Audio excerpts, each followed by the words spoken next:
Before the darkness takes over, let's make a pact, seal our agreement with a like and subscribe to summon the next nightmare. I have silenced the world for you. No interruptions after minute 15. Just you, the rain, and the story. In return, leave a sign of life. Tell me where you are watching from and what time it is in your world. Lock the door and let's begin.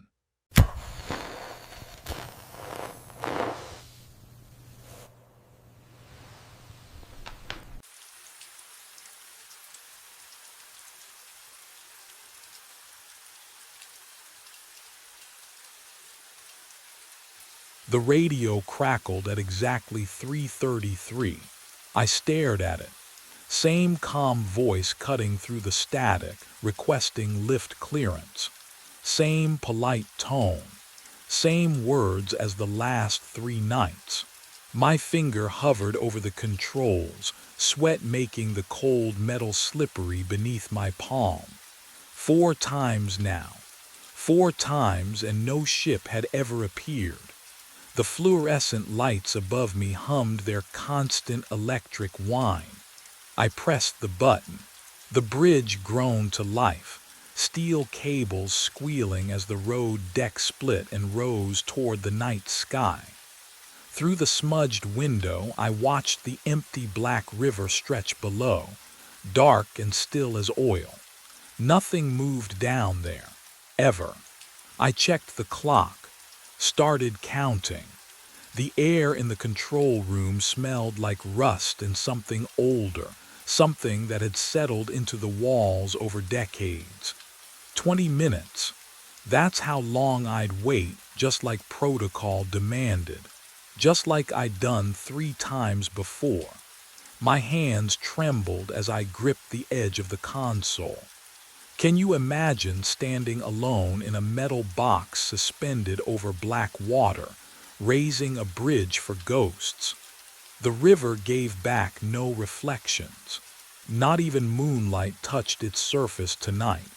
I pressed my face to the cold glass, searching for running lights, for any sign of a vessel.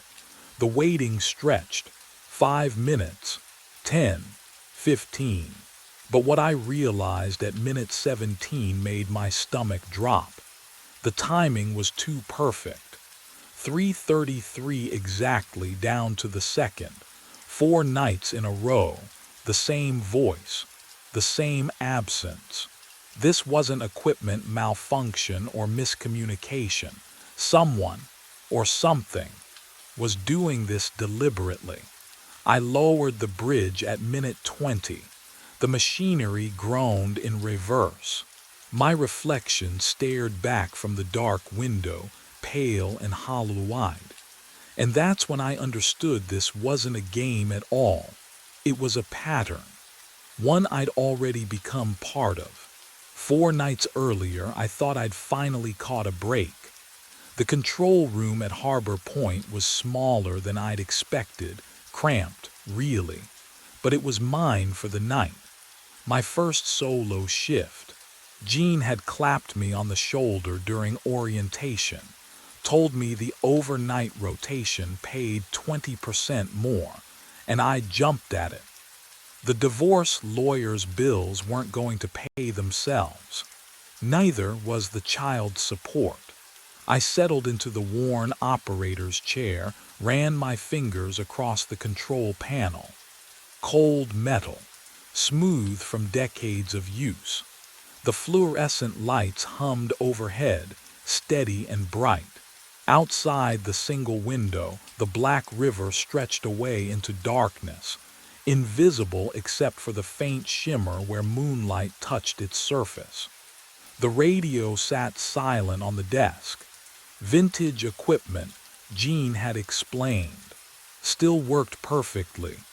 Just call if you need anything, he'd said, though he'd said it quickly, already backing toward the door. I checked my watch. 11:47, 8 hours stretched ahead. I'd brought coffee, a sandwich, my phone for emergencies, though Jean had warned me the signal was spotty out here. The highway above carried the occasional truck, tires humming against pavement, but mostly silence. The kind of silence that makes you aware of your own breathing. At 3:33 in the morning, the radio crackled to life. The sound made me jolt upright, heart hammering. Static hissed, then resolved into a voice. Calm, professional, almost polite. Bridge operator requesting lift clearance. I grabbed the microphone, thumb pressed to the transmission button. Finally, my first real call. Copy that. Stand by for clearance. My hands moved through the sequence Gene had drilled into me. Safety checks, visual confirmation protocols. I peered through the window at the river below. Darkness. Too dark to see much, but the ship's running lights would be visible soon enough. I threw the main lever. The bridge groaned. Hydraulics engaged with a deep mechanical sigh that vibrated through the floor, through my boots, up into my chest. The smell of rust and old grease drifted through the ventilation grate. I watched the drawbridge sections rise, splitting the roadway in half, metal teeth separating against the night sky. 20 feet, 40, 60. The bridge locked into its full vertical position with a solid clunk. I waited, watched the river.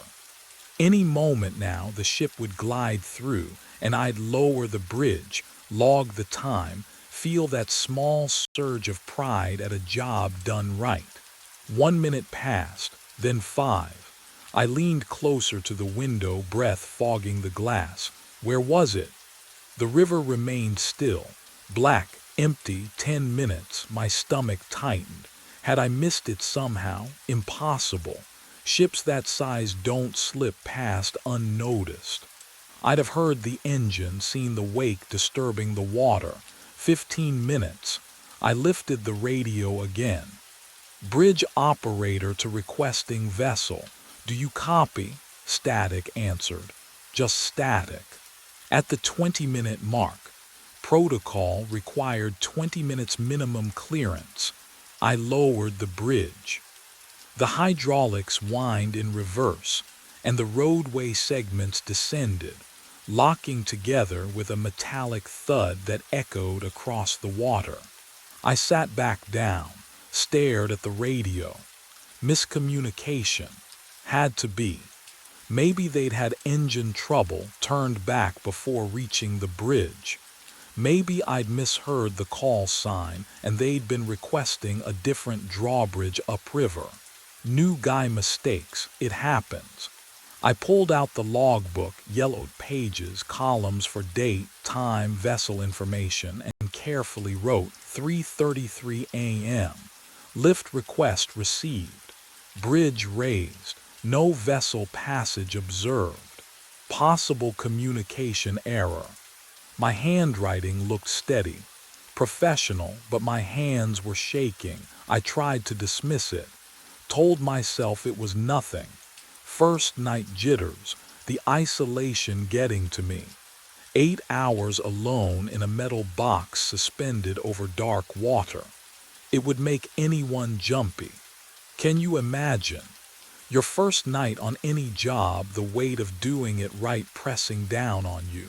I drank my coffee, ate half the sandwich. The fluorescent lights hummed their endless note. At 4:15, I noticed something I hadn't seen before. There were scratches on the radio casing, deep ones, like someone had clawed at the metal with their fingernails. And beneath the microphone, barely visible in the harsh light, dark stains had seeped into the plastic grip. Stains that looked rust brown. Stains that looked like dried blood. But what I saw next in that logbook would make my hands shake, for an entirely different reason. The entry that made my blood go cold was simple. Operator James Wilcox. Raised bridge at 3:33 a.m. No vessel logged. The date was 4 years ago. The handwriting stopped mid-sentence.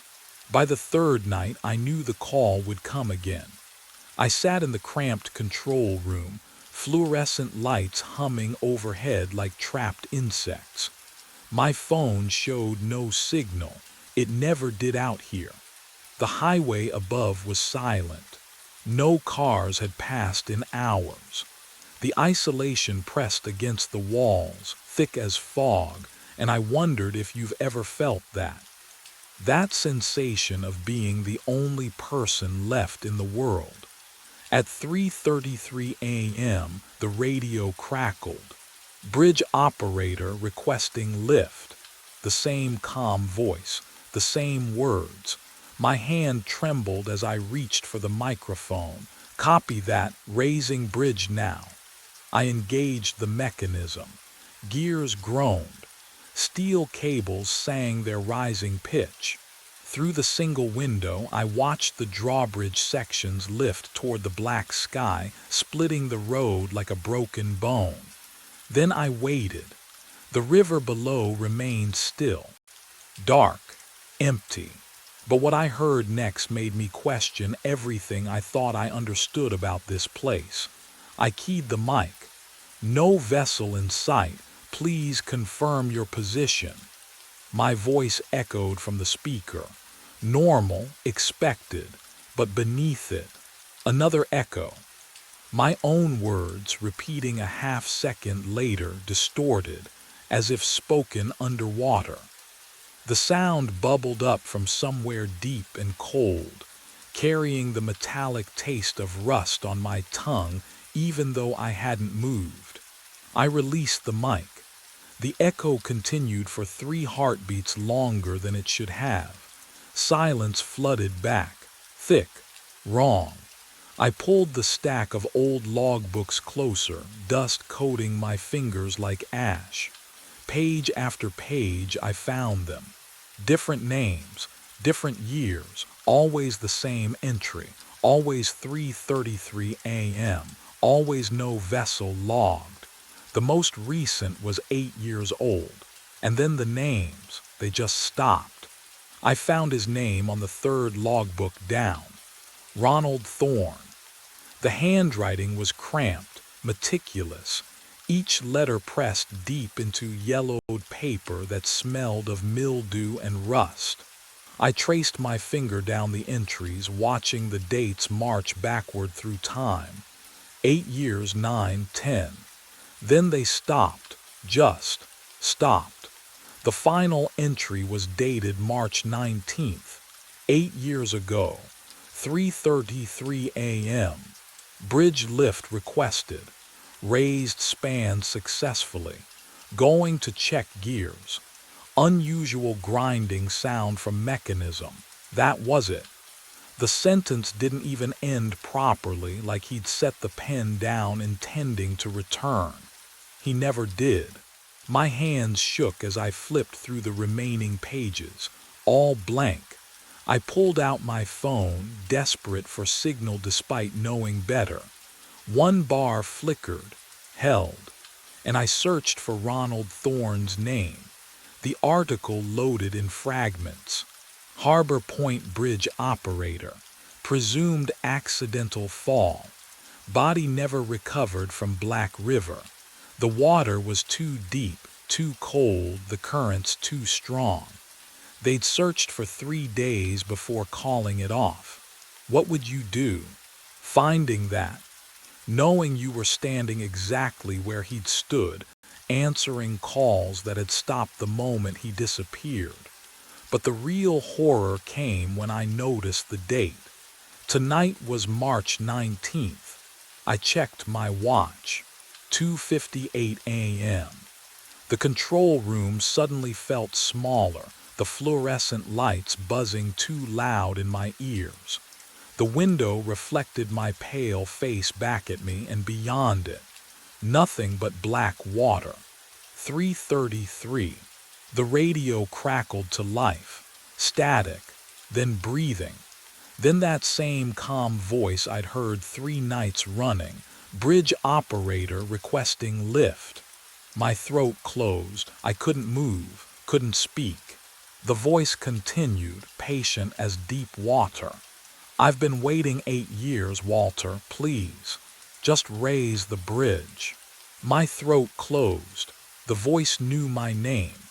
Nobody was supposed to know my name out here. Not on this frequency, not at this hour. I grabbed the radio with both hands, knuckles white against the black plastic. Who is this? My voice cracked. Identify yourself. Now. Static hissed for 3 seconds, 4, 5, then, I am directly below you. The words came slow, deliberate, each syllable dripping like water from rusted metal. I have been waiting 8 years. The radio went cold, dead air, not even static anymore, just silence, thick and wrong, like the space between heartbeats when you think they might not start again. I grabbed my flashlight. My hands wouldn't stop shaking, but I forced myself to move, to look down through the grated floor beneath my boots. The beam cut through darkness, swept across black water 50 feet below. No reflection came back. The light just stopped, swallowed whole by that river, as if the water was drinking it down, hungry for something brighter than itself. I moved the beam left, then right. Nothing. No ripples, no movement. Can you imagine standing above water that refuses to move? The radio crackled back to life. I was the operator before you. My stomach dropped. Ronald Thorne. The name from the logbook, the man who vanished 8 years ago on this exact date, the body they never found. I raised the bridge at 3:33, the voice continued, and I could hear something new in it now, something underneath the calm. Desperation. I went to check the gears. The catwalk was slippery, the rail gave way. I backed against the control panel. The metal felt ice cold even through my uniform shirt. I fell, Walter. A pause. Long enough for me to taste copper on my tongue, to smell the industrial oil and rust in something else. Something like river mud, thick and ancient. I'm still falling. But what he said next would make me understand why no one ever lasted more than a week on this shift. The radio hissed and Thorne's voice continued. Slower now, each word dragging like a body through water. I raised the bridge. Nobody called. The static crackled between his sentences. I walked to check the gears. Thought I heard grinding metal. The catwalk was slippery. Always is, cold out there. I pressed my palm against the control room window, felt condensation seep through my fingers. The rail gave way, Thorne whispered. I reached for it, but my hand went through empty air. I fell. Walter, I fell. The transmission stretched, distorted. I'm still falling. Can you imagine that? Falling forever, watching the water rush up but never arriving. I couldn't breathe. The fluorescent lights buzzed overhead, too bright, too loud. I had to see the catwalk, had to know if the door groaned as I pushed into the night air. Wind bit through my uniform, carrying the sharp smell of rust and river rot. The catwalk stretched ahead, a narrow spine of grated metal suspended over black water. My boots clanged against the floor, each step echoing into the void below. Halfway across, I stopped. The safety rail. Oh God, the rail, it hung at an angle nearly severed. Fresh cuts gleamed in the moonlight, bright silver against decades of corrosion. I knelt, touched the metal with shaking fingers. The edges were sharp, clean, recent. Metal shavings glittered on the grating like crushed glass. Someone had cut this, not 8 years ago, not rust or time or accident, recently. But what I found beneath those shavings would make everything worse. I brushed them aside, and carved into the steel were 3 words: "You are next." Behind me, footsteps rang out against metal, slow, deliberate, coming closer. I wasn't alone on the catwalk anymore. I turned. The footsteps stopped, 10 feet away, maybe less. A figure stood in the catwalk's center, silhouetted against the faint glow of the control room behind him. Operator uniform, navy blue, same as mine. The fabric hung stiff and heavy, like it had never dried properly. He took another step. The grating groaned beneath his weight. "Who are you?" My voice cracked. He didn't answer, just walked forward, slow and deliberate. Each footfall echoed through the steel lattice beneath us. The wind carried the smell of the river, cold, brackish, like rot seeping through stone. Another step, closer now. The moonlight shifted through a gap in the clouds. His face came into view. Oh, can you imagine seeing your own face walking toward you in the dark? Not in a mirror, not in a photograph, but there. Real, breathing, it was me. Every detail. The way my jaw tilted slightly left. The scar above my right eyebrow from when I was 12. Even the tired shadows under my eyes from too many sleepless nights. He smiled. I smiled with my mouth.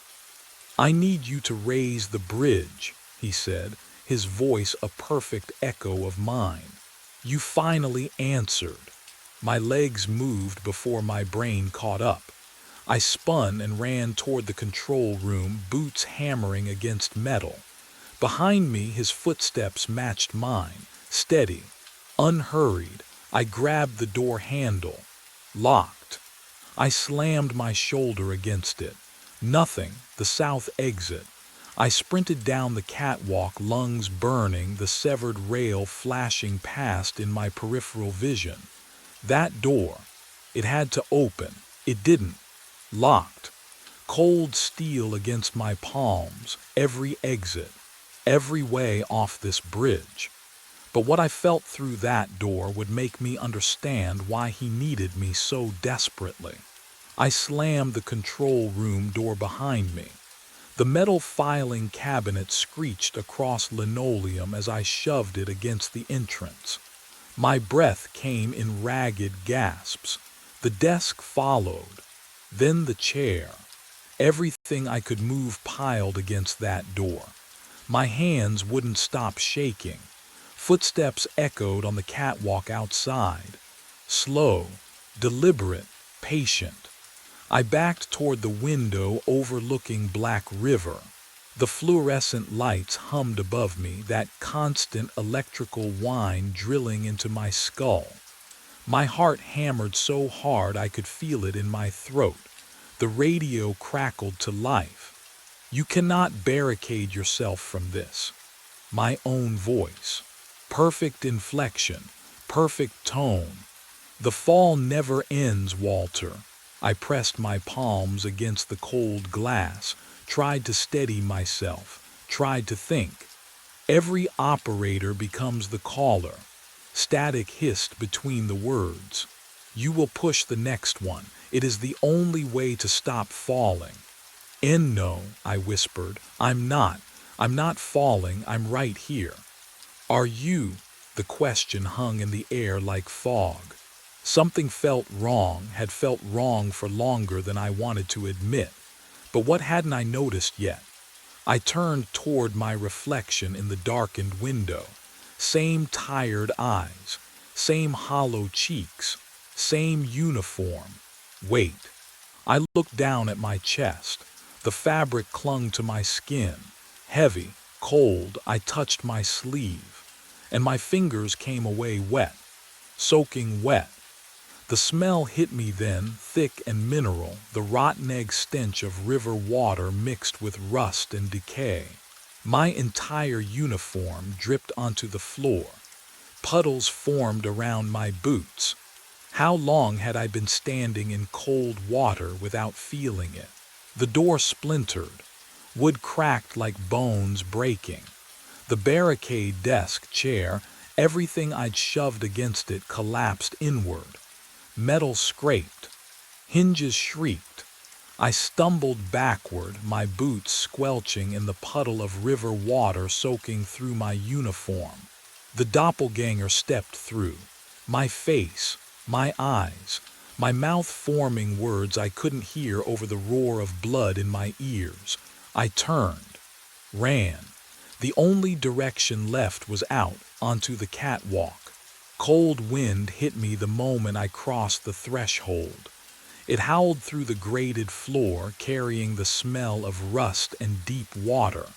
My hands found the rail, gripped it. The metal felt wrong, too sharp, too thin. Behind me, footsteps steady. Unhurried, please, I whispered. The rail gave way, just snapped. The severed edge gleamed where someone had cut halfway through days ago. Fresh shavings glittered on steel. I lurched sideways, arms windmilling, and my boot slipped through the grating. I fell. But what I experienced in that moment, can you even imagine? The black water rushed up. I braced for impact, for cold, for the river to swallow me whole. It never came. I kept falling and falling. The bridge above me didn't shrink. It stayed the same distance, suspended in darkness, glowing faintly under a moon that never moved. Time stretched like taffy, each second pulling apart into minutes, hours, years. The air around me grew thick, heavy. It pressed against my skin with the weight of deep water. And then I saw them, figures tumbling beside me in the dark. Men in operator uniforms, faces twisted in silent screams, arms outstretched toward a surface they'd never reach. Dozens of them, a column of falling bodies stretching up and down through a void that had no end. Ronald Thorne drifted past. His eyes met mine. Recognition flickered there and pity. My breath caught. Oh, I understood. The wet uniform, the radio calls, the face that wore mine. I hadn't been standing in that control room tonight. I'd been falling the whole time, every shift, every log entry, 8 years. I had been falling for 8 years. And tomorrow night, someone new would arrive to take my place. The fall doesn't end, it just stops mattering. Time moves differently down here. Days compress into heartbeats. Years dissolve like fog. I can't feel my legs anymore, but I can feel the radio in my hand, cold metal pressing into my palm, heavy with purpose. Tonight, a new operator arrives. I know his face before I see it. Young, 26 maybe, needs the money. Divorce papers still fresh. He moves through the control room like I did, touching the same switches, reading the same yellowed logbooks. He doesn't know yet. Can you imagine that innocence? That brief, beautiful moment before understanding. At exactly 3:33 in the morning, I lift the radio to my mouth. The words come automatically. Bridge operator. Requesting lift. My voice sounds calm, professional. No hint of the abyss beneath each syllable.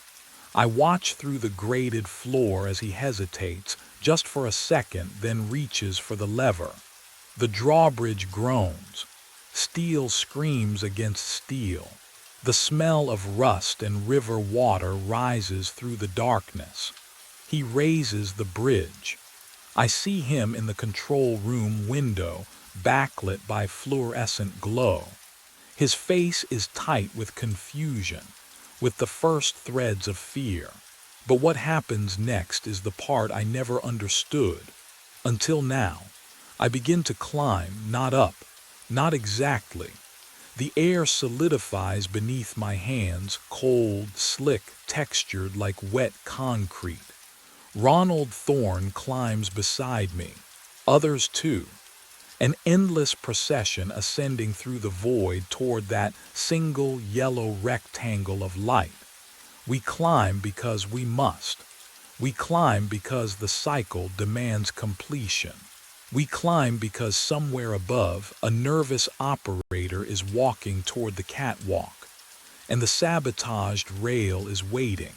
I grip the invisible rungs. My uniform drips black water. The radio crackles in my pocket. I am still falling. I will always be falling, but first, I have work to do. The camera feed shows nothing but concrete and shadow. 2:21 a.m. My coffee's gone cold in the cup, ceramic rough against my palm. The office hums with fluorescent persistence. That low electric drone that fills every silence at Pinewood Self-Storage. I've been staring at monitor 3 for the past hour. Unit 89. Same gray walls. Same stack of cardboard boxes in the corner. Same empty 10 by 10 space that shouldn't make my chest tight. The motion alarm has triggered every night for a month now, always at 2:22.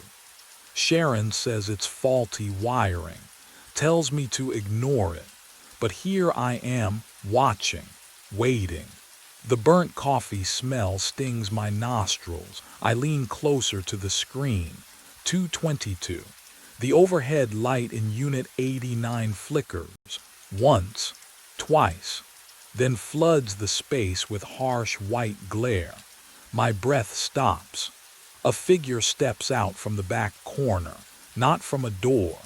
The concrete wall behind him is solid. I can see it clearly on the feed. He just emerges, like he'd been standing there in two-dimensional space, wearing my jacket, the brown canvas one with the torn left pocket. My boots, steel-toed, scuffed at the heel. He's holding my flashlight, the heavy mag light I keep on my belt. I glance down. It's still there, clipped to my hip, cold and real under my fingertips. But what happened next made my stomach drop. The figure walks toward the camera. Slow, deliberate, boots scraping concrete with each step. I can almost hear it through the silent feed. He stops directly beneath the lens, tilts his head up, and stares, not at the camera, at me. His face fills the monitor, every detail sharp, every feature familiar, because I'm looking at myself. My hand fumbles for the phone. It rings once before I realize. Who exactly am I planning to call? I didn't call anyone. Instead, I pulled up the archive. My hands were shaking as I clicked through folders, each labeled by date. The mouse felt slick under my palm, sweat, I realized. The office smelled like stale air and old coffee. I started with last week. Wednesday, 2:22 a.m. The timestamp flickered on screen. And there he was, walking from the back corner, wearing my jacket. Tuesday, same thing. Monday, the week before, every single night. The pattern stretched back, and back, and back. What would you do? Keep watching, or stop before you found something worse? I kept watching.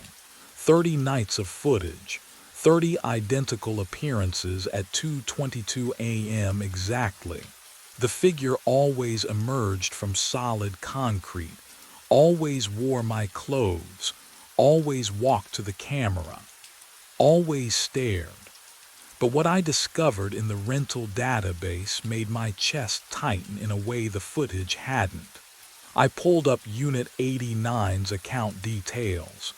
The screen loaded slowly, pixels assembling like they were reluctant to show me the truth. Tenant name, blank. Contact information, blank. Emergency contact, Blank. Autopay active. I clicked the payment history.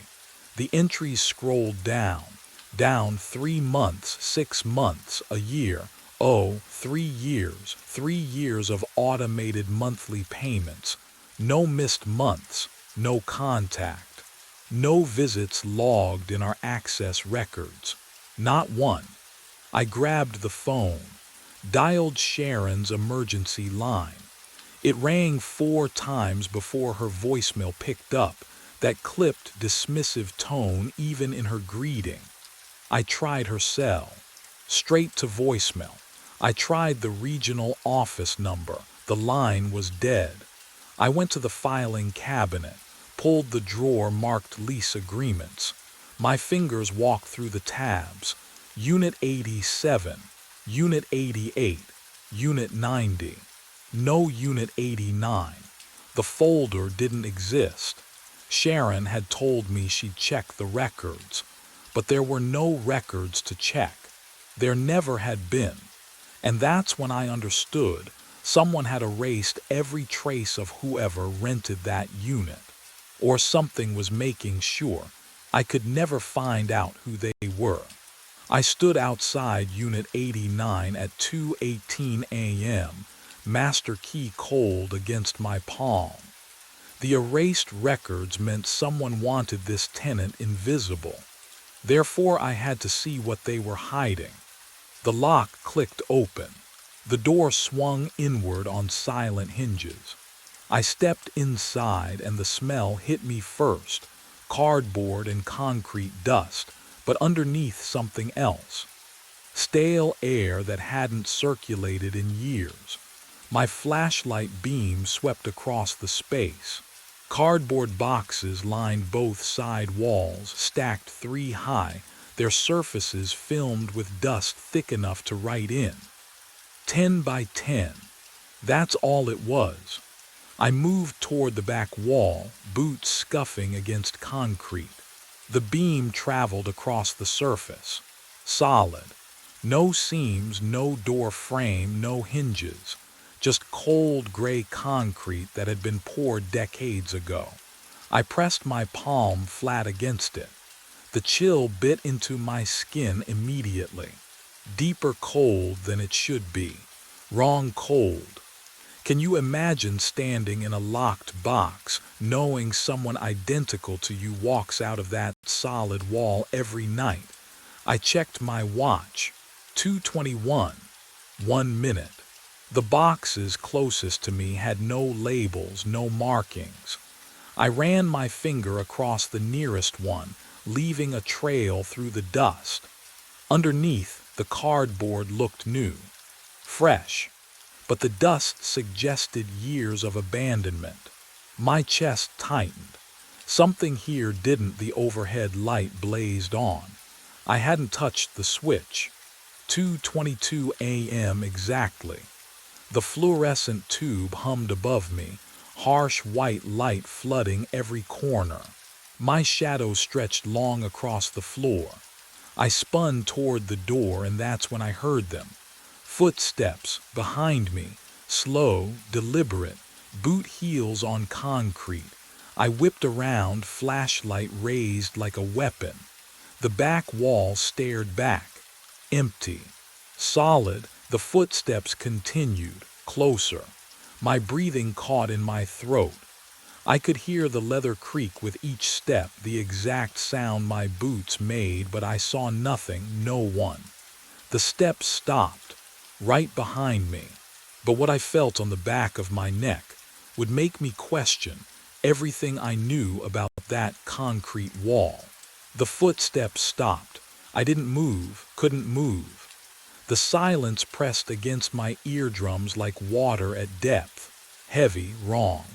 My breath came in short pulls, too loud in the concrete box. Nothing stood behind me, I knew that. I'd seen the empty space when I spun around. But the presence remained, a weight in the air, the feeling of being watched by something that occupied the same space I did. The cold hit next. Not gradual, instant. My skin prickled, arms breaking out in goose flesh beneath my jacket. Each exhale turned to white fog curling in the fluorescent glare. The temperature had dropped 20 degrees in seconds. I could smell it now. That mineral scent of deep earth, of places that never see sunlight. Movement caught my eye. On the nearest cardboard box, ink appeared, fresh, black, bleeding through the brown surface in slow, deliberate strokes. Letters forming one by one, as if an invisible hand pressed a marker to the cardboard. My heart slammed against my ribs. I stepped closer, watching the words materialize. You've been living in Unit 89 for 3 years. The handwriting was neat, careful, familiar in a way that made my stomach twist. You're not the guard, you're the tenant. More words bled through, darker now, faster. Check the employee records. But what I would find there would shatter everything I thought I knew about myself. My breath fogged thicker.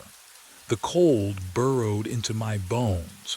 Behind me, the metal door whispered shut, a soft click that sounded like a confession. Then the lock. One clean metallic snap. I turned. The door was sealed, and something in the corner began to move.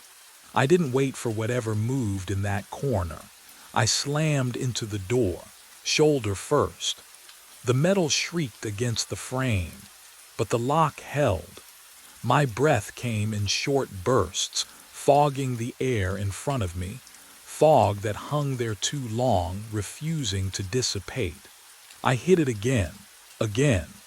The sound echoed through the concrete box, and beneath it I heard something else.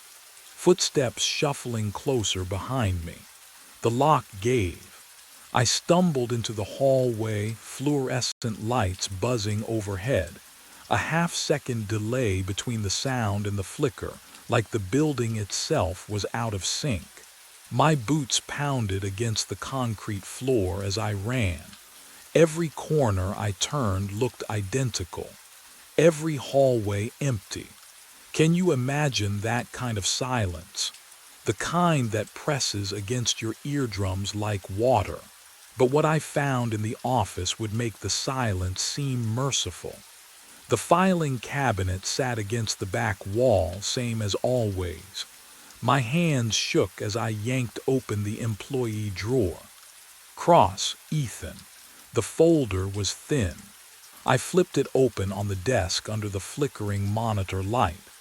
Hire date, October 5th, 3 years ago. The same date stamped on Unit 89's rental agreement. My stomach dropped. I turned the page, and there it was. The previous night guard's employee photo, paperclip to the top. My face, my exact face. But the name underneath, Nathan Pierce. I grabbed the rental agreement from the second drawer. The signature at the bottom was unmistakable.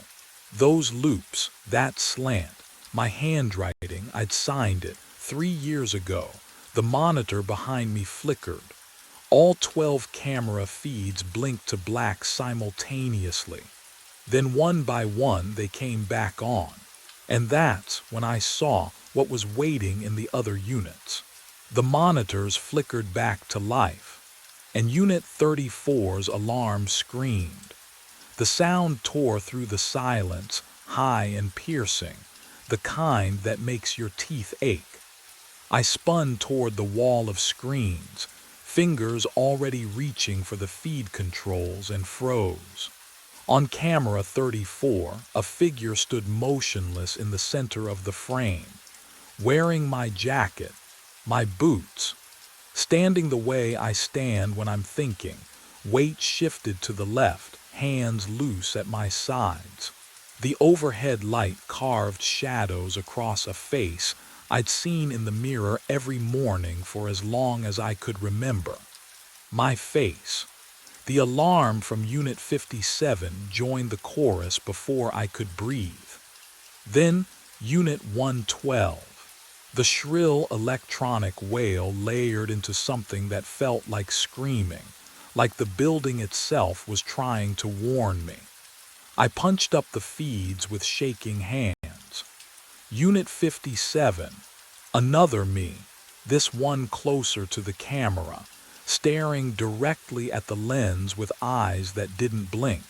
Unit 112, standing in profile perfectly still like a photograph come to life. Can you imagine seeing yourself like that?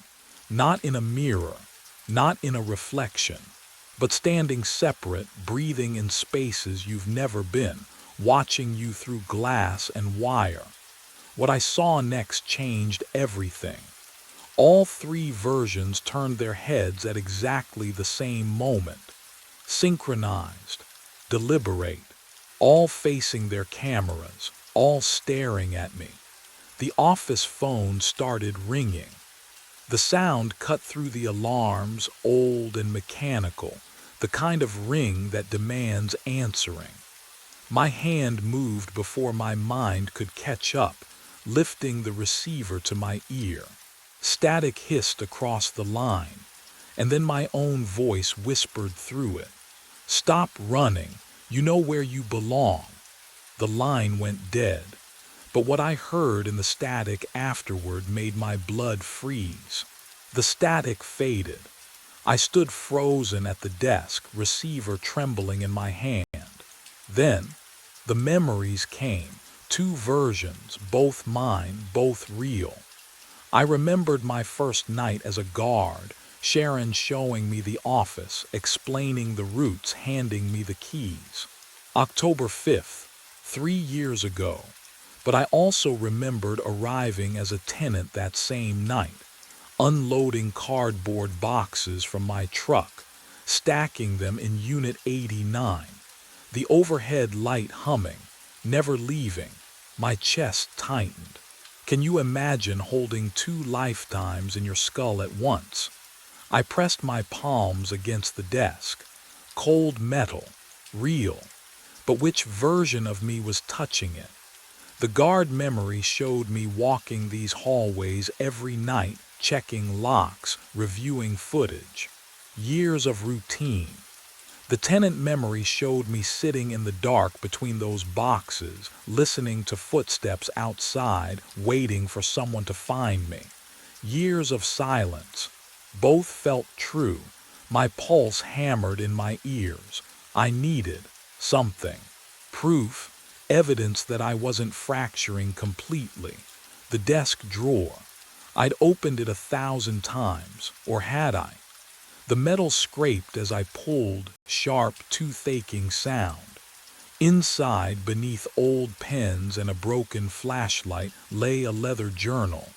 Dust rose from its cover, old paper smell, the kind that clings to your throat. I didn't remember putting it there, but I recognized the handwriting before I even opened it. Mine. The first entry was dated 3 years ago. October 5th, the night I started. Everything I read. Night 1. Unit 89 triggered again at 2:22. Checked the feed, saw myself inside. This is the 4th year I've watched him. Tomorrow I go back in. Someone else takes the desk. My hands went numb. 4th year. But what the journal revealed on the next page made my blood turn to ice. I yanked the facility blueprints from the filing cabinet, my fingers trembling as I unrolled the yellowed paper across the desk. The smell of old ink and dust filled my nostrils, but something was wrong. I traced the hallway grid with my fingertip. Units 76, 83, 91. The numbers jumped. No Unit 89, it didn't exist on the map. My pulse hammered in my ears. I'd walked into that unit, touched its walls, breathed its stale air. How could it not? I had to see for myself. The hallway fluorescence buzzed overhead as I rushed toward the west corridor, my boots echoing on concrete. Left at the junction. passed Unit 76. The rhythm of my breathing matched my footsteps, faster, faster. But when I reached the end of the hall I stood facing, Unit 89's door, I turned around, retraced my steps, took a different route, right this time, then straight through the North Passage. Unit 89, can you imagine every path, every turn, leading back to the same door? I tried again, and again. The building's geometry folded in on itself like a paper loop, impossible angles connecting hallways that shouldn't meet. But what I saw in the window reflection stopped me cold. The glass showed me standing there, wearing my gray jacket, except I was wearing my blue shirt. I stepped closer, breath fogging the cold surface, and watched the reflection move differently. It turned its head before I did, raised its hand while mine stayed at my side. I spun around. The hallway behind me was empty, except for another window, another reflection, this one in my uniform from 3 years ago. I looked left, right. Every window, every glass surface showed a different version of me, standing in positions I wasn't standing in, wearing clothes I'd forgotten I owned. And that's when I understood the building wasn't looping. I was existing in all the loops simultaneously. I ran. Gravel sprayed beneath my boots as I tore across the parking lot toward my truck, keys already in my hand, trembling fingers. The door handle was cold, so cold it burned, but I yanked it open and threw myself inside. Engine, turn the key. Go. The headlights carved 2 tunnels through the darkness, illuminating the woods at the lot's edge. I slammed the accelerator. The truck lurched forward, tires spitting stones against the undercarriage in a metallic hail. The tree line rushed toward me and stayed exactly where it was. I pressed harder.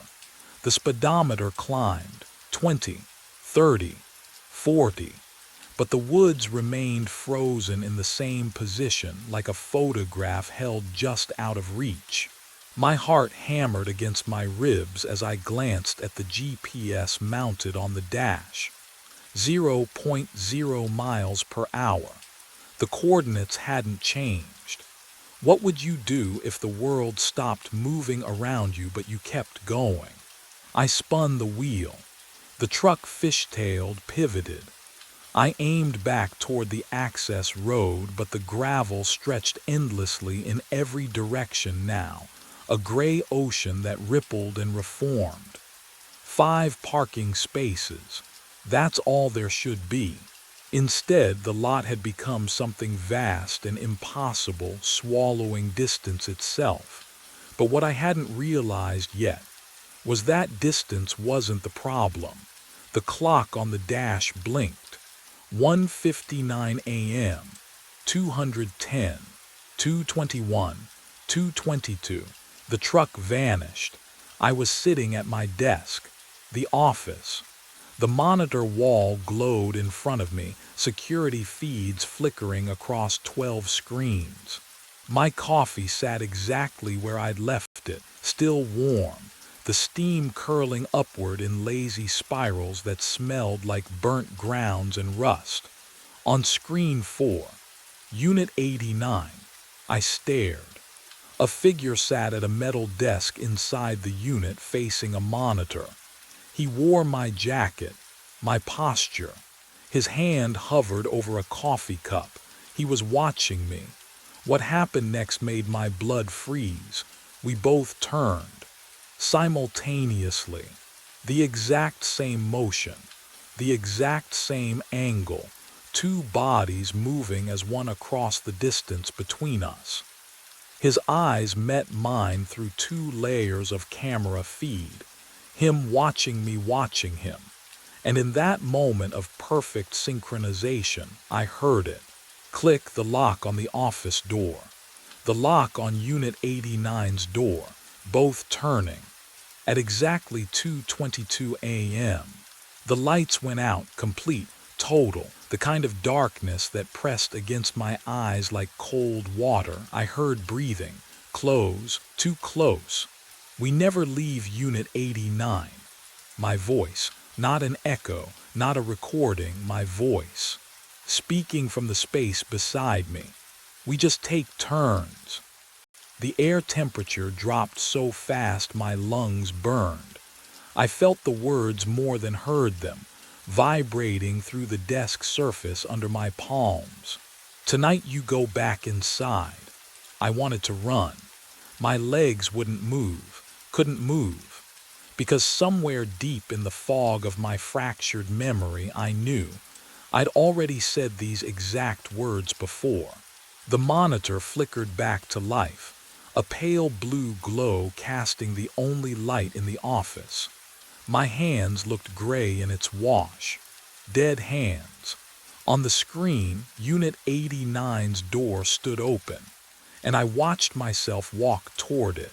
Not the me sitting frozen at this desk, but another me, wearing my jacket, my boots, moving with my gait. He stepped over the threshold without hesitation, without looking back. The door closed behind him with a soft metallic click that echoed through the speakers. The lock turned. But what happened next made my blood turn to ice. Because on a different monitor, the one showing the security office, I saw the chair I was sitting in. Empty, just an empty chair slowly rotating as if someone had just stood up. Then I heard footsteps behind me, my own footsteps, walking away. The office door opened, closed. I sat at the desk. My hand reached for the cold coffee cup. The monitors glowed steady. Unit 89 showed a figure standing motionless inside, staring at the camera. At 2:22 a.m. tomorrow night, the alarm would trigger again, and I would watch myself walk into Unit 89. Because we never leave. We just take turns guarding each other. The waveform breathes when the booth is empty. I stand with my forehead pressed against the cold glass of Booth C, watching the laptop screen glow in the darkness. 3 a.m. The peaks and valleys rise and fall in steady rhythm. Inhale, exhale, inhale. But there is no one inside, no microphone, no equipment running. Just that laptop sitting open on the floor recording something I cannot see. My hand trembles as I press my palm flat against the glass. The waveform spikes, sharp, immediate, like something exhaled hard against the other side. I jerk back. The smell hits me then, wet copper like pennies left in rain. The booth should smell like foam and plastic. It always smells like foam and plastic. But tonight it smells like old blood and condensation. Can you imagine standing there, knowing the door is locked from the inside? Knowing you are alone in a windowless studio at 3 in the morning and something is breathing where nothing should breathe. I check the door again. Locked. The bolt is thrown from within the booth. I watched the handle turn on its own 20 minutes ago. Watched it slide into place with a soft click that echoed through the empty mixing room. My throat tightens. I have been a sound engineer for 10 years. I know waveforms. I know silence. I know the difference between ambient noise and this. The laptop screen flickers. The waveform steadies into a new pattern. It is not random anymore. It is forming peaks at exact intervals, deliberate, controlled. And then I see it. The pattern spells something in the peaks and valleys, something I recognize from years of editing dialogue. It is spelling my name. But what I did not know yet, was that it had been spelling names for decades. 4 weeks earlier, the job felt like a gift. Frank Delaney hired me on the spot. Overnight mixing shifts at Blackwood Audio Studios, 10 p.m. to 6 a.m., double rate. I needed the work, my landlord needed the rent, and the studio smelled like coffee grounds and old carpet, familiar and safe. The fluorescent lights hummed a steady 50 hertz tone. I could tune that out. My first night, I loaded a folk track into Pro Tools. Acoustic guitar, breathy female vocals, clean session. I adjusted the compression, added reverb, let the faders settle where they belonged. At 3 minutes and 33 seconds in, I heard it. A whisper, underneath the vocal line. Faint, almost not there.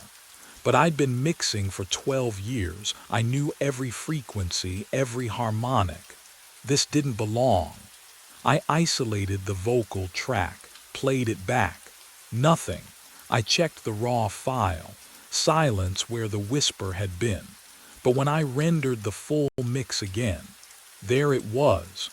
A voice beneath the singer's breath, threading through the low mids like smoke. What it said made my hands go still on the faders. Alex. My name. Can you imagine hearing your own name in a file you didn't record? I replayed it 6 times, headphones pressed tight against my ears until the foam made them sweat.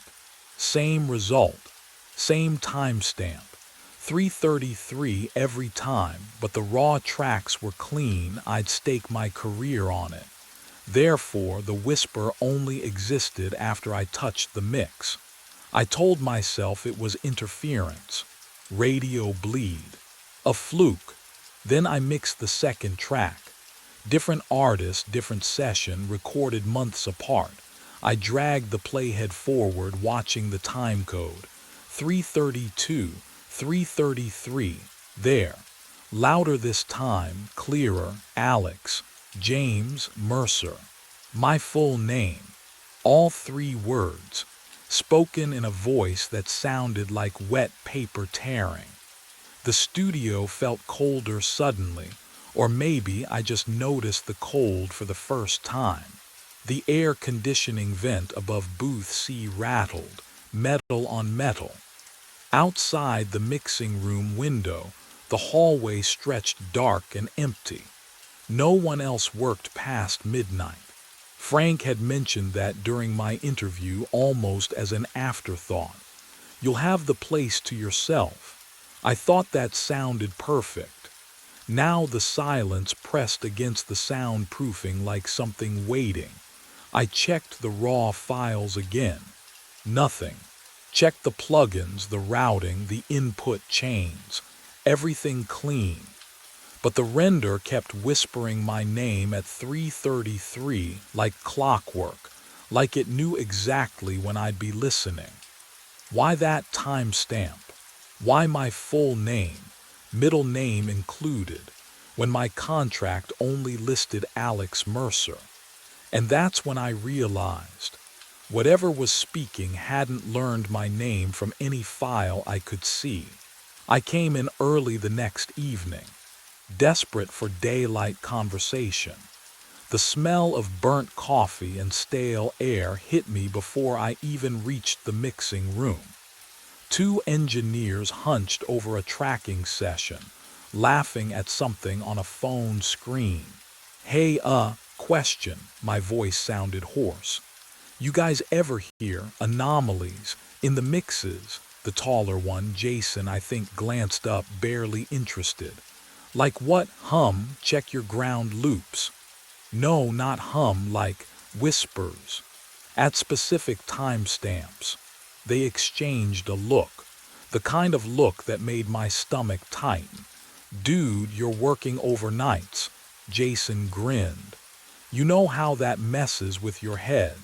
Get some sleep. The other engineer already had his headphones back on. I tried Frank next. Found him in his office, door half open, sorting invoices under flickering fluorescent light. The hum was louder in there, constant, almost vibrating through my teeth. "Frank, I need to ask you something." He didn't look up. "Make it quick."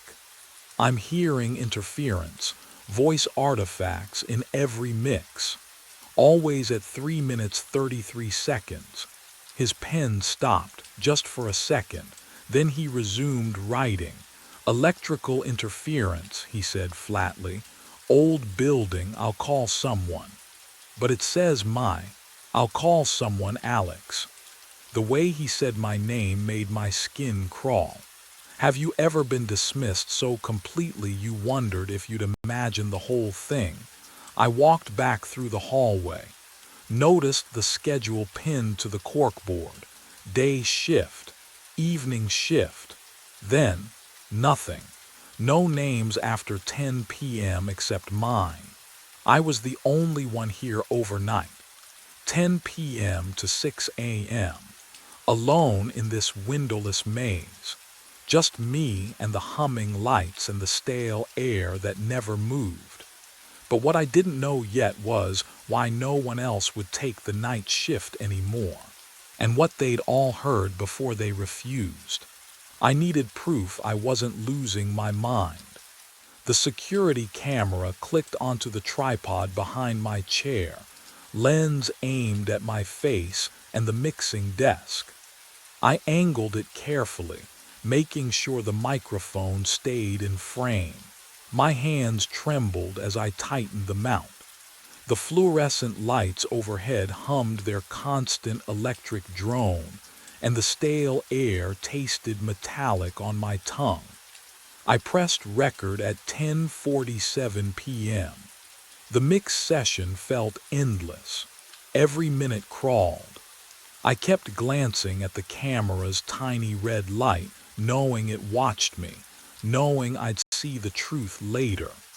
At 3 minutes 33 seconds into the track, I held my breath, listening for the whisper beneath the vocals. There it was, faint, cold, saying my full name, Alex James Mercer. I felt nothing. No urge to speak. No movement I wasn't controlling. But what the playback showed made my stomach drop through the floor. I watched myself on the laptop screen at 11:32 p.m. There I was, hunched over the desk, adjusting levels. The timestamp hit 3:33. On screen, my hands stopped, just froze mid-gesture. My head lifted slowly, mechanically, eyes wide open but completely blank, like someone had scooped out everything behind them and left only glass. I leaned forward, toward the microphone. My lips moved. The audio captured it perfectly, a whisper in my own voice, cold and hollow. Alex James Mercer. Have you ever watched yourself do something you have zero memory of doing? It's like staring at a stranger wearing your face. My hands shook so badly I could barely pause the video. I shoved back from the desk, and the drawer handle was ice cold against my palm as I yanked it open, searching for anything. My fingers found paper wedged in the back corner, yellowed, folded tight.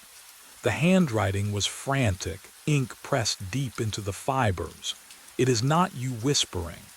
Check Booth C. signed Curtis Vale, former engineer, and scrawled below in trembling letters. "If you are reading this, you are already being recorded." The studio archive smelled wrong, like dust mixed with something metallic, almost like burnt copper. I descended the basement stairs at 4 in the morning, Curtis's note crumpled in my fist. The fluorescent lights down here flickered in a rhythm that made my pulse quicken. Personnel files lined metal shelves, cold to the touch. I pulled every overnight engineer folder from the past decade. 7 names, 7 resignation dates. No 2-week notices, just abrupt departures, sometimes mid-shift.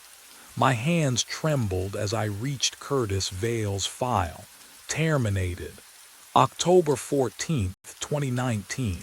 Not resigned. Terminated. I cornered Frank the next evening before my shift. Tell me about Curtis Vale. His jaw tightened. That's not. We don't discuss former employees. Why not? Drop it, Alex. He turned away, but I saw his hand shake as he reached for the door. So I went back down. The hard drive sat in plastic bins labeled by year. I found 2019 and hauled it to the mixing room. My laptop whirred as I searched Curtis's session files. There, his final mix. Dated October 13th, 2019. The night before his termination. I loaded it, pressed play. At 3 minutes and 33 seconds, his voice emerged beneath the track. Calm, hollow. 472 Burnside Street. August 9th, 1990. October 14th, 2019. His address, his birthday, and a date. But what I discovered next made my blood freeze. I Googled Curtis Vale's obituary. Died October 14th, 2019. Unexplained cardiac arrest. Age 29. He whispered his own death date, and 24 hours later it came true. And that's when I realized the whisper wasn't just recording me. It was predicting something far worse. I had to know if it would happen to me too. The mixing desk felt colder under my palms as I set up a fresh session. Fingers trembling so badly I fumbled the cable inputs twice. The fluorescent lights overhead hummed their usual monotone dirge, but tonight the sound felt thicker, like it was pressing against my eardrums. I hit record. 3 minutes, 33 seconds, that's all I had to wait. My heartbeat filled the headphones as the timeline crawled forward, each second stretching like warm tar. I watched the waveform dance with my breath, with the soft creak of my chair, with the wet click of my throat when I swallowed. At 3 minutes 32 seconds, my hands went numb. Then, silence. My own voice whispered through the speakers, clear, calm, familiar but wrong, like hearing yourself on an old answering machine. 417 Hawthorne Street, Apartment B, September 12, 1992. My address, my birthday, November 21st. Next Thursday. The air left my lungs. Can you imagine hearing the exact date you're supposed to die? Not from a doctor, not from a fortune teller, from your own mouth speaking words you never said. I slammed my fist on the delete key. The file blinked out, then reappeared. I deleted it again, 5 times. Each time it regenerated like a wound refusing to close. But what I did next made everything so much worse. I ran. Grabbed my jacket, my keys, didn't bother shutting down the equipment. The hallway stretched longer than I remembered, my footsteps echoing in a rhythm that sounded almost like whispering. The exit door's push bar felt sticky under my palm. Was that condensation or something else? Outside, November rain drilled the pavement, cold mist clinging to my face. I fumbled my keys into the ignition. Click, click, click.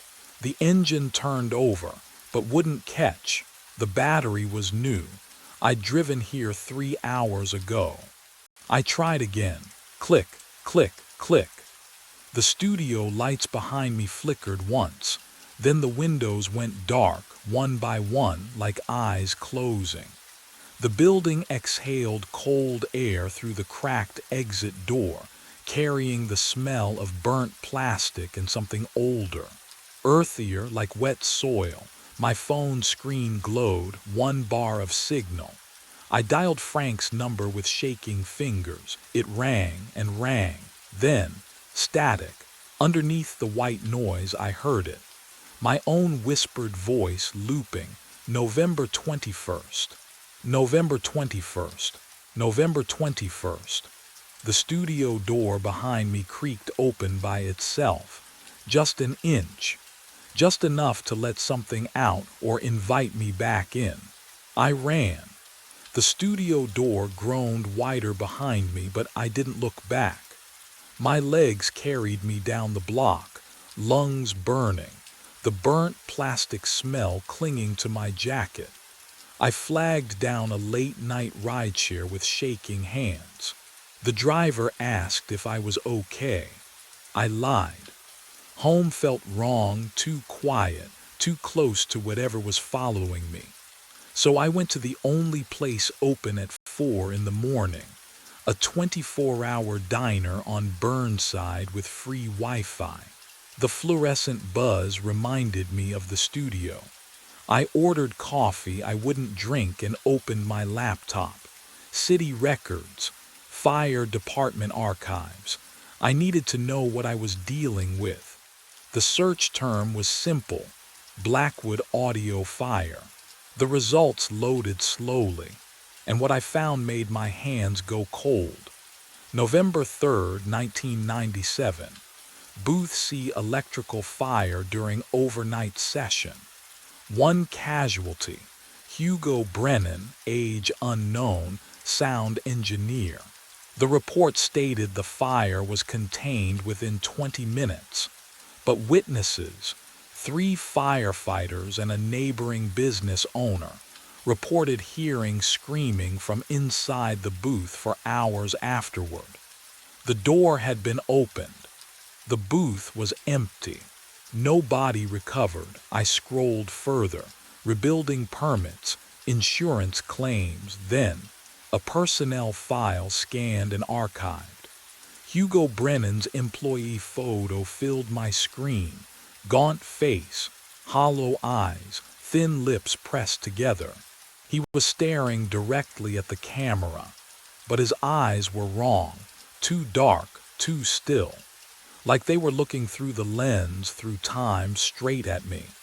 And beneath the photo, handwritten in faded ink, overnight engineer, Booth C specialist. But what made my stomach twist was something I hadn't expected to find. The notation at the bottom of his file, stamped in red. Audio logs preserved in perpetuity. That's when I realized Hugo hadn't just died in that fire. I drove back to Blackwood at 2 in the morning. The studio sat dark and empty, fluorescent lights humming their usual dirge. My hand trembled as I unlocked the front door. Booth C waited at the end of the hallway. The metal door handle felt ice cold under my palm. Colder than it should be, I twisted it. The seal broke with a wet sucking sound, releasing air that smelled wrong, stale, organic, like someone had been living in there. Oh God, someone had. A sleeping bag lay crumpled in the corner. Fast food wrappers scattered across the floor. Empty water bottles lined the wall. But that wasn't what froze me in place.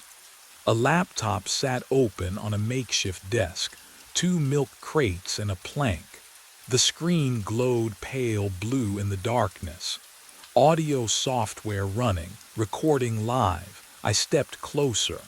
The waveform on screen pulsed rhythmically. Up and down, matching my breathing exactly. Can you imagine seeing your own breath visualized by something you didn't set up? My chest tightened. I held my breath. The waveform continued. Then I heard it, wet breathing, behind me. Close enough to feel against my neck, I spun around. Empty booth. Just me and the sleeping bag and the smell of old sweat. When I turned back to the laptop, the cursor was moving, on its own, sliding across the screen with mechanical precision, opening a folder I hadn't touched. The folder name appeared in white text, collection. Inside, files, audio files, each one named after someone. Curtis underscore Vale underscore final underscore recording dot wav. Jenkins underscore Emma underscore final underscore recording dot wav. 7 names total. 7 overnight engineers. But what I saw at the bottom made my stomach drop through the floor. Alex underscore Mercer underscore final underscore recording dot wav. The file was already created. Timestamp, tonight, size 0 kilobytes, and growing. I ran, out of booth C down the corridor.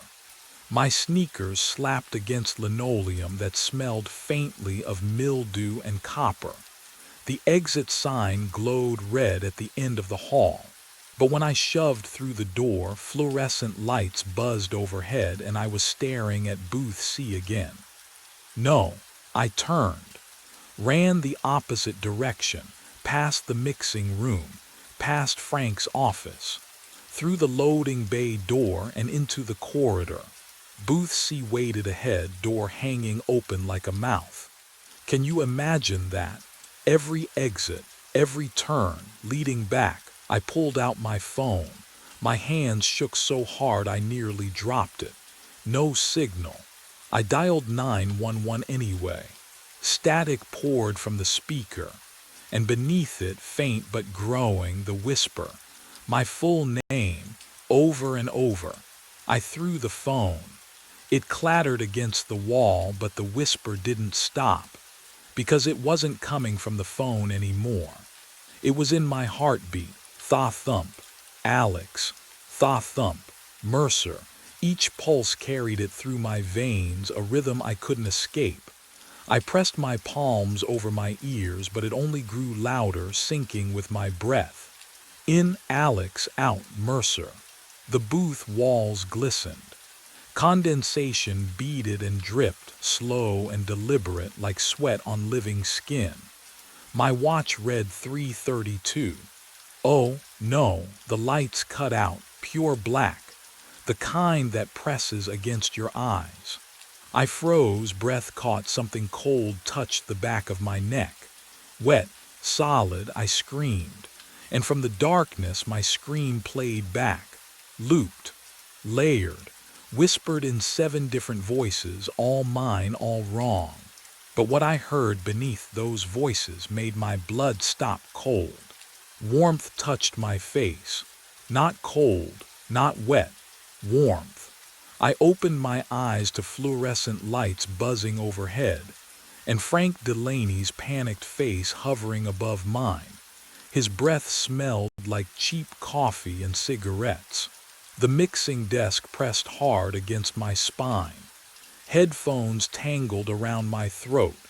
The microphone was live, red LED glowing like a tiny wound. Jesus Christ, Alex, can you hear me? I blinked. My tongue tasted like copper. My neck throbbed where it had touched me. I tried to speak, but only a croak escaped. Frank pulled the headphones off.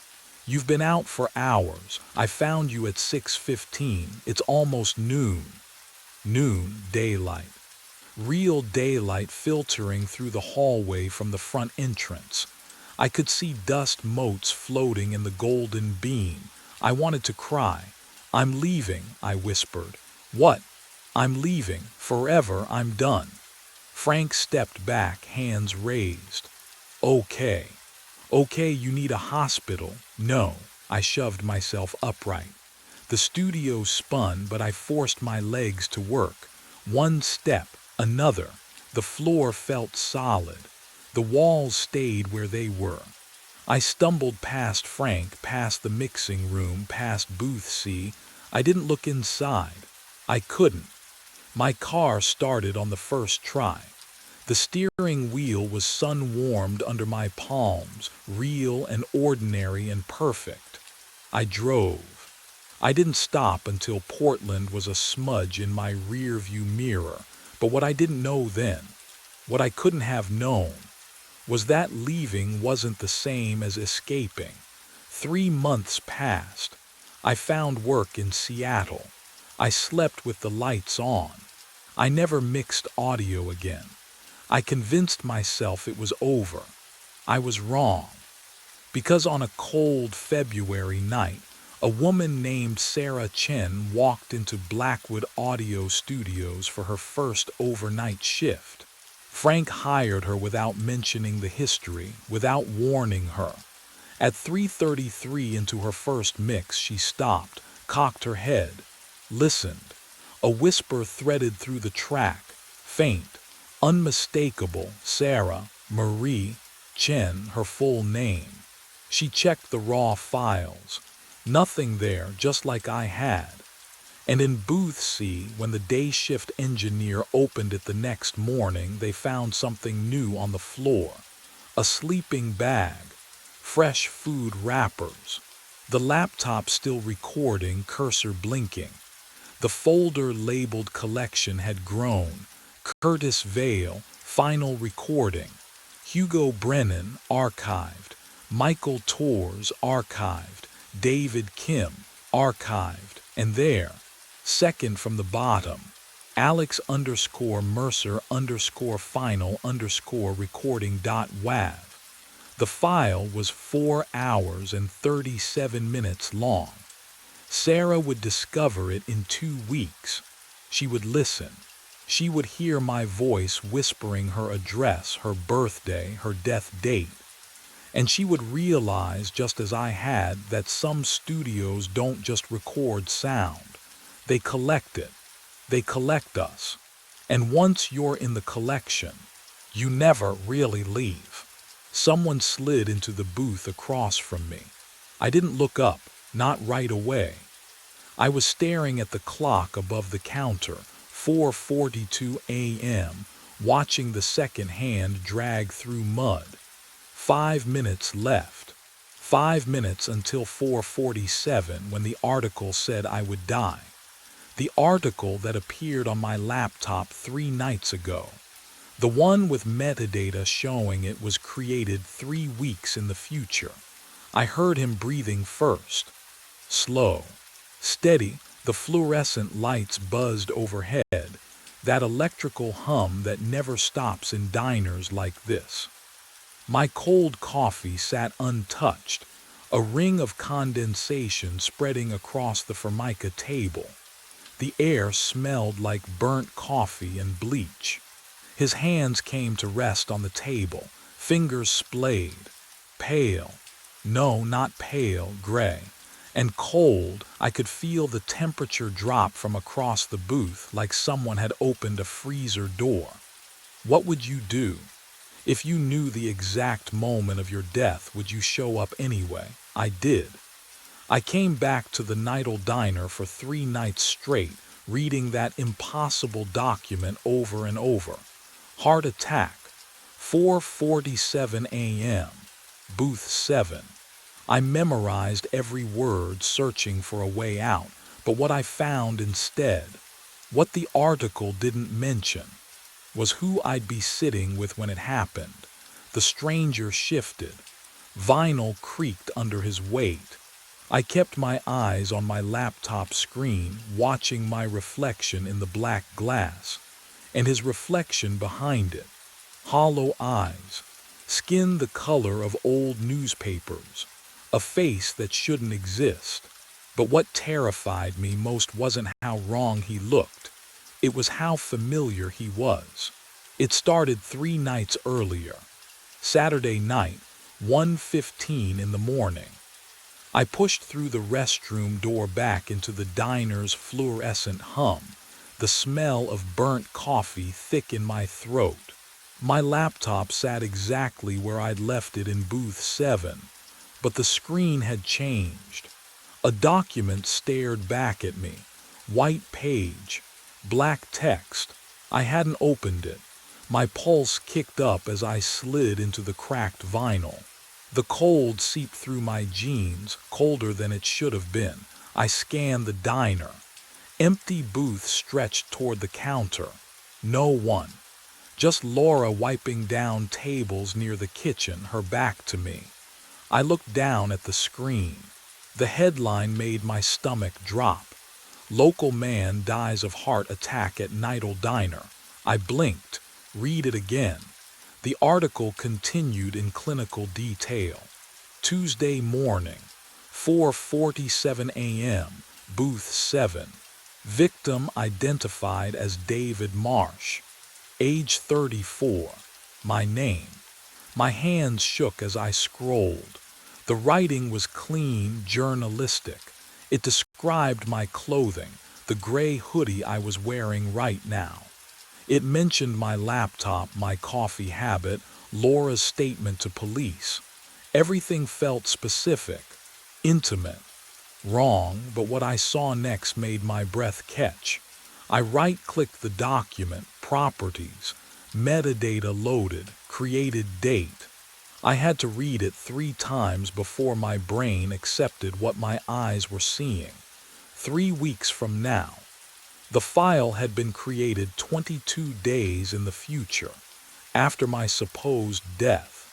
Can you imagine staring at your own obituary written by? What? Time itself. I stood so fast the booth squeaked, spun around. Someone had to be here. This was a prank, had to be. I checked under the table, the adjacent booths, even behind the counter. The security camera above the register stared down like a dead eye. Nothing. No one. Laura appeared at my elbow with the coffee pot. "Third cup, hun." I flinched. Did anyone come near my table while I was in the restroom?" She tilted her head, expression flat. "Just you and me here tonight, same as always." The coffee poured, steam curling between us. It smelled metallic. Wrong. I dropped back into the booth and tried to close the document. My cursor hovered over the X, clicked. Nothing happened. Clicked again. The document stayed open, luminous and patient. I tried force quit, tried shutting the laptop. The screen remained lit even after I held the power button, that impossible article glowing in the dim diner light. So I did the only thing left. I read it again, every word, every detail, memorizing the exact time, the exact place, the way the article said I'd seemed calm, almost expectant, in the hours before. What I didn't know yet was that reading it again was exactly what it wanted me to do. I needed someone to tell me this wasn't real. "Laura," my voice came out hoarse. She turned from wiping down the counter, coffee pot in hand. Did you see anyone near my laptop while I was in the restroom?" Her expression didn't change. She pulled the small notepad from her apron pocket, flipped through pages with a thumb that left smudges on the worn paper. The sound of her pen scratching against the pages filled the silence between us. "You haven't been to the restroom, hun." My throat tightened. "What?"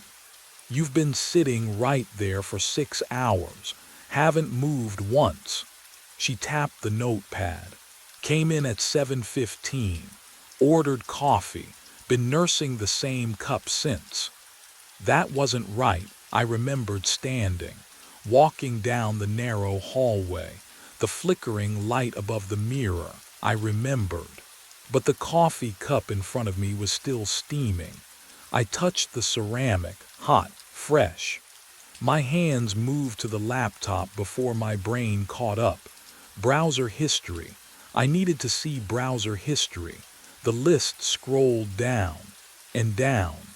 43 minutes of searches between midnight and 12:43 a.m. Obituary databases. Death records. news archives, sites I'd never heard of, let alone visited. But I'd been reading the document the entire time. Hadn't I? Can you imagine losing 40 minutes of your own life? Not forgetting, losing. What I found next made my hands go numb.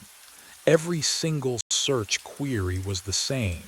My name, my full name, over and over, hundreds of entries. As if I'd been desperately searching for something that hadn't happened yet, or searching for proof I was still alive. The wall clock hummed. Laura poured coffee somewhere behind me. My reflection stared back from the dark laptop screen between browser windows. And behind my reflection was that another face. I stayed home Saturday. Sunday night, I came back anyway. The fluorescent lights hummed the same tired song. Booth 7 still smelled like old vinyl and burnt coffee, and when I slid across the cracked red seat, the leather wheezed beneath me like something dying. My laptop screen glowed pale against the window's darkness. The document was there again, and this time, it had changed. I leaned closer, pulse hammering in my temples. New paragraphs beneath the original death notice. Police suspect foul play in early morning fatality. Surveillance footage recovered from the diner shows the victim arguing with himself minutes before the incident. Authorities have not released further details. Arguing with himself.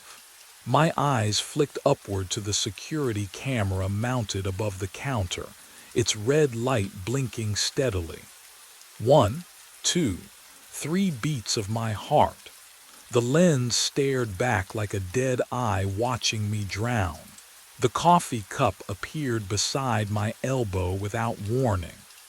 2:30, Laura said, her voice flat as always.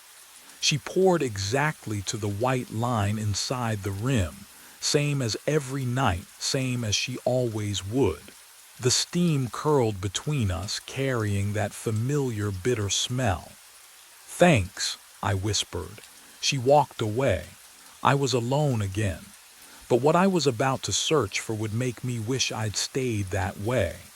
I opened a new browser tab, my fingers cold against the keys. The cursor blinked, waiting. Can you imagine that moment? When you're about to type your own name into a search engine, knowing something impossible is hunting you through time itself. I typed it anyway, David Marsh. Enter. The results loaded, and the first link. Oh God. The first link was my obituary, posted 3 hours ago. Written in the past tense, but I was still breathing. The fluorescent lights hummed above me, a high-pitched whine that burrowed into my skull. I closed the obituary tab, but the nausea stayed. My hand trembled against the trackpad. The diner smelled wrong tonight, burnt coffee and something metallic, like copper pennies pressed against my tongue. Movement flickered in my peripheral vision. The television mounted behind the counter. I'd never paid attention to it before, but now the blue-gray glow caught my eye.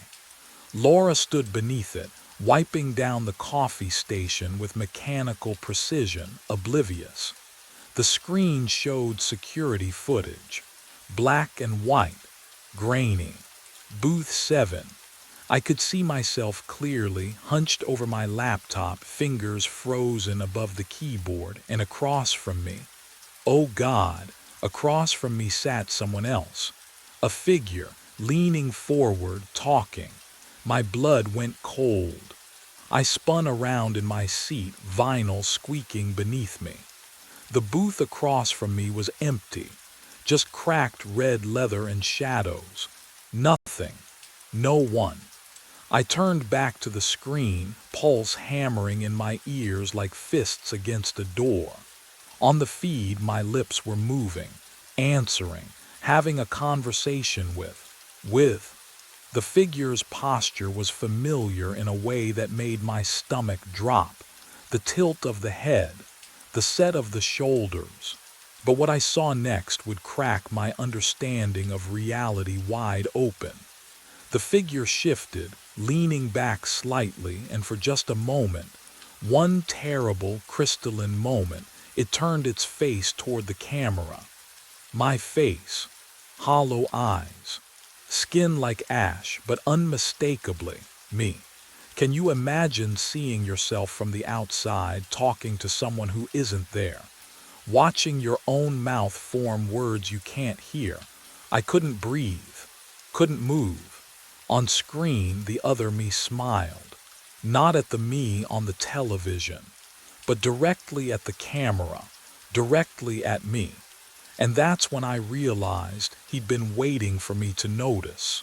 My breath came in shallow gasps. The TV screen glowed behind the counter, but I couldn't tear my eyes away from the booth beside me. Empty. The vinyl across from me cracked and worn. No one there. Then I heard it, my own voice. Behind my left ear, close enough to feel breath that never came. Stop coming here. Ice crawled down my neck. The fluorescent lights hummed their eternal drone, but underneath, that whisper, my whisper. I'm trying to warn you. I spun around. The diner stretched empty. Laura wiped down the far counter, her back to me, cloth moving in slow circles. She hadn't heard a thing, hadn't looked up. The smell of burnt coffee hung thick and stale. Tuesday at 4:47 a.m. You meet yourself. The voice threaded through my skull, intimate and wrong. One of you doesn't leave. Where are you? I rasped into the empty air. Silence. Just the hum. Just Laura's cloth on laminate. I turned back to my laptop and froze. A new document. Center screen. White text on black. You can't change it. You can only understand it. My fingers hovered above the keyboard. They trembled. The laptop's heat radiated against my palms, too warm, feverish. I hadn't opened that file, hadn't typed those words, but what I found in the next 3 hours would crack open everything I thought I knew. I started searching. Temporal loops, causality paradox, bootstrap theory. The articles blurred together, but one phrase kept surfacing. Closed time-like curves, events that loop back, feeding into themselves. The document updated again. You're not the first David to sit here. My heart hammered against my ribs. I scrolled down. And you won't be the last, unless you understand what happened to me. Monday night, 3:02 a.m. I stared at the clock above the counter, watching the second hand tick forward with mechanical precision. My laptop sat closed in front of me. I couldn't look at it. Not yet. The weight of what I'd learned pressed against my chest. I wasn't the first David trapped in this loop. The fluorescent lights hummed their constant drone. Laura wiped down the counter in slow, circular motions. Everything felt normal, routine. And that's exactly what terrified me. I glanced at the clock again. 3:47 a.m. My stomach lurched. No, that wasn't. I'd only looked away for a second, maybe 2. The bile rose in my throat as I gripped the edge of the table, the cracked vinyl cold and slick beneath my palms. Laura! My voice came out hoarse. She turned, coffee pot already in hand, that same detached smile on her face. Refill, hun. I looked down at my cup, full, steam rising in lazy spirals. The ceramic was hot against my fingertips, fresh poured, but I'd already finished it. I remembered draining the last bitter mouthful, remembered the empty weight of the cup. When did you? Just now. She tilted her head. You feeling all right? The air in the diner felt thick, like breathing through wet cotton. Can you imagine what it's like when time itself stops making sense? When your own memory becomes unreliable? I turned toward the window, needing to ground myself in something real, something solid. The parking lot stretched out in the darkness, empty except for my car. And there in the glass, my reflection stared back. I watched it lift the coffee cup to its lips. I hadn't moved yet. My hands were still flat on the table. Then my body caught up, jerking into motion, mirroring what I'd already seen myself do. The coffee scalded my tongue. I slammed the cup down, liquid sloshing over the rim. Easy there, Laura said, somewhere behind me. But what I discovered in the next moment would prove how far gone I really was. My laptop screen glowed to life on its own. The document, that cursed article, it had updated again. New text scrolled across the screen. Witnesses report the victim seemed to expect his death. Security footage shows Marsh returning to the diner every night for 5 days straight. When questioned, waitress Laura Quinn stated he appeared resigned, calm, almost eager. My vision tunneled. The words blurred and refocused. Why did he keep returning? The article asked. What compelled David Marsh to meet his fate at exactly 4:47 a.m.? The clock on the wall ticked forward. 4:03 a.m. I didn't remember the last hour passing at all.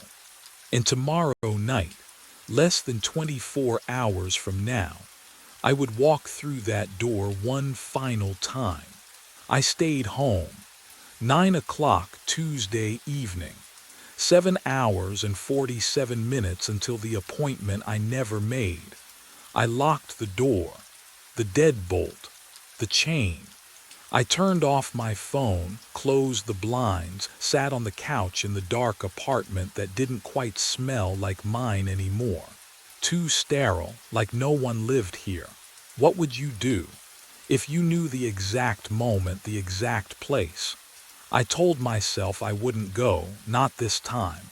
The loop needed me to return, so I wouldn't. Simple.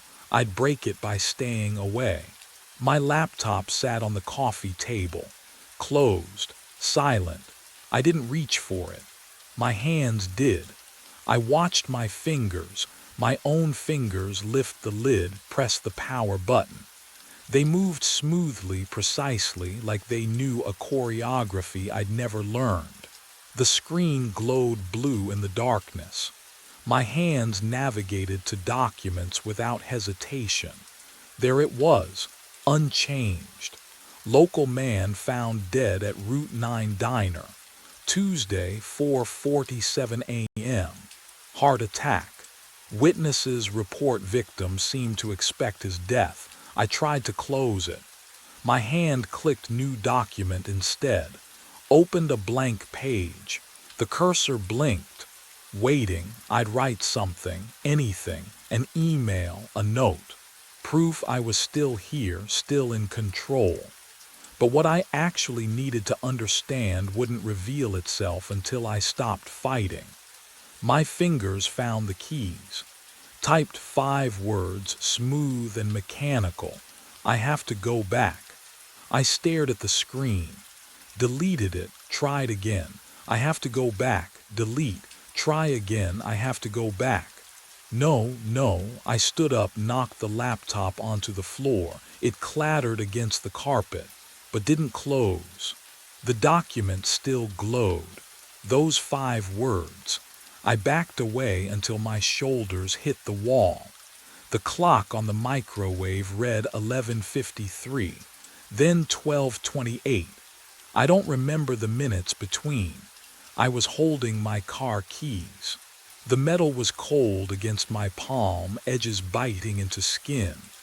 When had I picked them up? The door stood open. Not unlocked open, chain dangling, deadbolt turned. Rain pattered against the parking lot outside, soft and rhythmic like a lullaby. I should go back inside, lock the door, wait it out. Instead, I walked to my car. My legs carried me smoothly, inevitably. I wanted to scream, but my jaw wouldn't open. I was a passenger in my own body, and maybe I had been for days. The engine started, my hands on the wheel, 10 and 2 exactly right. Windshield wipers swept rain away in steady intervals. The road was empty. Route 9 stretched ahead, slick and black. 12:41 a.m. I tried to turn the wheel, go anywhere else. The mountains, the coast, Canada. The car stayed on Route 9. At 12:59 I saw the lights, fluorescent, familiar. The Nidal Diner parking lot held only two vehicles, Laura's sedan and the space that was always empty, waiting for me. I pulled in at 1 o'clock exactly. The rain had stopped. When had that happened? I crossed the parking lot, pushed open the glass door. The bell chimed, a sound I'd heard 100 times, but tonight it rang hollow, final. Booth 7, empty, waiting. I slid onto the cracked red vinyl. My laptop was already open in front of me. I didn't remember bringing it from the car. The document glowed on the screen. 3 hours and 47 minutes. Footsteps approached. I smelled coffee before I saw her, dark roast, bitter and burnt from sitting too long on the burner. Laura placed the cup in front of me, didn't ask, didn't speak. Her eyes were distant, mechanical. She'd done this before, many times. I wrapped my hands around the mug. The heat should have burned, but I barely felt it. Outside the window, my reflection stared back. Its mouth moved first. Then mine followed a half-second later. The diner was empty except for us. The clock above the counter ticked forward, but something felt different tonight. The air was thicker, heavier, every breath took effort. At 4 a.m., the real nightmare would finally begin. 4 o'clock came without sound. The wall clock behind the counter hung frozen at 3:58 a.m. No second-hand movement. No electrical hum from the fluorescent lights overhead. Even the rain outside had stopped mid-streak against the window. Suspended droplets catching the sickly yellow glow like insects trapped in amber. My heart slammed against my ribs. Each beat too loud, too fast. The only sound in the entire diner was my own pulse thundering in my ears and the shallow rasp of my breathing. Can you imagine that kind of silence? The kind that presses against your eardrums until they ache. Laura stood motionless behind the counter, coffee pot in hand, eyes focused on nothing, not blinking. I watched her for 30 seconds, counted each one, and she didn't breathe. The steam from the pot had stopped rising. Time hadn't stopped. It was waiting. The coffee in my cup had gone cold. Not lukewarm, ice cold. I touched the ceramic with trembling fingers and felt the chill seep into my bones. When I pulled my hand back, condensation beaded on the outside of the mug like it had been sitting in a freezer. The smell hit me then. Burnt coffee and something underneath it. Something metallic and wrong, like copper pennies left in the rain. I checked my laptop. The document was still there. Heart attack. 4:47 a.m., 7 minutes away. No, 47 minutes. I glanced at my watch, 4 a.m. exactly. But when I looked up at the wall clock again, it read 4 a.m., not 3:58 anymore. The silence stretched, and stretched.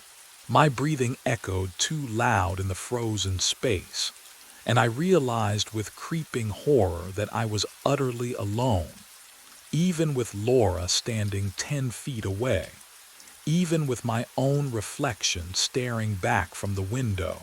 But what happened at 4:23 a.m. would prove I'd never been alone at all. The minutes crawled. I tried to move from the booth, tested my legs, my arms. Everything worked. I could stand, walk to the door, but I didn't. Some part of me understood that leaving wasn't an option anymore. The loop had me. At 4:15 a.m., according to my watch, the temperature dropped again. My breath misted in front of my face. Frost began creeping across the window beside me, delicate patterns spreading like veins. At 4:23 a.m., Laura blinked. Just once. Then she turned her head toward me with mechanical precision and smiled. Her lips didn't move right, like she'd forgotten how the expression worked. She set down the coffee pot and walked into the kitchen. The door swung shut behind her with a soft squeak that sounded deafening in the silence. I was alone now, truly alone. The clock ticked forward, 4:24 a.m. The second hand moved, once, twice, then stopped again. My laptop screen flickered. New text appeared beneath the article, typing itself one letter at a time. He's coming. I didn't ask who, I already knew. At 4:42 a.m. exactly, I heard footsteps, not from the entrance, from the hallway leading to the restroom. Slow, deliberate, the sound of dress shoes on linoleum, the same shoes I was wearing. They stopped just behind me. The vinyl booth across from me creaked as weight settled into it. I couldn't look up. My eyes stayed locked on the coffee mug, on my own white-knuckled hands gripping the table edge. Every instinct screamed at me to run, but my body wouldn't obey. David, my name in my own voice, but wrong, flatter, emptier, like a recording played through a broken speaker. I forced my eyes up. The face looking back at me was mine. Same jawline, same crooked nose I broke in college, same scar above the left eyebrow, but the eyes were hollow, not figuratively, literally hollow, sunken deep into gray skin that looked waxy and cold, the texture of something that had been dead for days. His lips were bloodless. When he smiled, I saw my own teeth, but they looked too white against the corpse gray of his gums. "You kept the appointment," he said. His hand reached across the table. I watched my own fingers, long and thin, pianist's fingers my ex-wife used to call them, extend toward me. The nails were clean, no wedding ring, just like mine.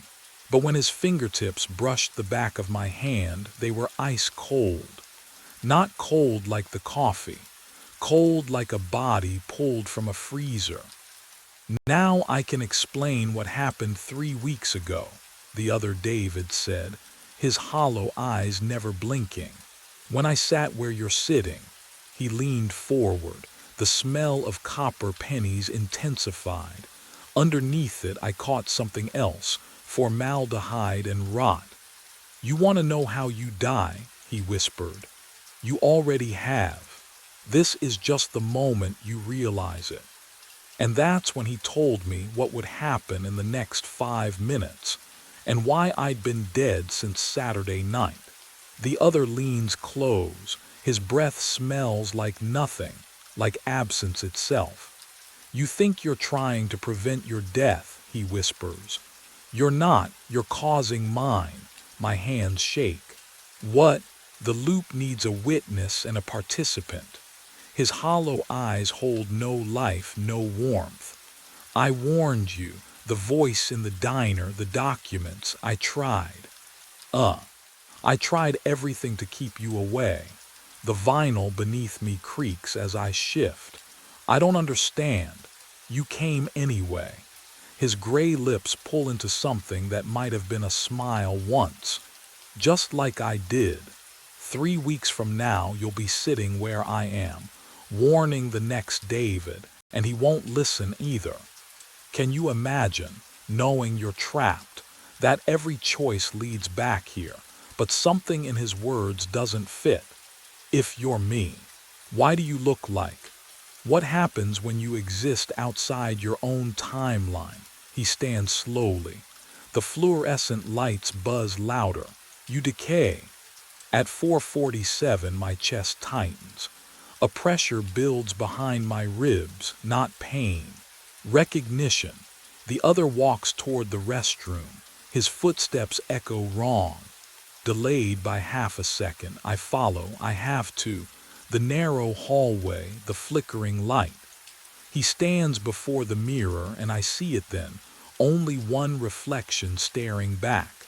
Mine. He turns, steps forward. His cold hand touches my chest, directly over my heart.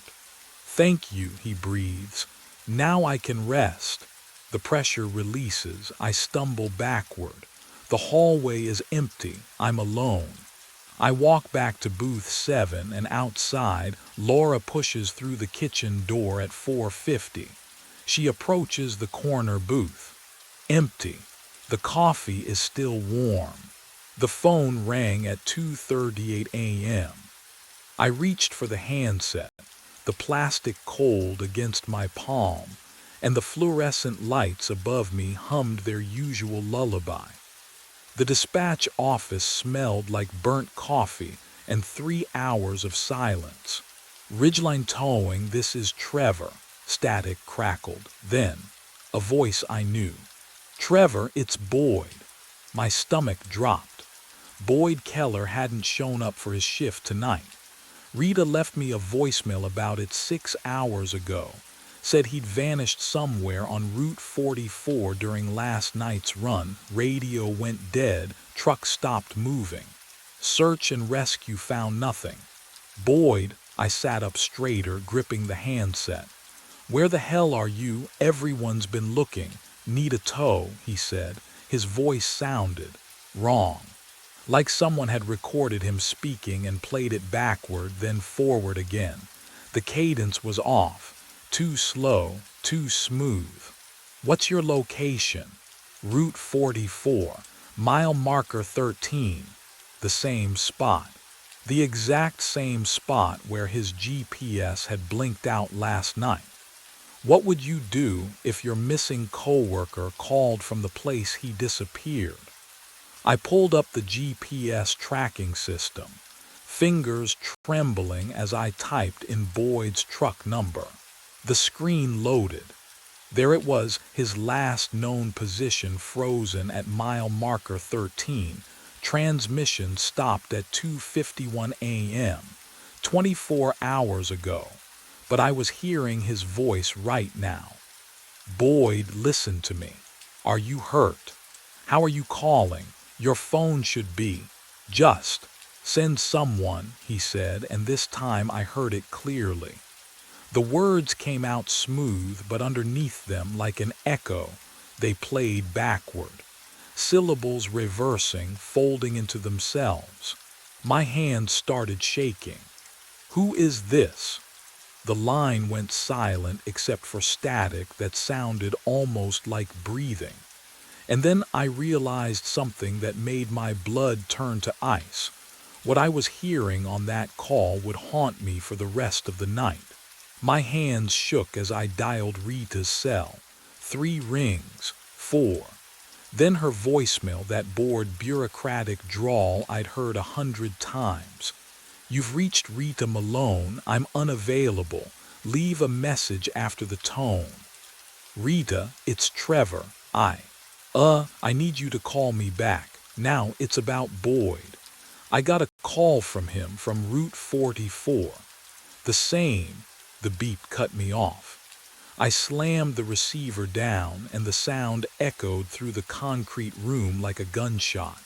The fluorescent lights hummed overhead, that relentless mosquito whine that burrowed into my skull. I tasted burnt coffee at the back of my throat, bitter, metallic, wrong. I pulled up the staff schedule on the terminal, fingers sticky against the keys. The screen glowed sickly green in the dark office. I scrolled to this week's rotation, looking for Rita's emergency contact. For anyone, my name stared back at me. Trevor Hatch. Night dispatch. Status, deceased. Called in 3 days ago. I blinked, read it again. The letters didn't change. What the hell? A glitch had to be, some database error. I'd been here every night this week. Hadn't I? The memory felt slippery, like trying to hold water in my fists. I switched to the Route 44 camera feeds. Maybe I could see Boyd's truck. Confirm he was really out there. Static. All 6 feeds showed nothing but churning gray snow, and through the dead pixels I swore I heard breathing. I grabbed my phone, texted Rita, then Jenna from day's shift, then dispatch in the next county. My thumbs flew across the screen, desperate pleading. The messages sat there, unread, unanswered. Nobody was listening, and the clock on the wall. It still read 2:38 a.m., but that was 10 minutes ago. I needed answers. The filing cabinet stood in the corner, gray metal coated with grime. I yanked the bottom drawer open. Cold metal bit my fingertips. Inside, folders slumped together like old bones, their edges yellowed and brittle. The smell hit me, dust and mildew and something else. Something stale, like air that hadn't moved in years. I pulled the thickest folder, 2009. The year stamped across the tab in faded ink. My hands trembled as I flipped it open. Incident reports, service logs. A photo clipped to the first page showed a tow truck driver, mid-30s, standing beside his rig. The name beneath read Dale Grimshaw. I scanned the report. Dale Grimshaw, driver. Dispatched to Route 44, mile marker 13 at 2:38 a.m. Never returned. Truck found 3 days later, engine cold, driver's door open. No blood, no signs of struggle, just gone. The company shut down 2 months after. Ridgeline Towing, but that wasn't my company. We were North Star Dispatch, different name, different management. I flipped to the contact sheet at the back of the folder. My stomach dropped. The dispatch number listed was identical to the one printed on my console. The exact same 10 digits I answered calls on every night. What are the odds of that? Can you even imagine? I looked around the cramped concrete room, the fluorescent lights humming their endless monotone song above me. The single window overlooking the empty lot. The burnt coffee smell that never left. This wasn't a different building. This was the same office. I stood, walked to the door, turned the handle. It didn't move. I tried again, rattling it harder. The metal clicked uselessly, locked tight from the outside. My breath came faster. I crossed to the window, pressed my palms against the cold glass, but the latch wouldn't budge. Rusted shut or bolted, I couldn't tell which. The fluorescent hum shifted, lower now, almost like breathing. I was alone, completely alone.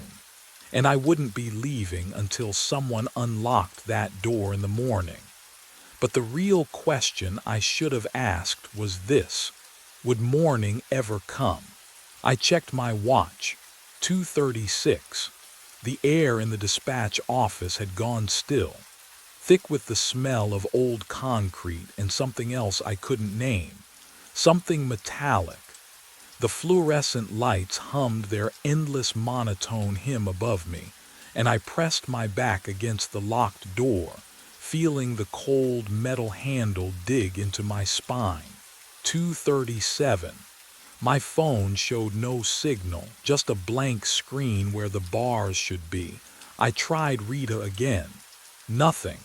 The call wouldn't even attempt to connect, but the landline on the desk.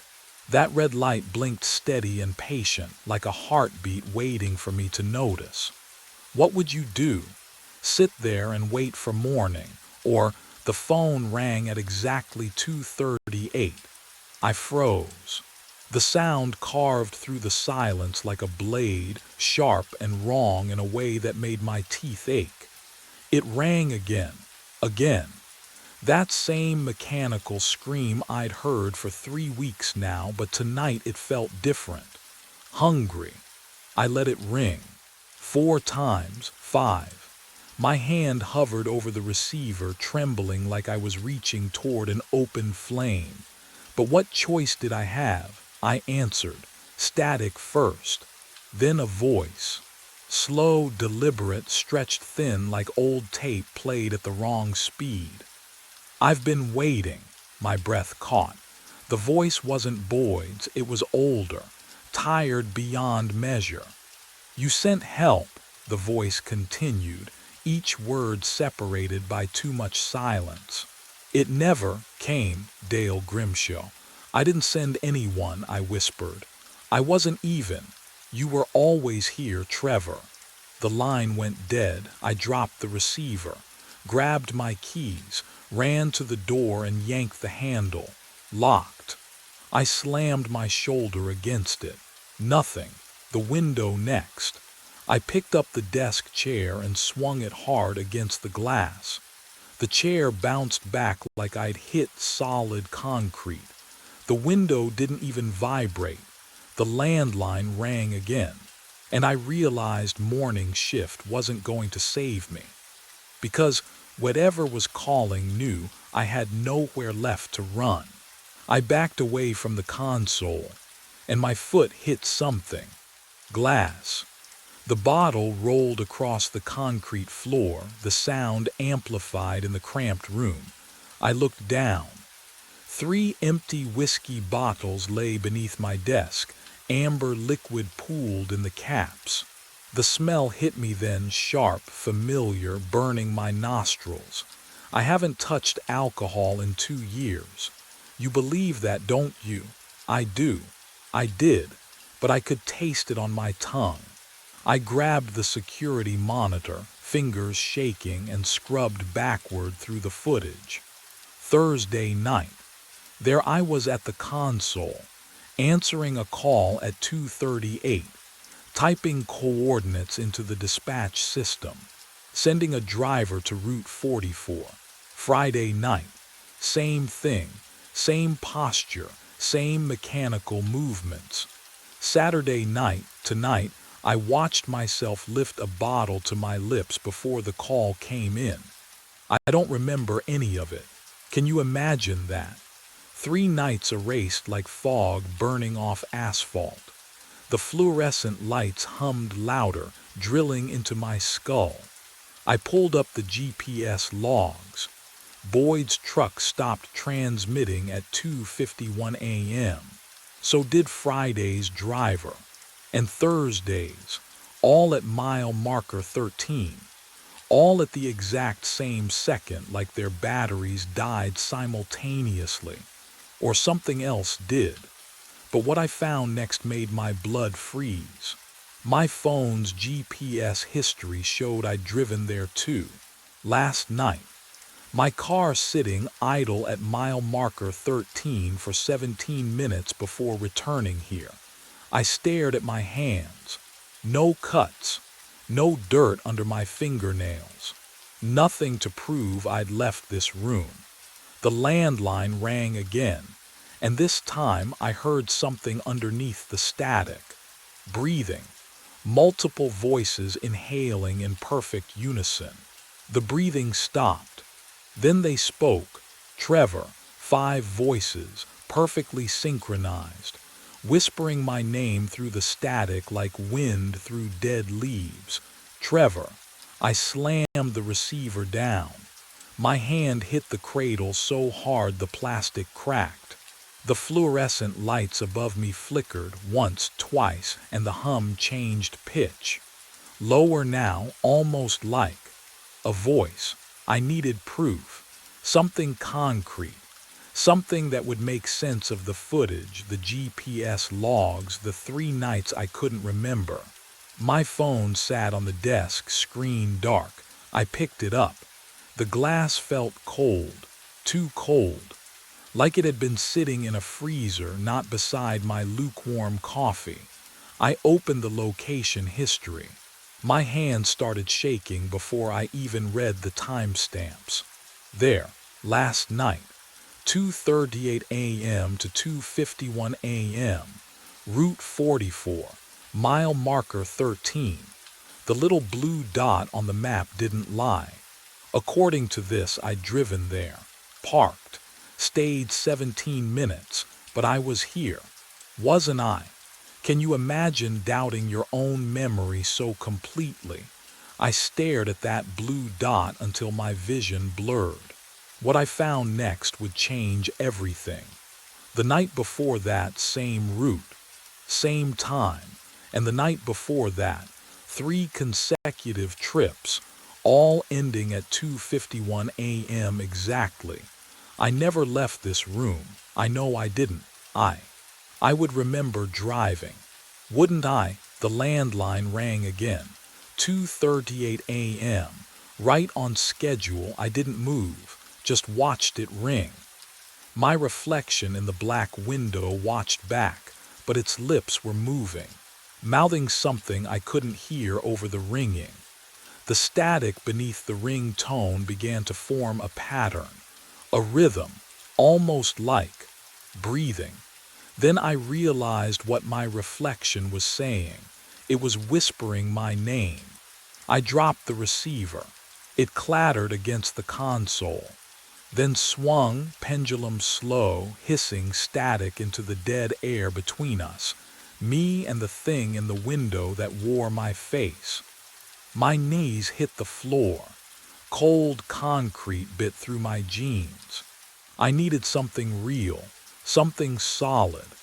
I pressed my palms flat against the ground, felt grit scratch my skin, and that's when my fingers brushed the edge of something taped beneath the desk. Peeling tape. The sound too loud in the fluorescent hum. I pulled. A photograph slid free, corners yellowed, surface glossy under the buzzing lights. The image stopped my breath. A man in a grease-stained tow truck uniform stood beside Route 44's mile marker 13. Trees thick behind him.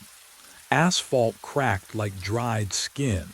His face, my face. I've never driven a truck, never.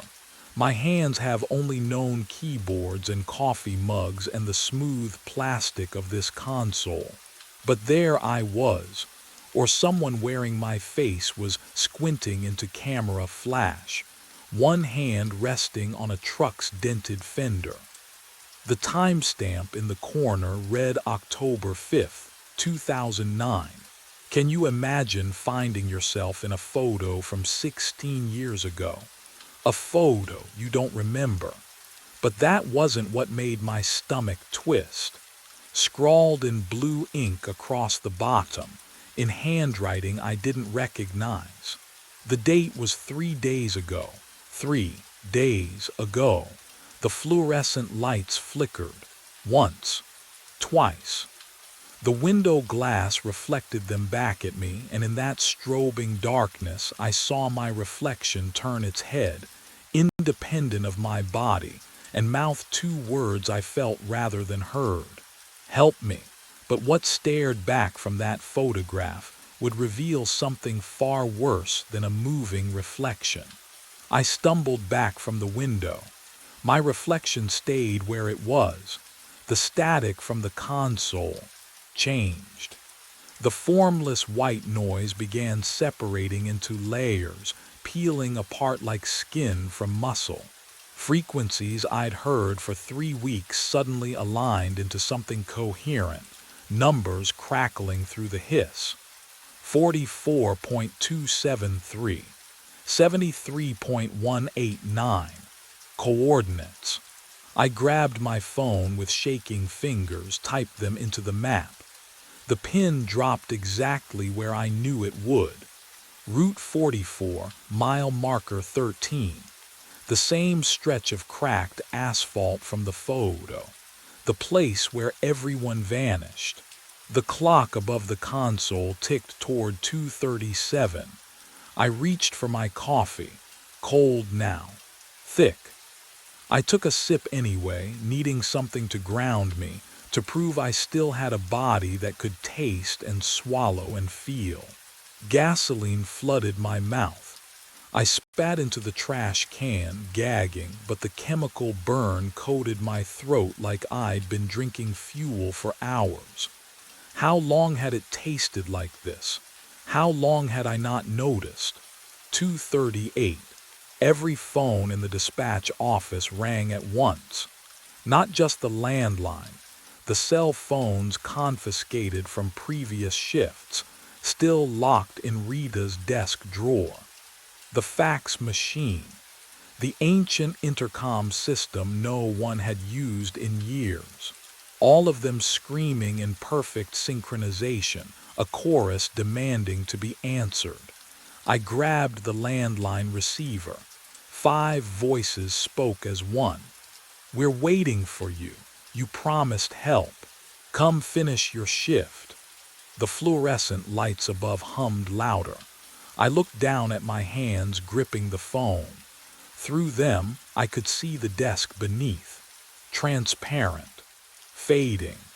Dissolving under light that suddenly felt less like illumination and more like an X-ray burning through what little remained of me. But what happened when there was nothing left to dissolve? That's when I would finally understand what I'd become. My hands were gone, the phones kept ringing. 5 voices, one truth. The fluorescent lights hummed a frequency that vibrated through what remained of me. And that's when the memories tore through. Route 44, October 5th, 2009. I was driving the tow truck. No, that wasn't right. I am driving the tow truck. The engine dies at mile marker 13. Cold air smells like pine needles and diesel exhaust. I call dispatch. A woman answers, says help is coming. Her voice sounds like static wrapped around a promise she can't keep. I wait, and wait, and wait. The gasoline taste in my mouth, that's not coffee. That's the fumes I breathed in the cab before hypothermia took me. Before I became something that couldn't leave Route 44. So I followed the only thread back. The dispatch number. The voice that promised help. But that wasn't the worst part. Boyd's voice on the phone 3 weeks ago. That was me, 16 years later, still calling. Still waiting. Jenna's cryptic note. She was me too, the loop before. Every dispatcher who's ever sat in this concrete tomb has been Dale Grimshaw, answering his own desperate call, sending the next version of himself to die on Route 44. Can you understand what that means? I built this purgatory one phone call at a time. The clock above the console clicks to 2:38. The phones scream in unison. My own voice echoes from every receiver. Dispatch, I need a tow. Route, no, I don't reach for the handset. My transparent fingers hover above it, then pull back. The fluorescent lights flicker. The air tastes like burnt metal and broken promises. What I didn't know then was what refusing would cost. The ringing doesn't stop. It splits into harmony, 2 rings, then 4, then 8, multiplying like a swarm of hornets trapped inside my skull. The office walls sweat condensation. The concrete floor vibrates. The phone rings, and rings, and rings. The ringing split into 12 phones, 20, 50. The sound carved into my skull like a drill bit. The fluorescent lights strobed. The concrete walls rippled. I pressed my transparent hands against my ears, but the ringing came from inside now. Inside my bones, my teeth, my memory. I couldn't break it. The loop didn't want to be broken. My hand reached for the phone, not my choice anymore. The receiver was ice against my ear, or was it? Could I even feel cold if I'd been dead for 16 years? Silence, static, then a voice, my voice. Dispatch, younger, confused, scared. I need a tow, Route 44, mile marker 13, my truck it died. Everything died. I opened my mouth. Nothing came out. Hello, is anyone there, please? I've been waiting so long. What would you do? Lie to yourself. Promise help that never comes. Help is coming, I whispered. The words tasted like gasoline.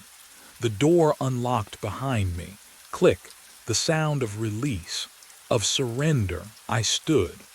The office dissolved into burnt coffee smell and static hum.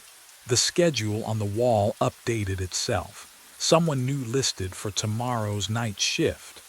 A name I didn't recognize yet. My phone's GPS glowed. One route available, Route 44. I drove. The woods swallowed my headlights at mile marker 13. 2:51 a.m. on the dashboard. The engine coughed, sputtered, died. I sat in the silence. And then I understood. This wasn't punishment. This was duty. I picked up my phone, dialed the number I'd memorized across lifetimes. It rang. Someone young answered, eager, alive. Dispatch. I need a tow, I said. Route 44, please. Help is coming, right? Help is coming, they promised. I waited in the dark. Pump 3 clicked on at exactly 2:14 a.m. I looked up from the register, squinting through the bulletproof glass. The fluorescent island lights buzzed overhead, but the pump stood alone. No car, no truck, just empty pavement and the nozzle rising by itself, slow and deliberate, like someone had gripped the handle. The numbers started rolling. 0.01, 0.02, gallons climbing in perfect rhythm. I pressed my face closer to the window. The air outside shimmered near the pump, exhaust fumes, thick and wavering, catching the sickly yellow light. That acrid gasoline smell seeped through the door seals, burning the back of my throat. But there was nothing there. What would you do? Stay inside where it's safe or go look? I pushed through the door. The night air hit me first, cold, way too cold for August. My breath fogged. The pump kept dispensing, the mechanical click, click, click cutting through the silence like a heartbeat. I walked across the lot, gravel crunching under my boots, and stopped 3 feet from pump 3. The asphalt felt wrong. I crouched down, touched the pavement with my palm. Warm. Not just warm, hot, like something heavy had been sitting there, engine running, baking heat into the ground. The dark stain spread in 2 perfect rectangles. Tire marks. But what I felt next made my stomach drop. I reached for the nozzle. My fingers closed around the handle. Ice. Not cool metal. Ice. The kind that burns your skin on contact, that makes your bones ache. I yanked my hand back, and that's when I heard it. An engine, idling close, right where nothing stood. My mind raced back to how it started. 4 nights ago, the register chimed at 2:14. 220s slid across the counter. Cash. Pump 3. The man's voice had been muffled through the bulletproof glass, swallowed by the hum of flickering fluorescence overhead. I'd hit the button to activate the pump without looking up, muscle memory after 6 months of graveyard shifts. When I finally glanced at the monitor, the lot was empty. I blinked, rubbed my eyes. The screen showed Pump 3's nozzle hanging in its cradle, but the counter was already rolling. 2 gallons, 3, numbers climbing in that steady digital crawl. I pressed my face closer to the glass. Nothing, just asphalt and moths circling the vapor lights. The coffee smell from the burnt pot behind me suddenly seemed too strong, almost metallic. I grabbed the flashlight and pushed through the door, feeling the cold bite of the metal handle against my palm, odd for August. Outside, silence pressed against my eardrums. I walked the entire lot, checked behind the dumpster, circled the building twice. My footsteps echoed too loud in the stillness. Can you imagine that?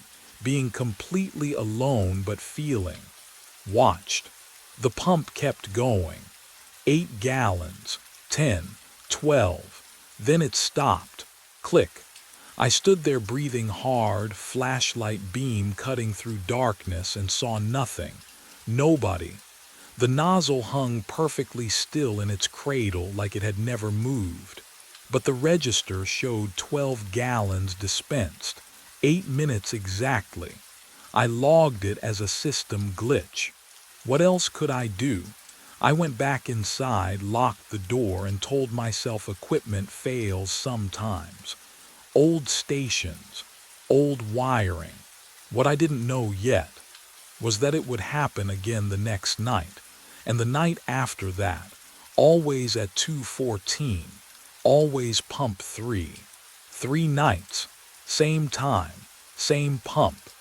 The security monitor's glow turned my skin blue as I scrolled backward through footage for the 4th time, the smell of burnt coffee thick enough to taste.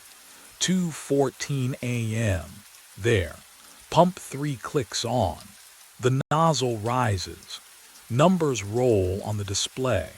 But the frame shows nothing except empty pavement slicked with dew and the faint shimmer of exhaust that shouldn't exist.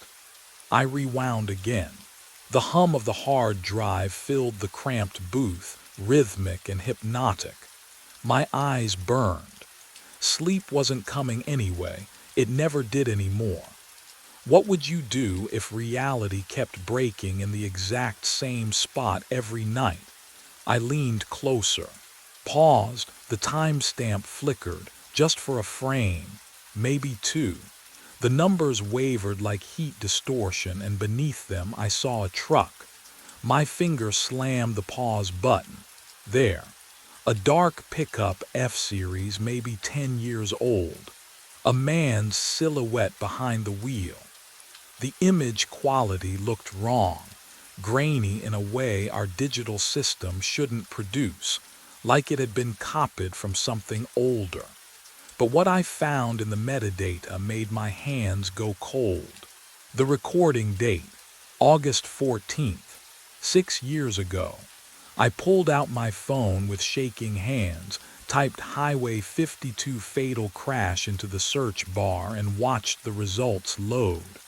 The fluorescent lights above me flickered once, twice. A single article appeared from the local paper. Fatal single vehicle accident, 2 miles south. August 14th. Time of death, 2:22 a.m. 8 minutes after the pump activated. 8 minutes that stretched between whatever was happening outside and the moment a man named Roy Tennant died on impact at Dead Man's Bend. And I suddenly understood that the impossible transaction wasn't ending at Pump 3. It was only just beginning there. I waited outside at 2:13 a.m. The asphalt still held the day's heat beneath my boots, but the air around Pump 3 felt different. Wrong. Colder than it should be in August. I stood 3 feet from the nozzle cradle, watching the digital display sit dark and dormant. My phone screen glowed 2:13 and 42 seconds. The nearest streetlight flickered once, twice, then steadied. Knowing Roy Tennant died 6 years ago changed nothing about what happened here every night. The pump would activate. The numbers would roll. And I'd proven something was there. Something that left warm tire impressions and made exhaust fumes shimmer in empty air. But knowing it wasn't a glitch made standing here feel different. My heartbeat pulsed in my throat. The pines beyond the lot whispered though the air had gone completely still. Can you imagine waiting for a ghost? For something you can't see but know is coming? 2:14 a.m. The pump clicked on with that familiar mechanical snap. Numbers appeared on the display. 0.0. The nozzle lifted from its cradle, smooth, deliberate, and angled toward pavement as if gripped by invisible hands. I stepped forward. The temperature dropped so fast my skin prickled. The smell of gasoline flooded my nose, but sweeter somehow, like it had been mixed with something floral and rotting. I reached toward where the nozzle hung suspended in midair, my fingers trembling. Contact. Oh, it wasn't metal I touched. Resistance pushed back against my palm, soft, yielding like pressing into cold gelatin. The texture felt organic. Wrong. I pushed harder and felt the shape of fingers wrapped around the pump handle, their grip solid but distant, separated from mine by something thicker than air but thinner than glass. The pump stopped. Numbers froze at 0.3 gallons. My breath fogged in front of my face despite the summer heat, and I realized with creeping certainty that whatever was here hadn't left. It had simply stopped moving. The silence pressed against my eardrums. The pines had gone completely quiet. Even the distant hum of the refrigeration unit inside the station had ceased. And that's when I felt it. The unmistakable weight of being watched. The scorch marks appeared overnight. I stepped outside at sunset to check the lot, and there they were. Black streaks radiating from Pump 3 like something had burned from the inside out. The asphalt hadn't melted. It had charred. The pattern was wrong, too deliberate. 5 lines, each about a foot long, arranged like fingers clawing outward. The smell hit me when I crouched down. Burnt rubber, yes, but underneath something sharper, metallic. Like ozone after lightning strikes too close. I touched the nearest mark. Cold. Can you imagine finding that? Proof that whatever I'd felt the night before had left something behind. But that wasn't the worst of it.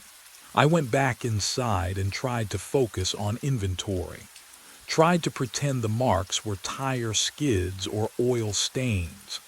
The fluorescent lights buzzed overhead, their rhythm slightly off. I kept glancing at the clock. 2:09, 2:10, 2:11.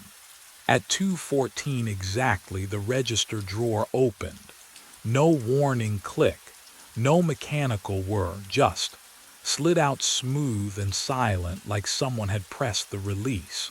2 $20 bills lifted from inside, lifted, I swear, and drifted onto the counter. I didn't move. Couldn't. Then I heard it. Boots. Heavy soles on pavement outside, moving slow and deliberate toward the door. But when I looked through the bulletproof glass, the lot was empty. The sound kept coming. Closer, heel, toe, heel, toe. The security monitor flickered. What I saw next made my blood freeze. A shadowed figure filled the screen, tall, broad shoulders, moving toward the door with the same measured steps I'd been hearing. The timestamp read 2:14 a.m., present time, but the angle was wrong. The camera showed the exterior door, and I was staring right at it, seeing nothing but empty darkness beyond the glass. I waited until the fluorescent stopped buzzing before I moved. My phone screen glowed cold against my palm as I pulled up the county traffic database. The burnt coffee smell had turned my stomach sour, but I needed answers more than I needed fresh air. Highway 52, fatal collision, August 14th. 6 years back, the search loaded slow, pixel by pixel, and there it was, Roy Tennant, age 41, truck driver out of Millbrook. Single vehicle accident at Dead Man's Bend, 2 miles south of Crossroads gas station. Time of death, 2:22 a.m. Cause, lost control after swerving to avoid debris in roadway. Died on impact. I read the name 3 times. Roy, the invisible customer at Pump 3, had a name now, had a life, had an ending. But something about the report felt incomplete. I clicked through to the supplemental files. There was a photo, grainy, pixelated, taken by the state trooper at the scene. The guardrail bent inward like a broken rib. Glass scattered across asphalt that looked wet under the camera flash. And in the ditch. I didn't look too close at that part. The next document made my breath catch. Emergency contact. Eleanor Tennant, wife. The address listed was 18 miles north of the station. 18 miles past where Roy had stopped for gas, which meant he was heading home, heading to her. And then I saw the annotation at the bottom of the report, handwritten in blue ink. Victim, unaware spouse deceased at time of collision. Eleanor Tennant, age 39, pronounced dead at Mercy Hospice at 12:09 a.m. same date. 2 hours. 2 hours before Roy's truck left the road. Can you imagine? Rushing home through the night, stopping for gas because you're running on fumes. Every second feeling like theft because she's waiting and you promised you'd be there. You pump 12 gallons in 8 minutes, not a second more than necessary, and you think you still have time. But you don't. She's already gone, and you'll never know. Because in 8 minutes, you'll hit that curve going 70, and the last thought in your head will be her name. I set the phone down. My hand was shaking. The fluorescence hummed overhead, and somewhere outside, I heard an engine idling that wasn't there. Roy wasn't haunting Pump 3. He was still trying to finish the fill-up, still trying to get home, still believing she was alive, still trapped in those 8 minutes before the world ended. And what I'd felt through the frosted air when I reached for him wasn't anger. It was desperation. But what I didn't understand yet, what the crash report couldn't tell me, was why he'd come back to me. I knew his story now. I knew what drove him through the dark that night 6 years ago. But knowing didn't prepare me for what happened at 2:14. The floor trembled beneath my feet. A low vibration rolled through the concrete like distant thunder trapped underground. I pressed my palms against the counter, felt it shudder again, harder this time. Through the window, Pump 3 roared to life. Gasoline erupted from the nozzle, not a trickle but a torrent. It splashed onto empty pavement in thick, violent streams. The stench hit me through the glass door, but something was wrong with it. Not the sharp chemical bite I'd smelled 1,000 times before. This was sweet, rotting sweet, like flowers left too long in a closed room. And then I saw them, boot prints forming in the pooling fuel. One, then another. Heavy treads pressing into liquid, leaving perfect impressions that shouldn't exist. What would you do? Would you stay inside where the glass feels safe, or step out to face what's making those prints? I didn't get to choose. The door slammed open, hinges screaming, and freezing air poured into the store. My coffee cup skittered across the counter, slid, tipped, shattered on the floor behind me. The cold wasn't just cold, it ached. It burned. My breath came out in thick white clouds despite the August heat still clinging to the night outside. The register screen flickered. Green text crawled across black. Help me. But what came next made every hair on my neck stand rigid. The fluorescent lights buzzed once, twice, and died. Darkness swallowed the station whole, and in that absolute black I heard breathing that wasn't mine. The lights flickered back on, one by one, each fluorescent tube buzzing louder than it should. The breathing stopped. I stood frozen behind the counter, my hand still gripping the edge where the register had displayed that message. The metal felt warm now. No, hot. I pulled my fingers away and saw condensation beading on the surface, impossible in the freezing air that still hung around me like fog. The door was closed again. The boot prints in the gasoline outside had vanished. But I couldn't stay there.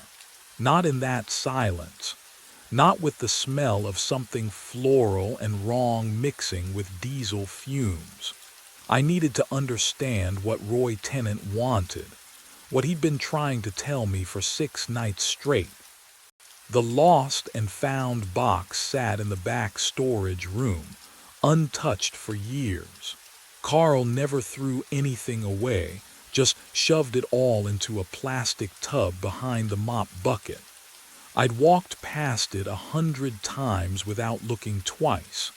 Now I dragged it into the flickering light and pried off the dusty lid. Sunglasses, a child's toy truck, somebody's work glove stiff with age, and beneath those, a photograph. The edges were warped, water damaged maybe, but the image was clear enough. A man and woman stood in front of this very station. The neon sign glowed behind them, brighter than, newer. She was laughing, her head tilted against his shoulder. He looked at her like she was the only thing in the world worth seeing. I recognized his face from the crash report photo. Roy Tennant. Younger, alive. The back of the photo had a date scrawled in blue ink, August 10th. 6 years ago, 4 days before he died. What you're holding. Can you imagine keeping that moment in your pocket while everything fell apart? But the real discovery came when I turned the photo over again and noticed something in the background. Roy's truck, parked at pump 3, and in the truck bed, barely visible, a cardboard box. I squinted. The photo was small, grainy, but I could make out text on the side, Mercy General Pharmacy. My stomach dropped. I pulled up the crash report on my phone again, scrolling past the details I'd memorized. Cause of accident, swerving to avoid debris. Time of death, 2:22 a.m. And then, a note I'd skimmed before. Personal effects recovered from vehicle, clothing, wallet, medication bottles expired. Medication bottles. He wasn't just coming home. He was bringing something to her. Something she needed. And he'd stopped here, At 2:14 a.m., 8 minutes before the crash, to fill up so he wouldn't have to stop again, so he could get to her faster. I pressed my palms against my eyes. The fluorescence hummed overhead. My breath came shallow. Roy didn't know she was already gone. He died thinking he still had time. And now he was trapped in those 8 minutes, forever filling the tank, forever thinking he could still save her. I lowered my hands. And that's when I saw it. The security monitor flickering again. The timestamp read 2:14 a.m., but the date was wrong, 6 years in the future. And the figure on the screen standing at pump 3 wasn't Roy, it was me. I spent 3 hours writing the note. My hand cramped around the pen as I tried to explain what I'd learned. That Alina died at midnight, that Roy never made it home, that 6 years had dissolved into 8 minutes on repeat. The words looked absurd under the fluorescent lights, but I folded the paper anyway and tucked it into my jacket pocket beside the photograph. The clock above the register ticked toward 2 in the morning. I grabbed the photo and stepped outside. The air pressed against my skin, thick and waiting. Pump 3 stood silent under the flickering neon, its shadow stretching toward the tree line. I positioned myself beside it, boots scraping on asphalt still stained darker than the rest of the lot. 2:13. My breath clouded despite the summer humidity. The temperature had dropped 10 degrees in the last minute. I could feel the cold seeping through my shirt, raising goosebumps along my arms. 2:14. The pump clicked on. Can you imagine standing beside something you can't see but know is there? The nozzle lifted by itself, angling toward empty space. Numbers began rolling on the display.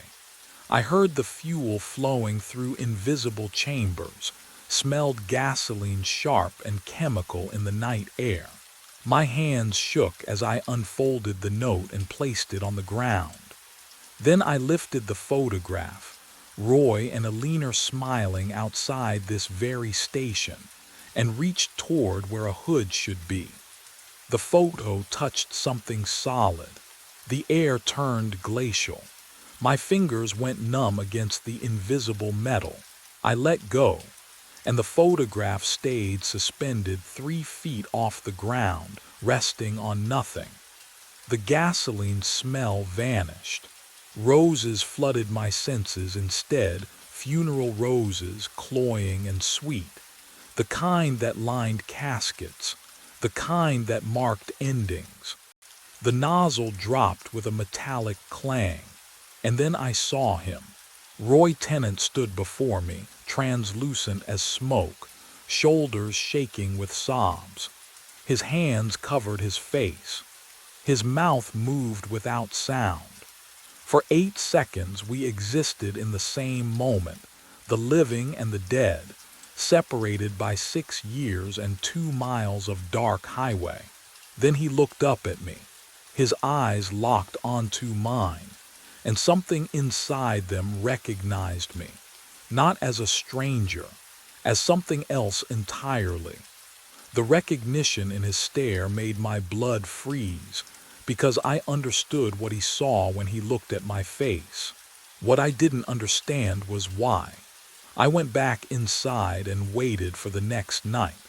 The fluorescent lights hummed their usual tune. Coffee burned in the pot. I couldn't taste it anymore. Couldn't taste much of anything after what I'd seen at pump 3. Roy's face stayed with me, that recognition in his eyes, like he'd known me. At 2:13 a.m. I walked outside. The summer air pressed humid against my skin, but I was shivering anyway. Pump 3 stood silent under the flickering neon. No cold spots, no invisible engines, just empty asphalt and the distant whisper of wind through the pines. 2:14 came and went. The pump stayed dark. I stood there for 20 minutes, waiting for numbers to roll or nozzles to lift. Nothing.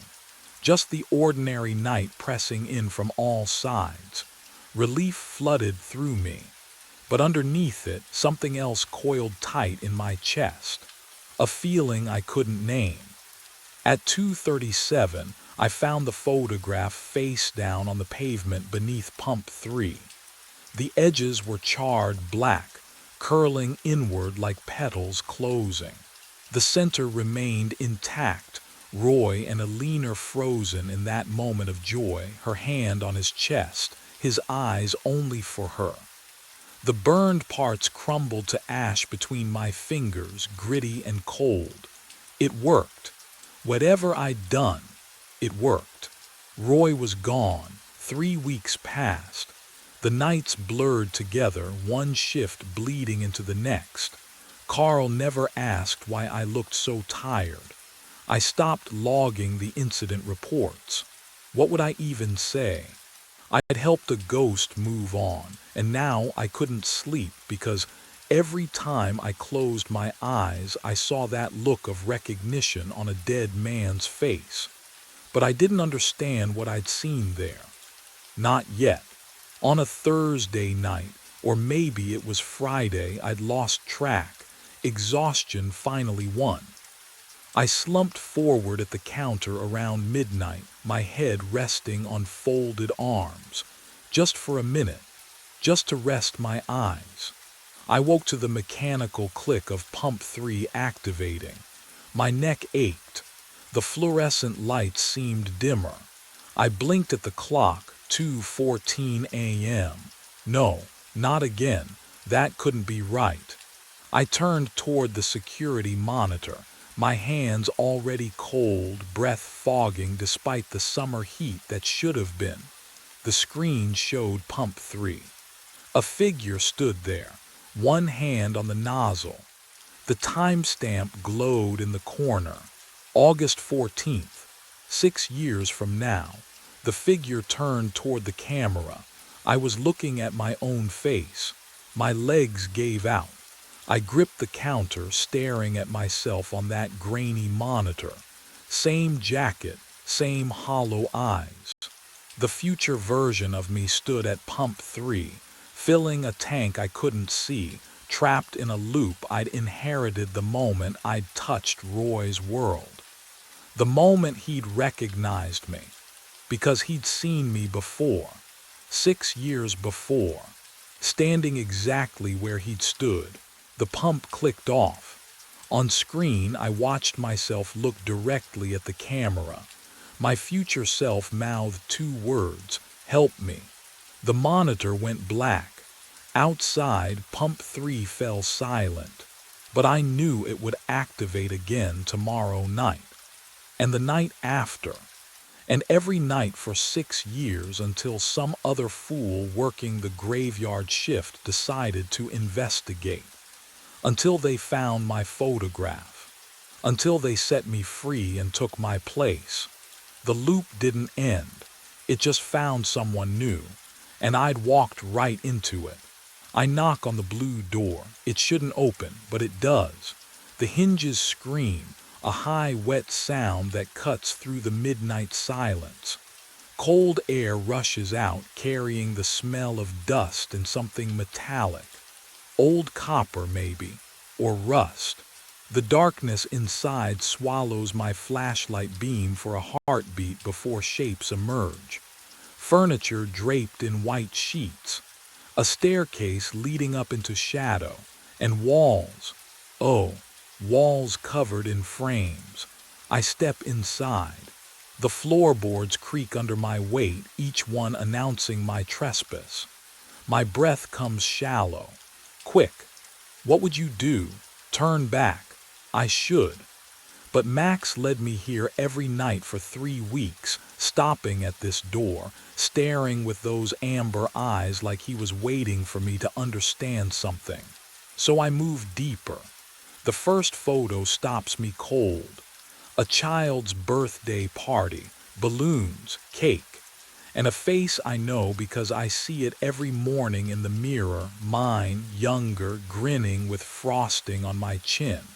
But that's impossible. I've never been here before. I move to the next frame. My high school graduation. Cap and gown. Same face. Same scar above my left eyebrow from the bike accident when I was 12. Except I don't remember this photo being taken. Don't remember who's standing beside me, arm around my shoulders, smiling. The walls close in with each frame. My childhood, my family, my life captured in moments I can't recall living. But what I find on the mantel changes everything. A dog collar, worn leather, brass tag catching my flashlight, engraved in clean letters, Max 2015, 9 years ago. Outside, Max whines, low, mournful, like he's been waiting far longer than 3 weeks. And suddenly, I'm not sure who I came here looking for. 3 weeks earlier, I took a job I should have questioned. The email arrived at 10 p.m. Subject line, late night walker needed, Millbrook Complex. I'd walked dogs for 2 years, knew the neighborhoods, needed the money. Simple enough. The message gave an address, apartment 4 billion, and instructions that felt off, key under mat, note inside.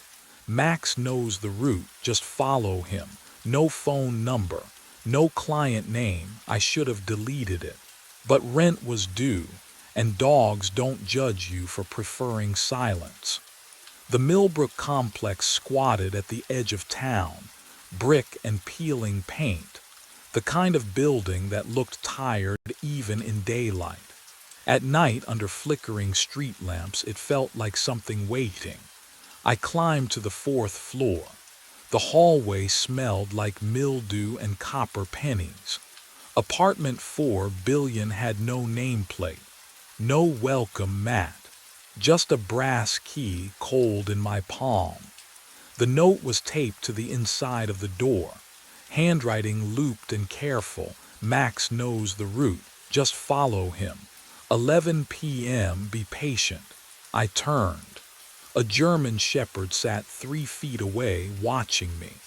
I hadn't heard him approach. His eyes caught the dim light wrong, too reflective, like coins at the bottom of a well. Can you imagine a dog that size moving without sound?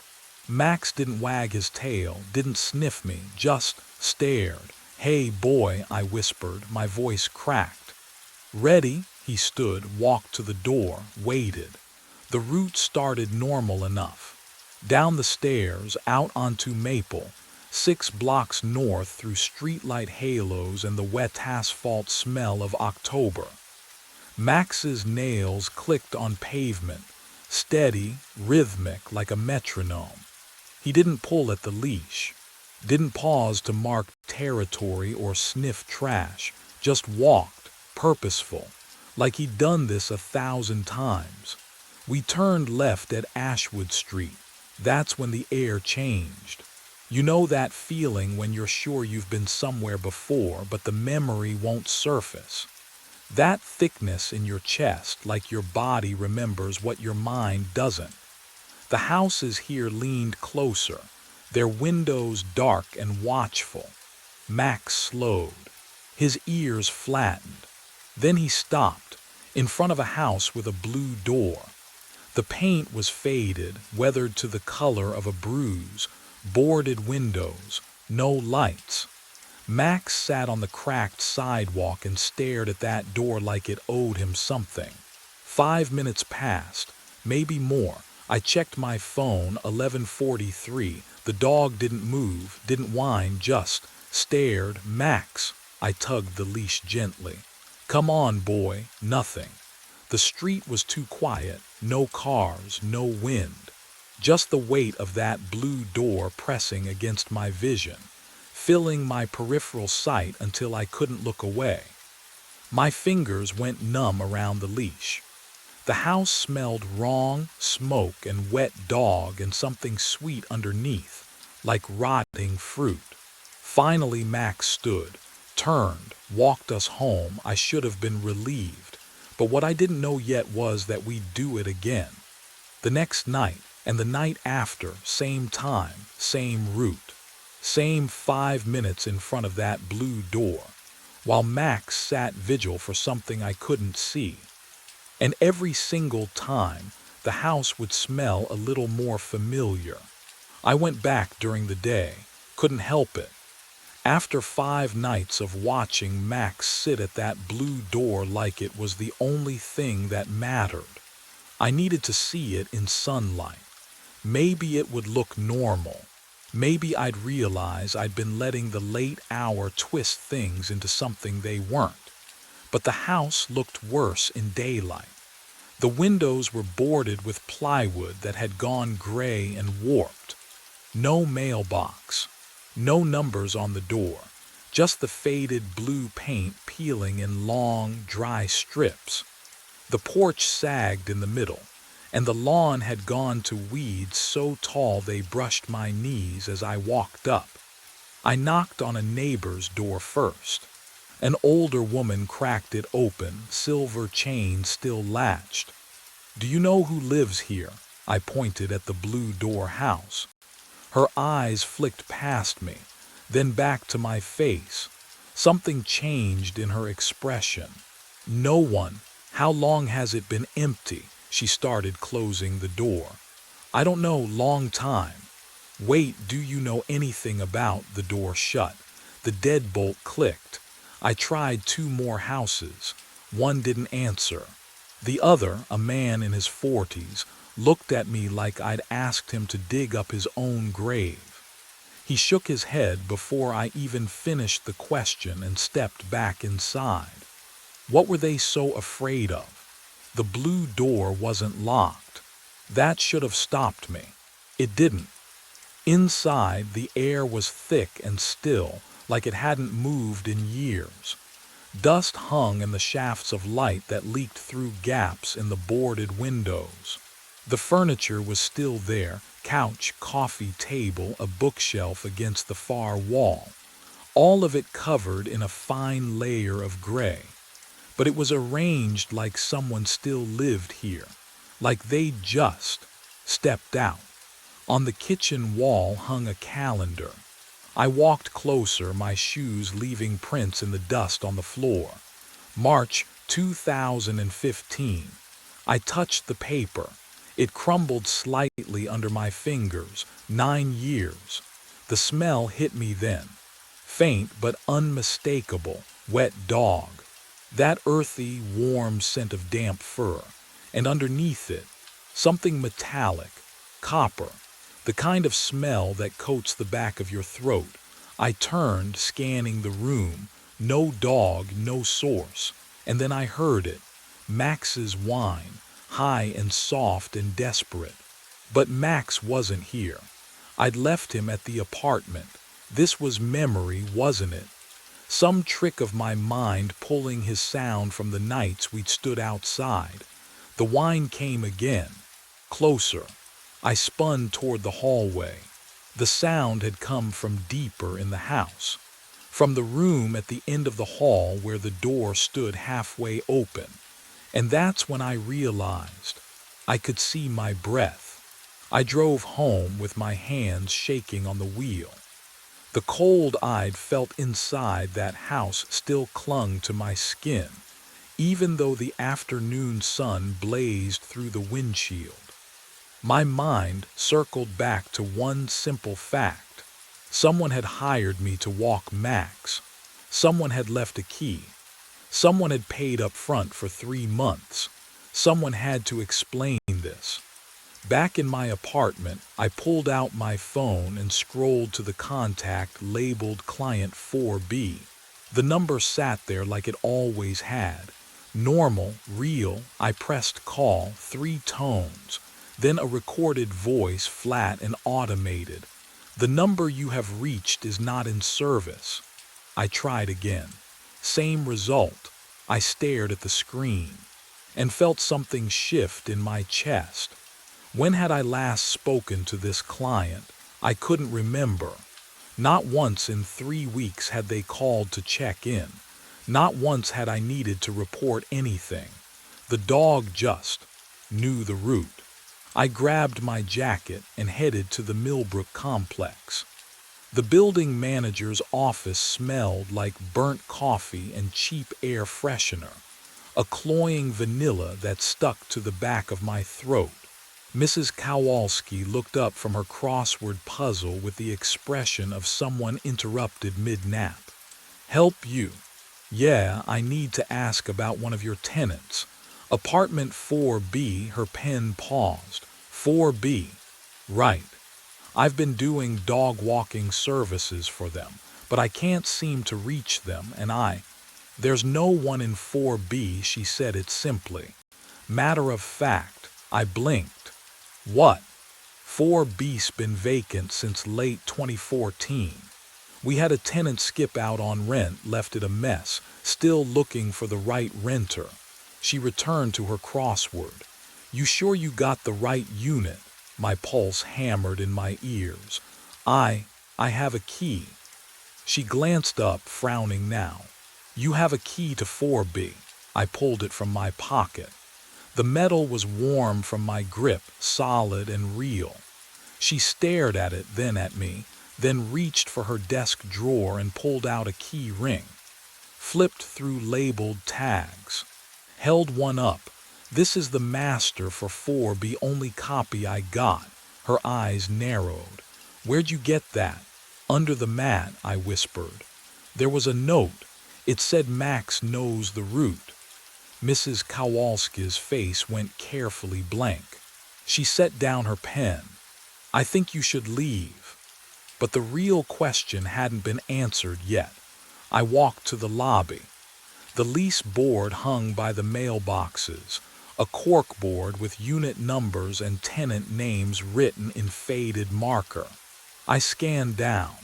1A Martinez, 2C Pham, 3B Johnston, 4B vacant since 2014. My throat tightened. I turned and walked up the stairs, 2 flights down the hall, counting doors.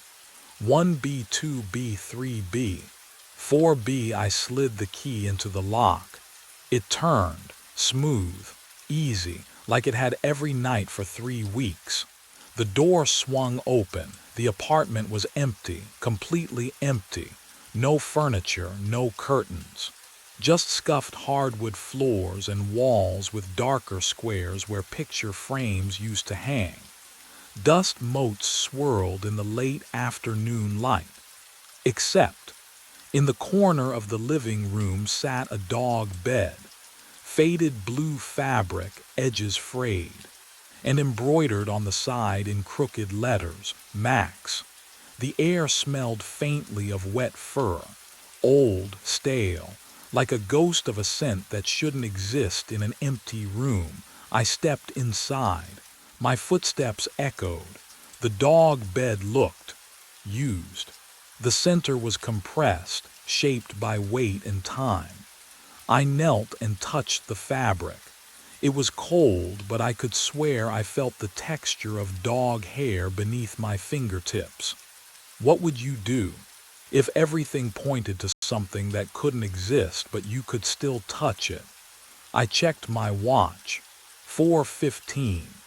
In 6 hours and 45 minutes, Max would be waiting at the door, and he would lead me down the same 6 blocks. Turn left, stop at the blue door, just like he had every single night since this started. Since when exactly? I tried to remember the first night. The note, the key, but the memory felt slippery, like trying to hold water. I remembered doing it. I just couldn't remember it starting. My phone buzzed. I pulled it out, hands trembling, hoping for something, anything that made sense. No notifications, but the screen showed 11:03 p.m. I looked at my watch again. 4:15. The phone's clock ticked forward. 11:04. And from somewhere deep in the empty apartment, I heard the soft jingle of a collar and the click of claws on hardwood, though nothing was there.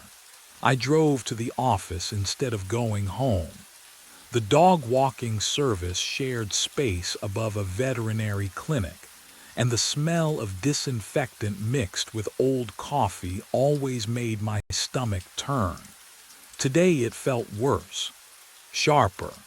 I pushed through the door and found Casey at the desk, scrolling through her phone with the bored efficiency of someone who'd rather be anywhere else. "Hey." My voice came out rougher than I intended. "I need to ask you about an assignment." She didn't look up. "Ma'am, apartment 4 billion, Millbrook Complex, German Shepherd named Max." Her thumb kept moving, scrolling. "Don't know it." "Casey. I've been walking him for 3 weeks." That made her look up. Her eyes were flat, empty of recognition. "You sure? What would you do when someone stares at you like you've just spoken a language they've never heard? Like you're the one who's wrong?" "Check the system," I said. She sighed, but she turned to the computer. The keyboard clicks sounded too loud in the small room, each tap echoing off the cheap paneling. I watched her face, watched for the moment she'd find it and apologize for forgetting. But that moment never came. "Nothing," she said. "No 4 billion assignment under your name. No client at Millbrook Complex at all." My hands went cold. "That's impossible." "Then maybe you're thinking of a different job." Her tone had shifted. "Careful now. The way people talk to someone who might be unstable." I pulled out my phone. My fingers felt numb against the screen, the glass slick with condensation from my palm. I opened my messages, scrolled to the client's number. The thread was gone. Every text, every confirmation, every instruction about Max and his route. Gone. But what I found instead made my mouth fill with the taste of copper. One photo, just one, me. Younger maybe, hair a bit longer. I'm holding Max, his coat glossier, his eyes brighter, and we're standing in front of a house with a blue door. My smile looks genuine, happy, like I belong there. The date stamp sat in the corner, white text burned into the digital image. March 7th, 2015. I stared at it until the numbers blurred. 9 years ago. I would have been. What, 19?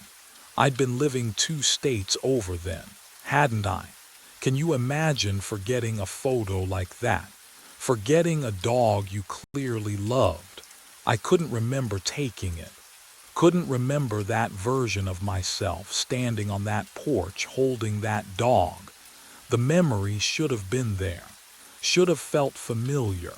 Instead, it felt like looking at a stranger wearing my face. "You okay?" Casey's voice sounded distant. I looked up. She was staring at me now, her expression caught between concern and something else. Fear, maybe. "Who assigned me Max?" I asked. "Jordan, there is no Max." "Then explain this." I turned the phone toward her. She leaned in, squinted at the screen. Her face went pale just for a second before she shook her head. That's you, but what? The date's wrong, has to be." She pushed back from the desk. "Photo metadata glitches all the time."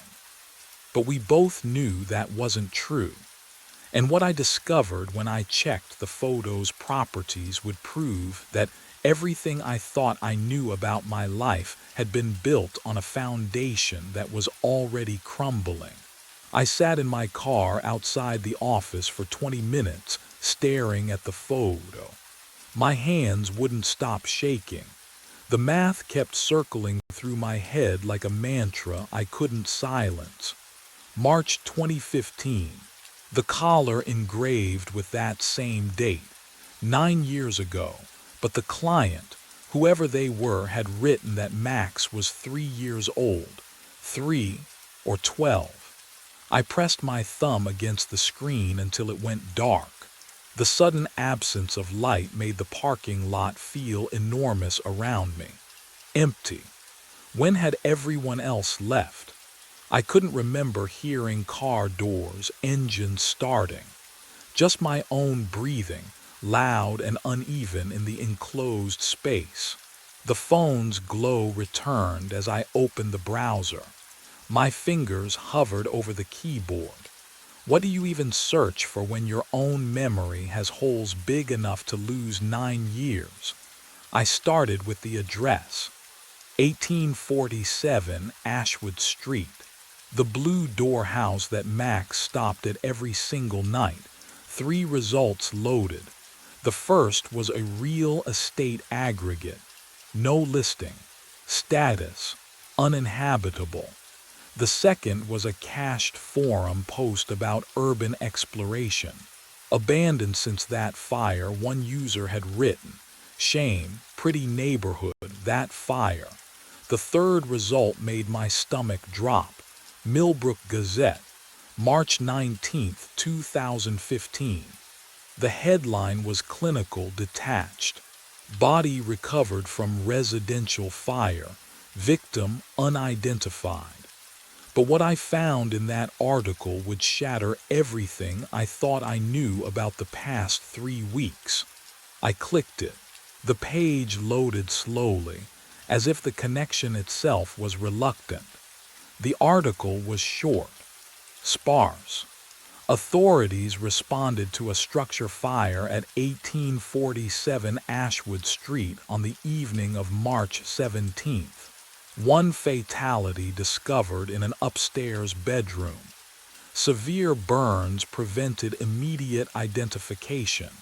No next of kin located. Investigation ongoing. The address hit me like cold water. The same house. The one with Max's collar on the mantel, my childhood photos on the walls, that impossible calendar frozen in time. I scrolled down. There was a photo embedded in the article, low resolution, taken from the street. The house mid-blaze, orange light bleeding through boarded windows, smoke pouring into a dark sky. And there, barely visible in the corner of the frame, a blue door, my blue door. The next image was smaller. A police reference photo, they called it. Victim's personal effects recovered from the scene. I had to zoom in to see it clearly. A dog collar. Metal tags catching the camera flash. I could just make out the engraving. Max. The air in the car felt wrong. Too thick. Too warm. I cracked the window and heard. Nothing. No traffic. No wind. Just that awful, suffocating silence that presses against your eardrums until you hear your own pulse. I went back to the article, scrolled past the details I'd already absorbed. At the bottom, there was one more photo. A witness had submitted it, taken earlier that day before the fire. The caption read, "Victim's appearance remains unclear due to image quality." The photo was blurred. Motion maybe, or smoke already starting. But I could see the outline of a person standing on the porch. Dark hair, slender build, one hand raised, palm out like they were waving, or warning someone away. I enlarged it until the pixels fractured into meaningless shapes. Then I looked at my own reflection in the darkened phone screen. Back to the photo. Back to my reflection. Can you imagine that moment? When your face stares back at you from 2 places at once, one living, one dead. The figure in the photo had the same jawline, same height, same way of standing with weight shifted slightly to the left. I dropped the phone. It clattered against the passenger seat, screen still glowing, that blurred figure still waving from 9 years ago. My breath came in short, shallow gasps. The car felt smaller, tighter, like the walls were creeping inward. No, no, this wasn't possible. But the collar said 2015. The photo on my phone said March 7th, 2015. The article said March 17th. 10 days apart. 10 days. And then someone burned. I grabbed my phone again, hands slick with sweat. I needed to see the house. Now, needed to prove this was a coincidence, a mistake, someone who just looked like me. The screen flickered. Just for a second. When it stabilized, the article had changed. No, not changed. I was seeing something I'd missed before. At the very end, a single line in smaller text. Neighbors reported seeing a dog at the property for weeks after the incident. German Shepherd. No collar, attempts to capture unsuccessful. Max. Max had been there after the fire, after someone died, after What died? Disappeared. The temperature in the car dropped so suddenly I could see my breath. And underneath the scent of old coffee and pine air freshener, something else crept in. Faint but unmistakable. Copper. And wet dog. I looked up at the rear-view mirror. For just a moment, less than a heartbeat, I swore I saw someone sitting in the backseat. Same dark hair. Same face. But burned. What I didn't know yet was that when I turned around to look, the truth waiting in that empty seat would follow me home. I didn't look at the rear-view mirror again. Not once. Not the entire drive home.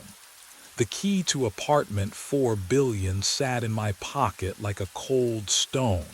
I'd carried it for weeks now. Following Max, returning it under the mat, pretending everything made sense. What would you do if every shred of evidence pointed to your own death? Would you keep pretending? Keep walking? I parked outside the Millbrook complex and sat there. Engine ticking, hands shaking. The building manager said 4 billion was vacant. No tenant since 2014, but the key worked. The dog bed was real. Max was real. I got out. The hallway on the 4th floor smelled wrong, not like rot or mildew, but like absence itself. Like air that hadn't moved in years. The brass key scraped against the lock, too loud in the silence. The door opened. Empty. Not just unfurnished. Empty in a way that felt deliberate. No dust patterns where furniture once stood. No marks on the walls. Just bare floorboards and a dog bed in the center of the room, Max's name stitched in faded blue thread. And beside it, a framed photo lying face up. But what I saw in that frame would unravel everything I thought I knew. I knelt down. My knees cracked against the wood. The photo showed me, younger, maybe 5 years ago, kneeling on a porch. Max sat beside me, tongue out happy. Behind us, the blue door. And beyond that, through the window, smoke. Gray tendrils curling against glass. March 7th, 2015. The date was written on the back in my handwriting. I lifted the frame. The glass caught the dim hallway light, and my reflection stared back. Not me. Not exactly. The eyes were hollow, burned edges around the sockets. Mouth open in a silent scream I couldn't hear. And then, footsteps in the hallway behind me. The footsteps stopped just outside the door.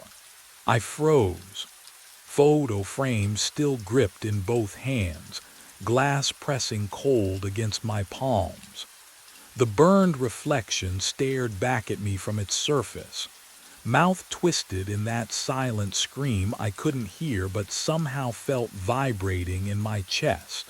Then the voice came, low, familiar, like hearing a recording of yourself played back through water. Max has been walking himself for 9 years, trying to bring me home. The air in the hallway smelled wrong. Not musty or stale like an abandoned building should smell, but clean, antiseptic, like a hospital corridor at 3 in the morning. I died in that house. My breath caught. The frame slipped an inch in my sweating grip. You're me. You just don't remember yet. I spun toward the doorway, empty. The hallway stretched in both directions, fluorescent lights buzzing overhead, flickering in a rhythm that felt deliberate. Doors lined the walls, all closed, all silent. The building made no sound at all, no distant television, no running water, no footsteps retreating. What would you do? Would you run? Would you convince yourself you'd imagined it? I couldn't move, because Max was there, sitting perfectly still in the doorway, exactly where he'd been when I entered. His amber eyes locked on mine with an intensity I'd mistaken for loyalty these past weeks. His tail lay flat against the floor, unmoving. Dogs wag when they see their owners. Dogs shift their weight, pant, tilt their heads. Max did none of those things. He just watched, like he was waiting for me to understand something I should have known all along. But what I didn't know yet was that understanding wouldn't save me. I stepped toward him, legs shaking. Max. His ears didn't twitch at his name. He didn't blink. And when I got close enough to see my own reflection in those amber eyes, I saw the truth staring back. Not my face, but the burned one from the photograph. Hollow, ancient, waiting. The frame fell from my hands and shattered on the floor, and that's when Max finally moved, standing slowly, turning toward the hallway, looking back once as if to say, "Follow." I followed Max toward the hallway window. The glass was cold. I could feel it from 3 feet away, that unnatural chill that makes your skin prickle. My breath didn't fog it. I stepped closer. The reflection wasn't mine. Oh, it wore my face. Same cheekbones, same jawline, but the skin was melted wax pulled tight over bone. Burns crawled up the neck like vines. The eyes, older, so much older. The mouth moved without sound, forming 2 words over and over. Come home. Have you ever run from yourself? From the thing you know you are but refuse to see? I ran. My feet hit the stairs. The apartment door slammed behind me. Cold air bit my lungs as I burst onto the street. I didn't think, didn't need to. My body knew the route. 6 blocks straight. Streetlights flickered overhead. My footsteps echoed off empty storefronts, alone, always alone. But I could hear something else beneath them. Pause steady, relentless, turn left. The blue door loomed ahead, paint peeling like dead skin. I don't remember deciding to go inside, but my hand was already on the knob. It opened. The house smelled like wet ash and copper. Photos lined the walls just as before, but now they were moving, not like film, like time-lapse decay. In the first frame, I was 5, holding a birthday cake. As I watched, the candles melted. My face grew. 10 years old. 15, 20. The smile faded, the eyes hollowed. But what I saw in the last frame made my throat close. Max sat on the mantel beside his collar, perfectly still. Not a dog anymore. Never a dog, just waiting. His amber eyes locked onto mine, and in them I saw every night of the past 9 years folding in on themselves like origami, collapsing into this single moment. And I realized the route had never been about walking him home at all. The glass didn't shatter, it parted like water, like smoke. The reflection stepped through and the smell hit me first, ash and copper and something older. Charred meat left too long in summer heat. My stomach twisted, but I couldn't look away. Because it was me, my face, my height. My posture, the slight forward lean from years of walking dogs in the cold. But the skin, oh God, the skin was wrong, melted in places, stretched too tight over the left cheekbone. The eyes were mine, though, same green, same exhaustion. It raised one hand, palm up, offering. "You don't have to be afraid," it said, and the voice was mine too, just deeper, smoke damaged. My legs wouldn't move. I wanted to run. I wanted to scream. But all I could do was stare at that outstretched hand, at the burned scars crawling up the wrist like roots. 9 years, it whispered. Max has been so patient. I turned. Max sat on the mantel, perfectly still, watching, waiting. What? What happens if I take your hand? The reflection smiled. It cracked the burned skin at the corners. You come home. That's when I understood what home meant. What Max had been walking toward every single night at 11. Not a place, an ending, but the thing I couldn't explain. The thing that terrified me more than the scars or the smell or the wrongness of it all was that part of me wanted to reach out.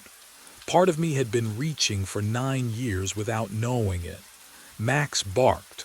Once. Sharp. Final. My hand moved before my mind could stop it. The reflection's fingers closed around mine, and the cold was immediate, deeper than winter, deeper than bone. The house groaned. The photos on the walls stopped shifting, faces freezing mid-decay. The smell of smoke thickened. I tasted it, felt it coat my throat, and then I'm in the van, engine running. Dashboard clock reads 10:58. My hand rests on the steering wheel. Keys dangle from the ignition. In the passenger seat, my phone buzzes with a reminder. 4 billion pickup, 11 p.m. I know this moment. I've lived it before. But here's what changed. Here's what I know now that I didn't know then. I can feel the hand still gripping mine, even though I'm alone, even though the reflection is gone. The cold hasn't left. It lives under my skin now, threaded through every vein, wrapping around my ribs like wire. I put the van in drive. 6 blocks. Turn left. Blue door. Max will be waiting at apartment 4 billion. He always is.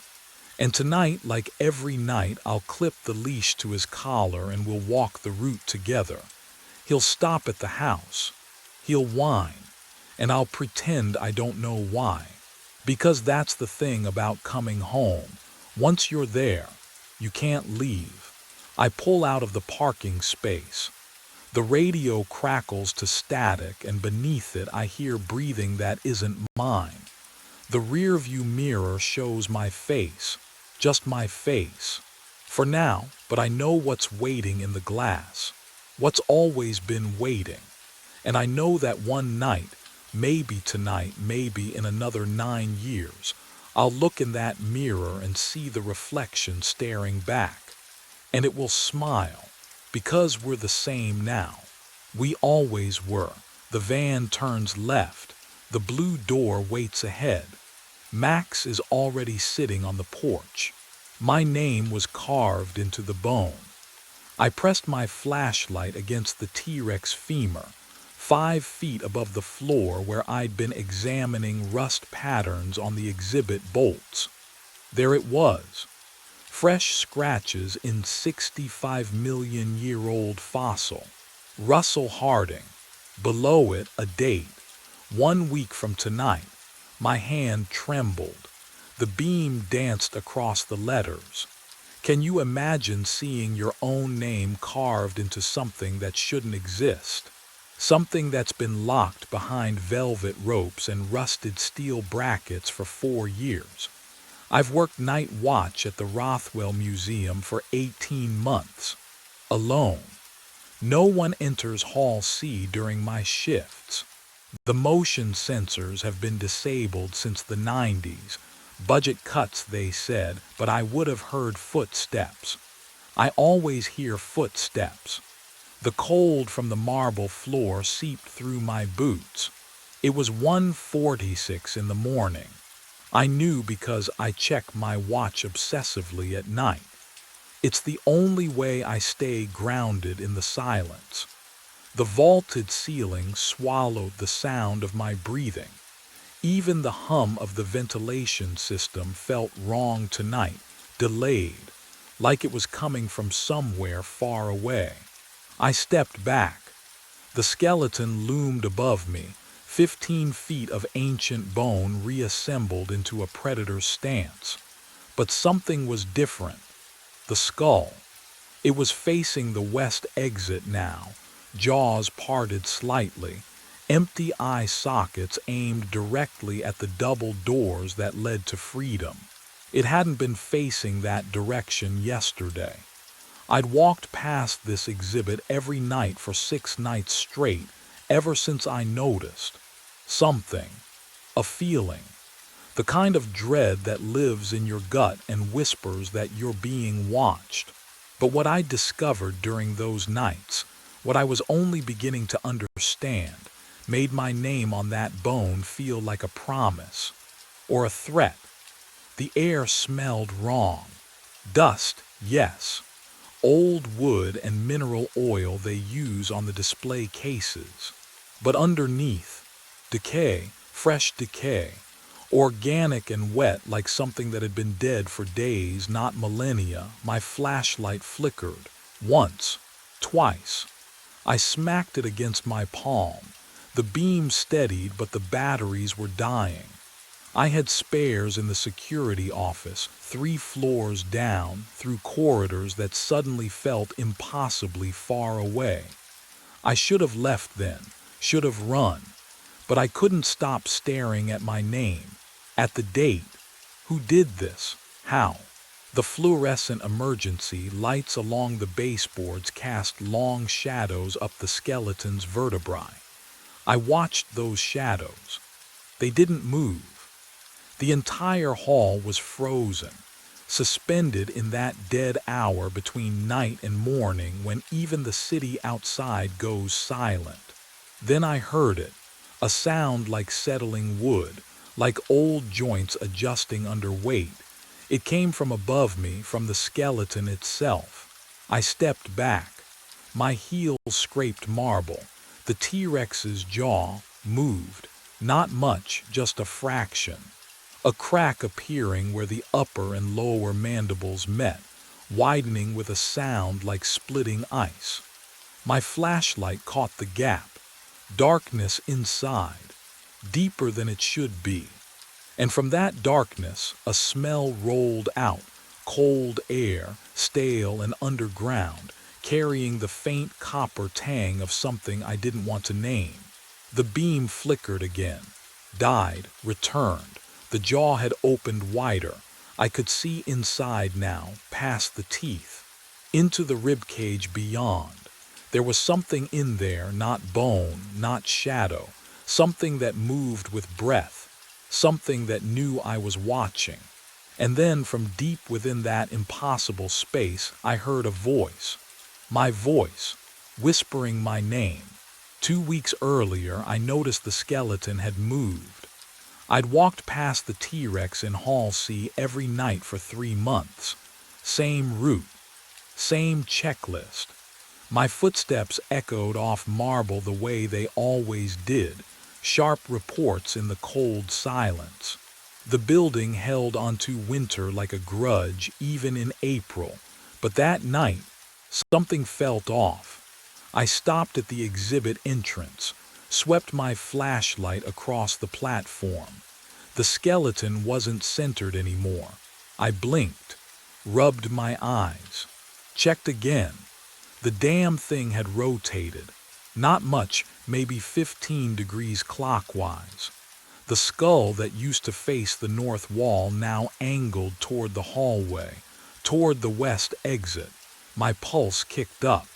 I pulled chalk from my belt and marked the base. 4 precise lines where the display bolts met the floor. If this was a prank, I'd have proof tomorrow. The next morning, I caught Evelyn Price before her coffee cooled. Showed her the photos on my phone. "Someone moved the exhibit," I said. She glanced at the screen, shrugged. "Kids, probably. Urban explorers. They break in sometimes." "The motion sensors. Haven't worked in Hall C for years." She sipped her coffee. "You know that, Russell." I did know that. But what I didn't know was how anyone could have moved 3 tons of fossilized bone without leaving a trace. That afternoon, I returned to the exhibit with a wrench, knelt beside the bolts. The metal was ice cold under my fingertips, rough with corrosion. I tried to turn one. It didn't budge. None of them did. The rust had fused them to the floor, thick orange patterns that looked decades old, untouched, unmoved. But the chalk marks told a different story.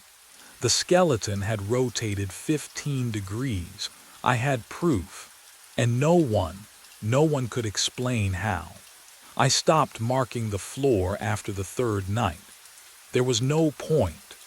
The chalk lines had multiplied into a perfect geometric record of 15-degree intervals, each one precisely measured, undeniable. I knew the pattern now. Every night at exactly 1:47 in the morning, the skeleton moved.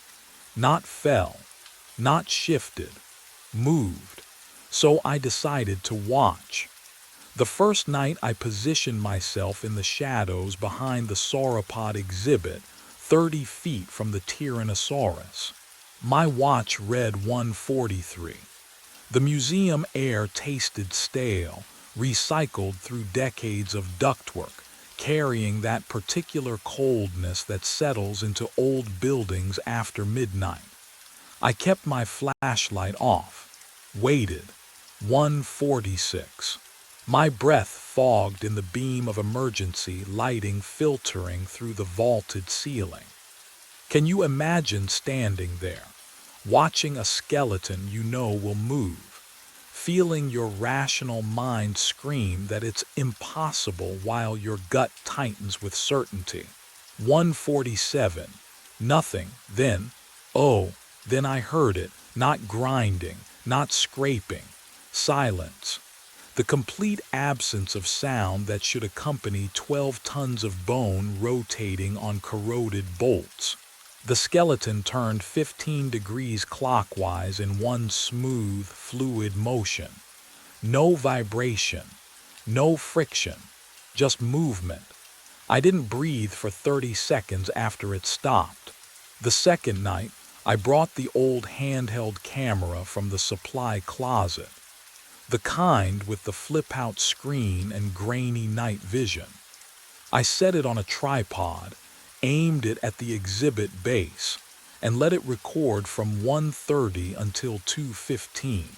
When I reviewed the footage in the security office, my hands shook so badly I nearly dropped the camera. But what I saw on that screen would change everything. The playback showed exactly what I'd witnessed. Smooth rotation, no mechanism, no explanation, just bone pivoting on fused steel as if the laws of physics had quietly excused themselves. And in the silence of that impossible movement, the camera had captured something else. A faint rhythmic pulse, like a heartbeat, buried beneath the white noise. The footage played on loop in my mind as I returned to Hall C the next afternoon. That pulse beneath the static. I needed to look closer at the exhibit itself, not just watch it move. The platform stood 3 feet high, reinforced steel bolted into the marble floor. I crouched beside it, running my flashlight along the base. Dust coated everything, thick, undisturbed years of accumulation. The bolts were orange with rust, fused solid just as Evelyn had said. But there, near the back corner, something gleamed. A metal plaque, small, maybe 6 inches across. It sat flush against the platform's edge, half hidden by shadow. I leaned in, angling the light. The engraving was precise, professional, assembled 1987 from 3 excavation sites. Hell Creek Formation, Montana; Lance Formation, Wyoming; unidentified remains from Philadelphia County mistakenly cataloged as fossilized material. I read it twice, 3 times. Unidentified remains, human remains. My throat tightened. The air in Hall C suddenly felt thicker, harder to breathe. I pulled out my phone and snapped photos of the plaque, then stood and walked quickly to the archive room in the basement. The filing cabinets were a mess, decades of documentation crammed into rusted drawers that screamed when I yanked them open. I searched for exhibit records, installation notes, anything from 1987. Nothing. No mention of the plaque, no mention of mixed remains. The official documentation listed only the Hell Creek and Lance formations. 2 sites, not 3. But what I'd found down there wasn't the strangest part. I returned to Hall C an hour later, kneeling again beside the platform. The plaque was still there, gleaming faintly in my flashlight beam. I reached out, hesitated, then pressed my palm flat against the metal. It was warm, not room temperature, warm, like something alive had been touching it moments before. The skeleton loomed above me, silent and still, but I could swear I felt it watching, waiting for 1:47 a.m. And I realized I had no idea what would happen when it finished turning. I positioned myself in the far corner of Hall C at 1:39 a.m. 8 minutes until the skeleton moved again. The marble floor beneath my boots felt glacier cold, even through rubber soles. My breath misted in the air. Thin white clouds that shouldn't exist in a climate-controlled building. The T-Rex loomed 15 feet away, silent, waiting. I'd seen it rotate on camera, but watching through a screen was different than standing here. Can you imagine the difference? Pixels versus bone, distance versus proximity, safety versus... Whatever this was, my heart hammered against my ribs. 1:43, 4 minutes. The hall's heating vents rattled somewhere above, but the sound was wrong, delayed, like an echo arriving before the source. That uncanny wrongness crawled up my spine. 1:46, 60 seconds. I held my breath. The skeleton stood motionless, ancient bone fused to corroded steel. Nothing suggested movement was even possible, and yet, 1:47 a.m. The T-Rex rotated, smooth, impossible, 15 degrees clockwise with the whisper of grinding stone. No mechanism, no explanation, just bone pivoting on rust. Then it stopped. Silence pressed against my eardrums, and from deep inside the ribcage, a voice, my voice. I've been trapped here since 1987. The words echoed through hollow bone, distorted but unmistakable. Every night I turned toward freedom, my legs locked, my throat closed. Don't be here when I face the exit. The voice fell silent. The skeleton remained still. What would you do? Run? Investigate? I stood frozen, trying to process what I'd just heard. My own voice. But I hadn't spoken, my own words. But I'd never said them. But the real question burned deeper than fear. If that was me inside the bones, where was I standing right now? I fled Hall C and went straight to the archives. The basement stairwell was narrower than I remembered. My flashlight beam shook against the concrete walls. Each step echoed too loud, then too soft, like the building was swallowing sound. The archive door was wedged open with a rusted fire extinguisher. Inside, the air hit me first, thick with mold and something sweeter. Rot. Not food rot, paper rot. The kind that gets into your throat and stays there. I yanked the chain for the overhead bulb. It flickered twice before holding. Rows of filing cabinets stretched into shadow. Water dripped somewhere behind the shelves, steady as a metronome. The floor was slick. My boots left prints in something dark I didn't want to identify. 1987. I needed anything from 1987. The cabinets were labeled by decade, but the order made no sense. 70s next to 90s. 60s missing entirely. I pulled drawer after drawer. My fingers came away black with dust and moisture.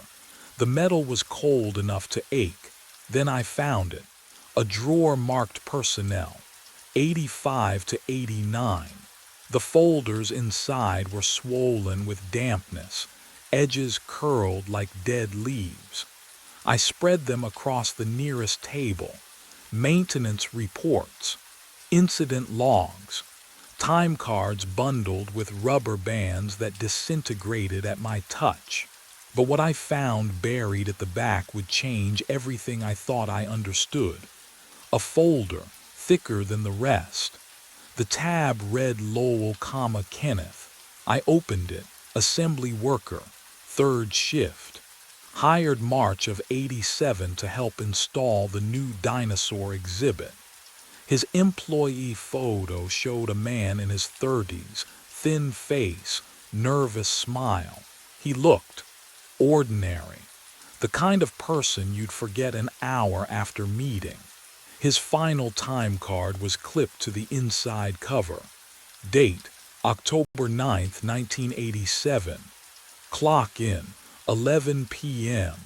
Clock out, blank. But someone had written in red ink across the bottom. Last seen 1:47 a.m. Hall C framework assembly. My hands wouldn't stay steady. The flashlight rolled off the table and clattered to the wet floor. There was more. An incident report. Single page. Typed. Employee Kenneth Lowell failed to report for shift end. Search conducted. No trace found. Last confirmed location inside T-Rex skeletal framework during vertebrae installation. Police notified. Investigation inconclusive. Case suspended November '87. Body never recovered because he was still there, inside the bones, inside the thing that turned every night at 1:47. I looked back at his photo, at his eyes, and that's when I noticed the handwriting at the bottom of the report. The note someone had scrawled in faded pencil, almost invisible now after decades in the damp. It said, "He's not the first. The archive had more than personnel files. I found the security tapes in a cardboard box behind the water heater. The smell hit me first: mildew and old plastic, decades of neglect compressed into one rotting corner. VHS cases labeled in faded marker: March '94, October 2001, September 2009. Each one marked the same month, September or October. My hands trembled as I fed the first tape into the ancient player mounted on a rusted cart. The monitor flickered to life, gray static. Then grainy footage of Hall C. A man stood beneath the T-Rex. 40s, tired eyes. Security uniform just like mine. He was talking to someone off camera. No, wait. His lips moved, but the audio was distorted. I turned up the volume. "Shouldn't be here. I tried to warn you," his own voice. Echoing from the skeleton, I watched him stumble backward, watched him shine his flashlight on the femur, watched him find something carved there. His face went pale. The timestamp read October 4th, 1994, night 6. The footage cut to static. I loaded the next tape. Different man, same scene. 2001. He pressed his palm against the bone, reading something I couldn't see. His mouth formed silent words. Then he looked directly at the camera. And I swear he was looking at me. The tape ended abruptly. I went through 4 more, each one the same, different faces, same terror, same night, night 6. But what chilled me most was the realization creeping up my spine like cold fingers. None of those men ever filed a final report. None of them clocked out. I pulled up the employment records on my phone, cross-referenced the dates. All of them vanished, without a trace. On night 6, tonight was my 5th night, and tomorrow, the pattern would demand its answer. Night 6 arrived with the weight of inevitability. I stood in the basement office at 1:43 a.m., staring at the tools I'd laid across the desk. A crowbar, bolt cutters, a hammer heavy enough to shatter bone, or whatever those fossils had become. The metal felt cold in my palms, slick with the nervous sweat that had started hours ago and never stopped. Could I really do this? Dismantle a priceless museum exhibit based on grainy VHS tapes and my own unraveling mind? What would you do? I climbed the stairs. Each step echoed through the empty building like a countdown. The crowbar scraped against my belt with every movement, a metallic whisper that made my teeth ache. At 1:45, I pushed through the doors into Hall C. The T-Rex stood motionless beneath the vaulted ceiling. No movement, no sound, just bone and shadow and the smell of something wrong. Not decay exactly, but time itself gone sour. I approached the femur where I'd seen my name carved. My flashlight beam trembled across the surface, catching the grooves of letters. Russell Harding, still there, still dated 1 week from tonight. I lowered the beam. Kenneth Lowell's name sat directly beneath mine, carved in identical script. 1987 scratched beside it. But what I found beneath Kenneth's name made my breath catch in my throat. Another name, Samuel Ortiz. 1994. I angled the light lower, hands shaking now. Jacob Reinhardt. 2001. Michael Chen. 2008. The names descended down the length of the femur like tombstones, each one separated by 6 or 7 years. I counted them as the crowbar slipped from my grip and clattered against the marble floor, the sound impossibly loud in the suffocating silence. 12 names, 12 watchmen, and at 1:47 a.m. the skeleton began to move. The grinding sound filled Hall C as bones scraped against fused steel. Slow, deliberate. The T-Rex skeleton pivoted the final 15 degrees until its skull faced the museum exit dead-on. I stumbled backward. My wrench clattered against marble. The rotation stopped. Silence pressed against my eardrums, thick and suffocating. My breath came in short gasps that echoed off the vaulted ceiling. The air smelled wrong, metallic, like copper wire left too long in water. Then the jaw moved, not fast, not violent, just opening, inch by impossible inch. The ancient hinges shouldn't function. They'd been wired shut since 1987, but they swung wide with a wet, grinding noise that made my teeth ache. What would you do? Stand there? Run? I couldn't move. The rib cage came next. Each bone separated with surgical precision, splitting along invisible seams I'd never noticed before. The sound was organic, living, like something hatching from the inside out. A figure emerged from between the ribs. Human, solid, real. Wearing a security uniform I'd only seen in archive photographs, navy blue with gold piping, the Rothwell Museum patch from 3 decades ago. The man stepped through bone as though passing through fog, his boots making no sound against the floor. I recognized his face immediately. My face, older, weathered. Deep lines carved around eyes that had seen too many nights. Gray threaded through hair I still kept dark, but the scar above his left eyebrow. I'd gotten that when my daughter pushed me into the pool edge, 7 years ago. He looked at me with something worse than fear, pity. I tried to warn you, he said. His voice was mine, roughened by decades I hadn't lived yet. But what he said next would make everything I discovered seem like mercy. I ran, my boots hammered against marble as I bolted for the exit. Behind me, the older version of myself didn't follow, just watched with that terrible, knowing sadness.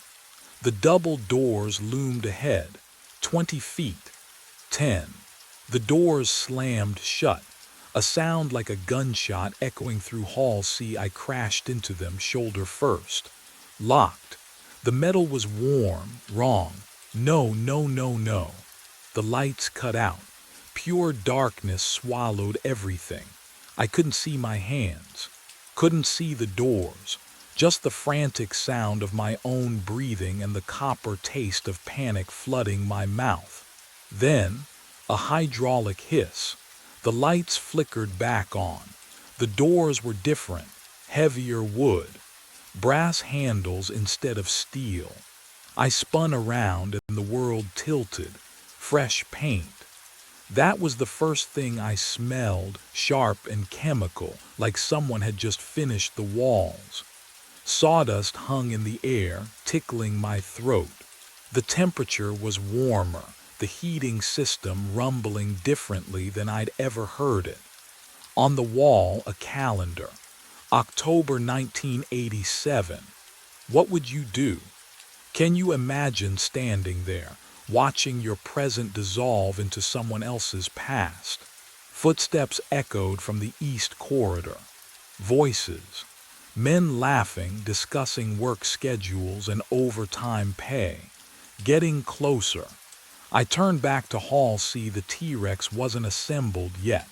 Just the metal framework, a skeletal cage of support beams waiting for bones, tools scattered across the floor, work lights casting harsh shadows.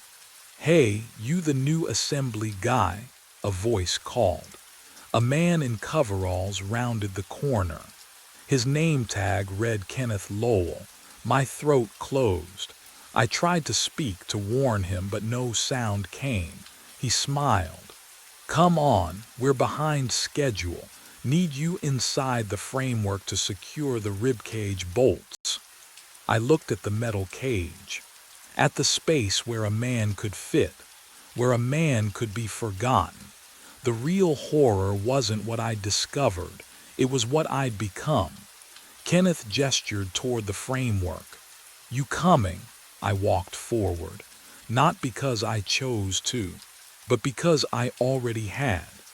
The metal was cold against my palms as I climbed inside. The coffee was always black, never cream. I balanced the porcelain cup on its saucer as I climbed the stairs to the second floor. 3 exactly. The Ashmont Hotel settled around me with its usual creaks. Old wood breathing, copper pipes ticking behind the walls. My footsteps on the threadbare carpet made no sound. They never did anymore, but I hadn't thought much about it. Room 12's door waited at the end of the hallway. Floral wallpaper peeled at the edges. The air smelled wrong up here. Not the usual bergamot and old carpet. Something colder, metallic. I knocked twice. "Come in," a voice said from inside, soft, familiar. The door wasn't locked. It never was. I pushed it open with my elbow, careful not to spill the coffee. The room was dark except for a sliver of light beneath the bathroom door. "Sir, your coffee." The bathroom door opened. But what I saw standing there would shatter everything I thought I knew about the last 6 days. The man stepped into the dim light. He wore a porter's uniform, navy blue with brass buttons, exactly like mine. The name tag pinned to his chest caught the glow from the hallway. Ian Holly's, my name. He held something in his palm, another name tag scratched. Old. He extended it toward me, and I saw my own name engraved there too. "You've been very reliable," he whispered. His voice scraped like rust. 6 nights in a row. I set the coffee down, my hand trembled. I don't understand." He reached into his pocket, pulled out a brass room key, held it up so I could see the engraving. "Ian Holly's, room 12. Your shift ended 6 days ago." His tired eyes met mine. "You died in the stairwell. The air left my lungs. You've been delivering coffee to yourself." And that's when I remembered the taste of blood in my mouth, and the sound of my skull cracking against the railing. My mind raced back, 6 nights earlier, before I understood what I'd become. The shift started like all the others. I clocked in at 11 p.m., the brass time card slot cold against my knuckles. The Ashmont Hotel lobby stretched empty before me, marble counter gleaming under dim Art Deco fixtures, the smell of old carpet and bergamot hanging thick in the air. Providence slept outside those tall windows. Inside I was alone. That's how I preferred it. No day staff asking how I was. No concerned managers like Claire leaving voicemails I wouldn't return. Just me and the routine. Reliable Ian Holly's. Never took a sick day. Never complained about the exhaustion that had settled into my bones like frost. At 3 a.m. exactly, the phone rang. The sound cut through the silence, sharp and insistent. I lifted the receiver. "Front desk." A voice, barely a whisper. "Room 12. Black coffee, no cream, no sugar." "Right away, sir." I should have noticed something then. The way the request felt, familiar, like I'd heard it before, though this was the first call all night. But what happened next would unravel everything I thought I knew. I prepared the coffee in the back room, hands moving through muscle memory. Carried the tray to the elevator. The ascent hummed in my ears, too loud, too slow. Second floor. The hallway stretched before me, narrow and dim. Room 12's door stood slightly ajar. I knocked twice. Room service. Come in. The man sat on the bed's edge, hotel robe hanging loose on his frame. He looked tired, 60s maybe. Eyes that had seen too many sleepless nights. He took the coffee without looking at me. Same time tomorrow, he said, not a question, a fact. I nodded, turned to leave.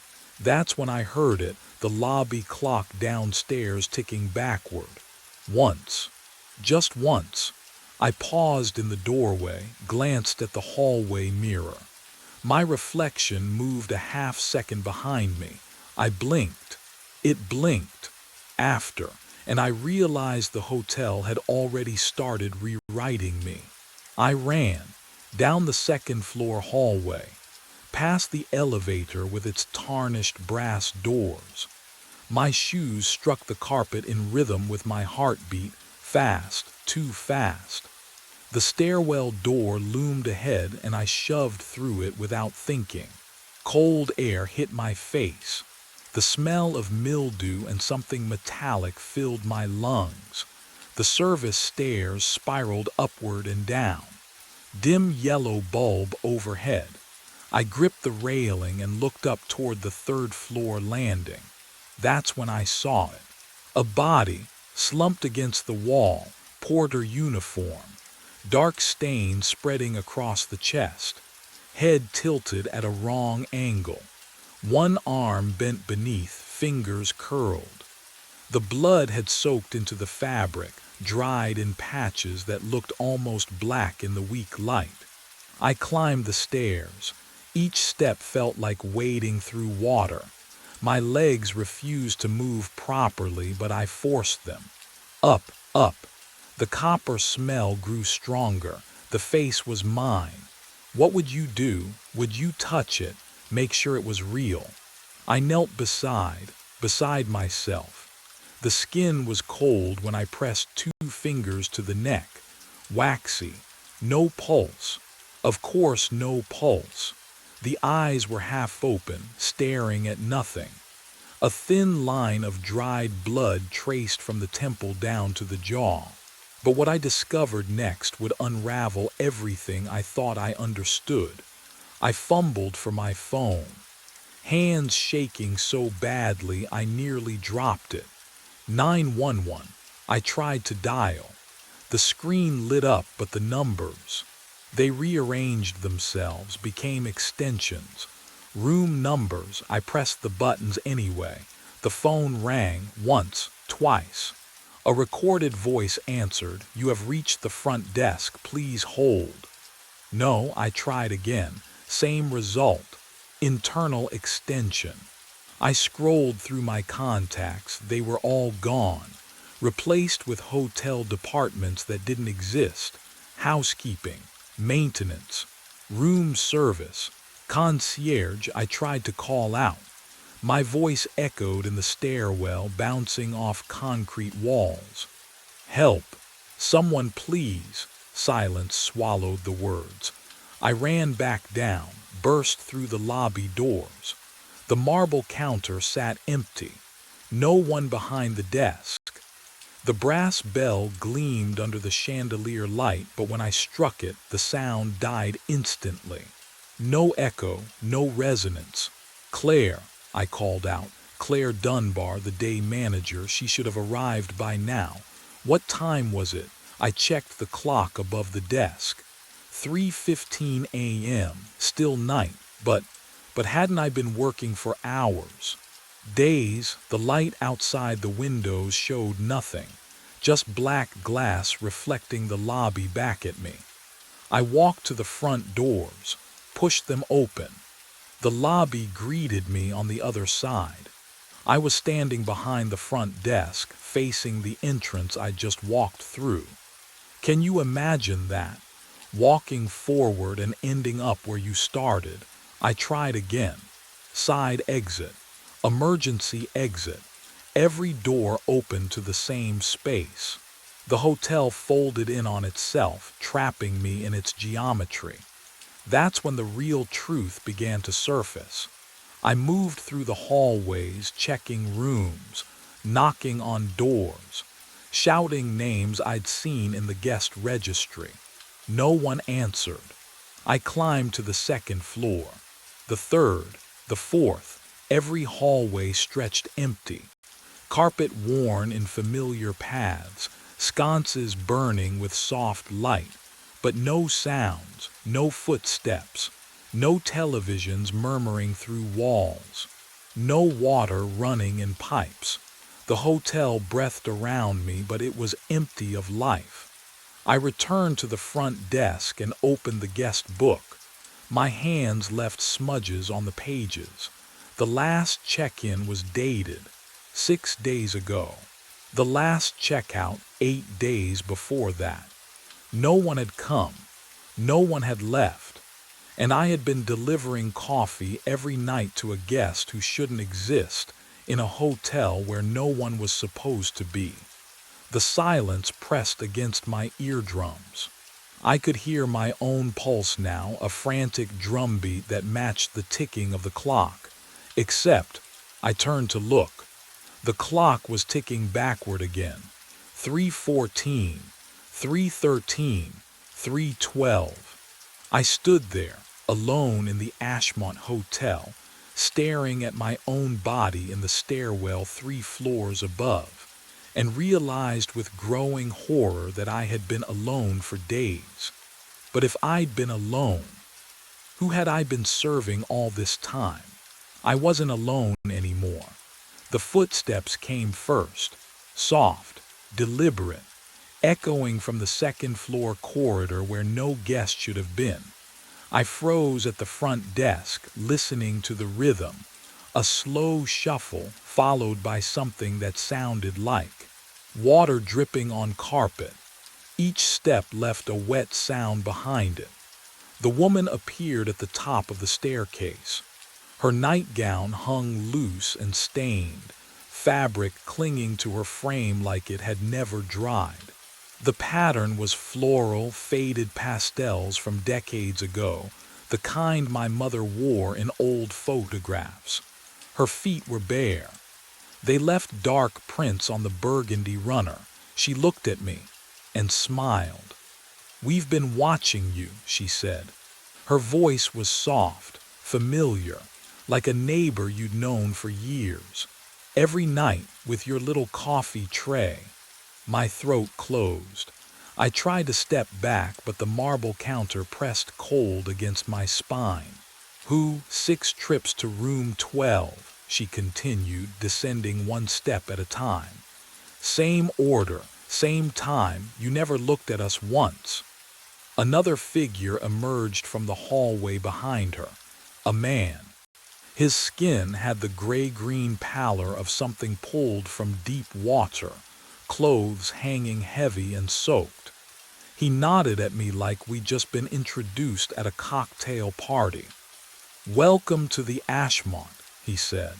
The smell hit me then, mildew and old perfume mixed with the bergamot that always clung to the lobby air. But underneath, something else, something wrong. They moved closer, not threatening, just present. "You're the newest one," the woman said gently. And that's when I understood what they truly meant by welcome. I ran, my footsteps echoed down the corridor, multiplied, became a dozen sets of boots pounding carpet. I didn't look back, couldn't. The front doors glowed ahead, brass handles, frosted glass, escape. I hit the doors hard. Cold metal burned my palms. They swung open to bergamot air and marble tile. The lobby, the same lobby, behind me now, ahead of me simultaneously. No, I'd run straight. I tried again. pushed through the doors, felt autumn wind on my face for half a breath, then bergamot, then marble under my boots. The brass bell sat on the counter, gleaming, mocking. Third time, fourth. Each time the doors opened to the place I'd just left. The hallways then, service corridors, loading dock. I ran until my legs ached with remembered exhaustion. The second floor hallway stretched before me, impossibly long. Room 7, room 9, room 7 again. The numbers repeated like a stutter. Room 12 appeared on both sides of the hall simultaneously. What would you do when every door leads back to the cage? But the real horror was waiting at the front desk. The guest book lay open, old leather, pages yellowed and swollen with decades of humidity. I'd signed guests in and out 1,000 times, never really looked at the entries before mine. I looked now. Oh God, my name, Ian Hollies, Ian Hollies, Ian Hollies. Hundreds of times, thousands. Signatures marching back through the pages. 1998 in confident script. 1973 in careful printing. 1952 in fountain pen loops that bled through the paper. The handwriting changed, decade after decade. Different hands, different lives, but always the same name. The hotel wasn't just trapping me, it was erasing who I'd been, replacing me, making me into every porter who'd ever died here. And I could feel it happening. My memories blurring at the edges, my signature already shifting into something that wasn't quite mine anymore. The pain came back first, not all at once, in fragments, like glass breaking in slow motion, each shard catching light before it falls. I stood at the front desk, staring at my name written in 100 different hands, and my chest tightened. The same tightness, the one I'd ignored. It happened. When, 1 week ago, maybe longer, time felt slippery here like water through my fingers. I remembered the beginning of my shift, clocking in, the usual routine. Coffee at 3 a.m. for room 12, but before that, oh God, before that, my chest had ached, sharp, insistent, like something twisting between my ribs. I'd ignored it. Of course I did. Have you ever been so tired you can't tell the difference between exhaustion and dying? The memory surfaced clearer now. I'd taken a break, just 5 minutes. Told myself I needed air, but the hotel didn't have air. Only the stale bergamot smell mixing with something metallic. Copper, old pennies. I'd climbed the stairwell, hand pressed to my chest, counting breaths. 1, 2, 3. The landing on the 3rd floor. I sat on the top step. Cold concrete through my uniform. My heartbeat thundered in my ears. Too fast, too loud, like fists pounding a locked door from the inside. But what I remembered next, that's when the truth began to surface. The dizziness hit without warning. The walls tilted. I tried to stand, but my legs weren't mine anymore. They buckled. I reached for the railing. Missed. My body lurched forward. Time stretched. I watched my hand grasp at empty air. Then the impact. My head struck the railing. A sound like wood splitting. Pain bloomed across my skull, white-hot and absolute. I tasted metal, blood flooding my mouth, coating my teeth, sliding down my throat. The world flipped. Ceiling became floor. Floor became darkness. And I fell through the nothing, fell through time itself, until I woke up at the front desk, clipboard in hand, ready to start my shift. Except, did I wake up, or did the hotel wake me? Did it breathe life back into my lungs just to trap me in its walls? I touched my head now. No wound, no blood, but I remembered the wetness, the warmth spreading beneath my skull, the way my vision narrowed to a pinpoint, then vanished completely. I died on those stairs. I died. And then I worked my shift. The guest book lay open before me. My signatures stared back. Different hands, different years. 53, 73, 98. They all remembered this moment too. They all stood here piecing together their deaths, realizing the hotel had already written their ending. The lobby clock ticked backward. Once. Twice. I looked up at the stairwell door. And that's when I understood. I'd been climbing those stairs every night, replaying my death over and over, thinking it was routine. I took the stairs two at a time back to room 12. The worn carpet muffled my footsteps, but the old wood beneath still groaned under my weight. My hand trembled as I reached for the door. It opened before I could knock. The guest stood there in his robe, holding that familiar cup of black coffee. Steam rose between us, carrying the bitter smell that had marked every delivery for 6 nights. "You," I said, my voice cracked. "Tell me what this is." He stepped aside, gestured me in. The room was cold, colder than any room should be. I crossed the threshold and the door closed behind me with a soft click that sounded too final. "Sit," he said. "I'll stand." He smiled, tired, sad. "I said the same thing 3 weeks ago." My chest tightened. "What do you mean?" "I was you." He set the coffee cup on the nightstand, his hands. I recognized the scar on his left thumb, the one I got from a broken luggage clasp 2 years ago. I delivered coffee to this room every night at 3 a.m. I found my body in the stairwell.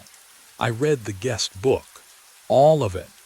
But what he said next would strip away the last thread of hope I was clinging to. He turned to face me fully, and the shadows in the room seemed to shift. His features blurred at the edges, then sharpened again. My own face stared back at me, older, more hollow, but unmistakably mine. "No," I whispered. "That's not." "This hotel keeps us," he said, and his voice was my voice, just worn down by weeks of speaking these same words. "We serve forever. You delivered coffee to me because I was you 3 weeks ago. Now you become the guest. The next porter will serve you. The cycle continues." I stepped back, hit the wall. The floral wallpaper felt damp under my palms. Can you imagine discovering your future is nothing but an endless loop of the worst night of your life? "The hotel feeds on us," he continued. His eyes, my eyes, held decades of exhaustion. "It takes everything we sacrificed. All those missed lunches, all those ignored warning signs, every time we chose work over living." He moved closer. "It turns devotion into fuel."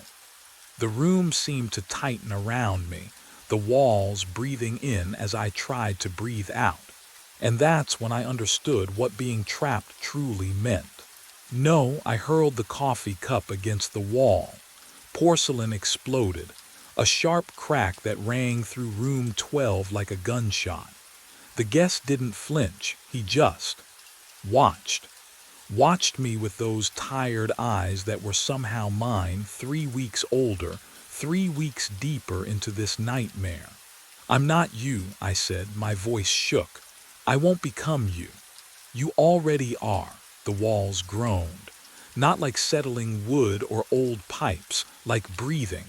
I turned, ran, out into the hallway where the carpet smelled like bergamot and mildew and something bitter I couldn't name. My shoes pounded against the floor, but the sound came back wrong, delayed by half a heartbeat, like the building was tasting each step before releasing it. Every door I passed had a brass plaque. Room 12, Room 12, Room 12. I stopped, spun around, behind me, the same. Identical doors stretched in both directions, fading into darkness that the hallway lights couldn't touch. Can you imagine? Every room the same, every number a lie. But what I saw when I opened the first door made my breath stop entirely. My uniform hung in the closet. Navy blazer, brass name tag, Ian Holly's night porter. The fabric swayed though no air moved. I slammed the door. Tried the next one. Same closet, same uniform, same name tag catching the light. Behind me, porcelain scraped against carpet. I turned slowly. The coffee stain from room 12 was spreading, crawling across the hallway floor like spilled ink. No, like blood, dark and wet and wrong. It moved toward me with purpose, tendrils reaching, and the smell, oh God, the smell wasn't coffee anymore. It was copper, metallic. The taste of it filled my mouth even though I hadn't touched it. The walls shifted inward. An inch, then another. Ian, my name whispered from behind every door. A dozen voices, 100, all mine, all slightly different. Ian Holly's. Ian, Ian. The hallway compressed. The doors multiplied. My reflection appeared in brass plaques that hadn't been polished in decades, fractured into countless versions of the same exhausted face.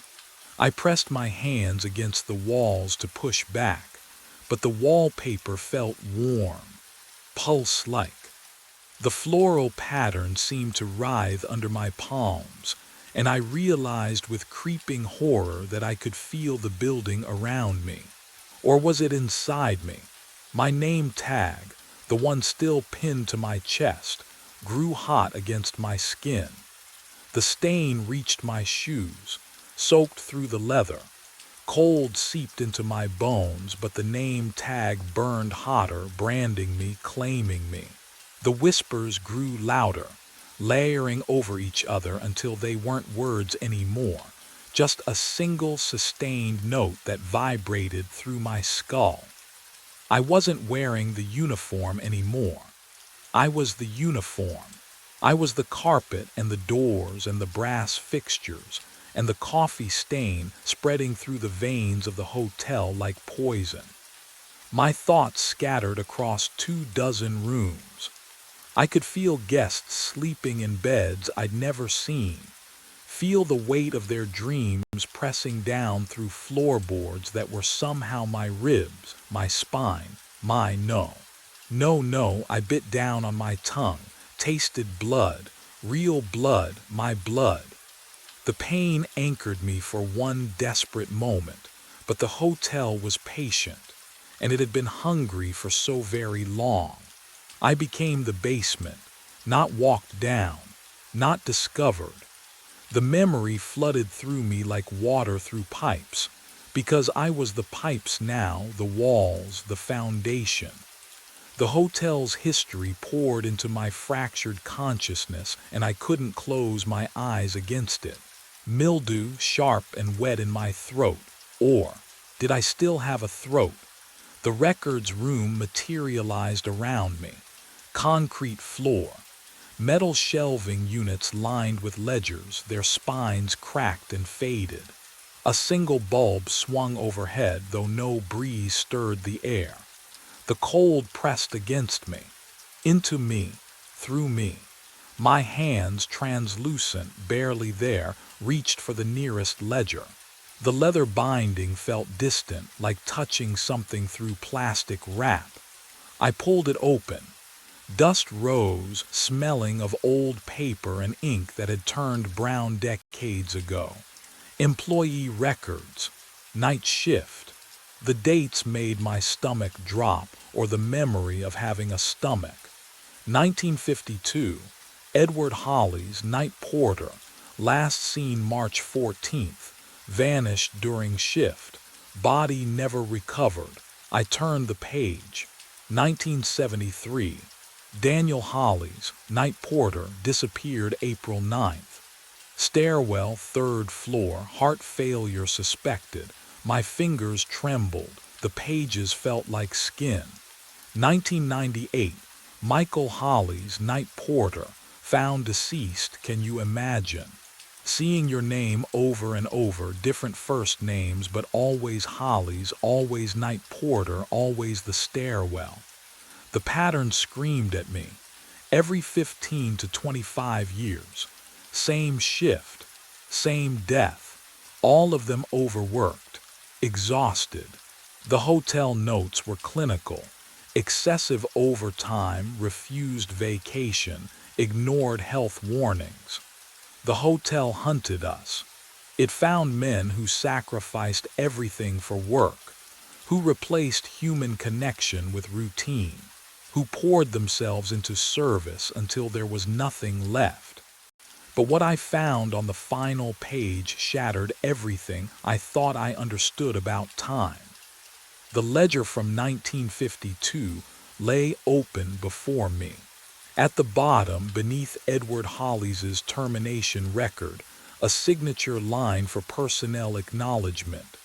The handwriting was mine, not similar, not close.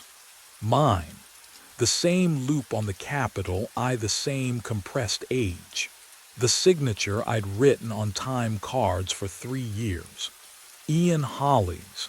March 15, 1952. I staggered back. The ledger slipped from my hands, but it didn't fall. It hovered, pages fluttering in that impossible breeze.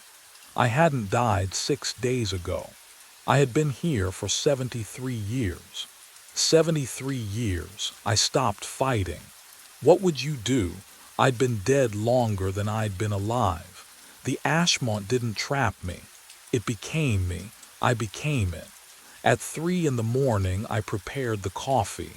My hands moved through the ritual without thought. Black, no sugar.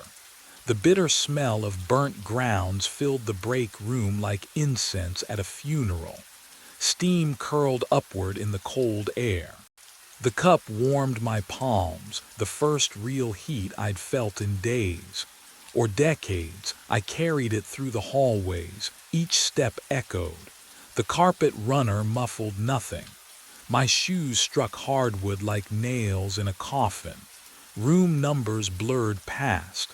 4, 7, 9, I didn't need to count. My body knew the path. Room 12 waited at the end. The door stood open, just a crack. Yellow light spilled into the hallway like something alive. I paused at the threshold. Inside, I couldn't see walls. Couldn't see floor, just that light. Infinite and empty and patient. But what I understood then changed everything. The hotel didn't want to destroy me. It wanted me to serve.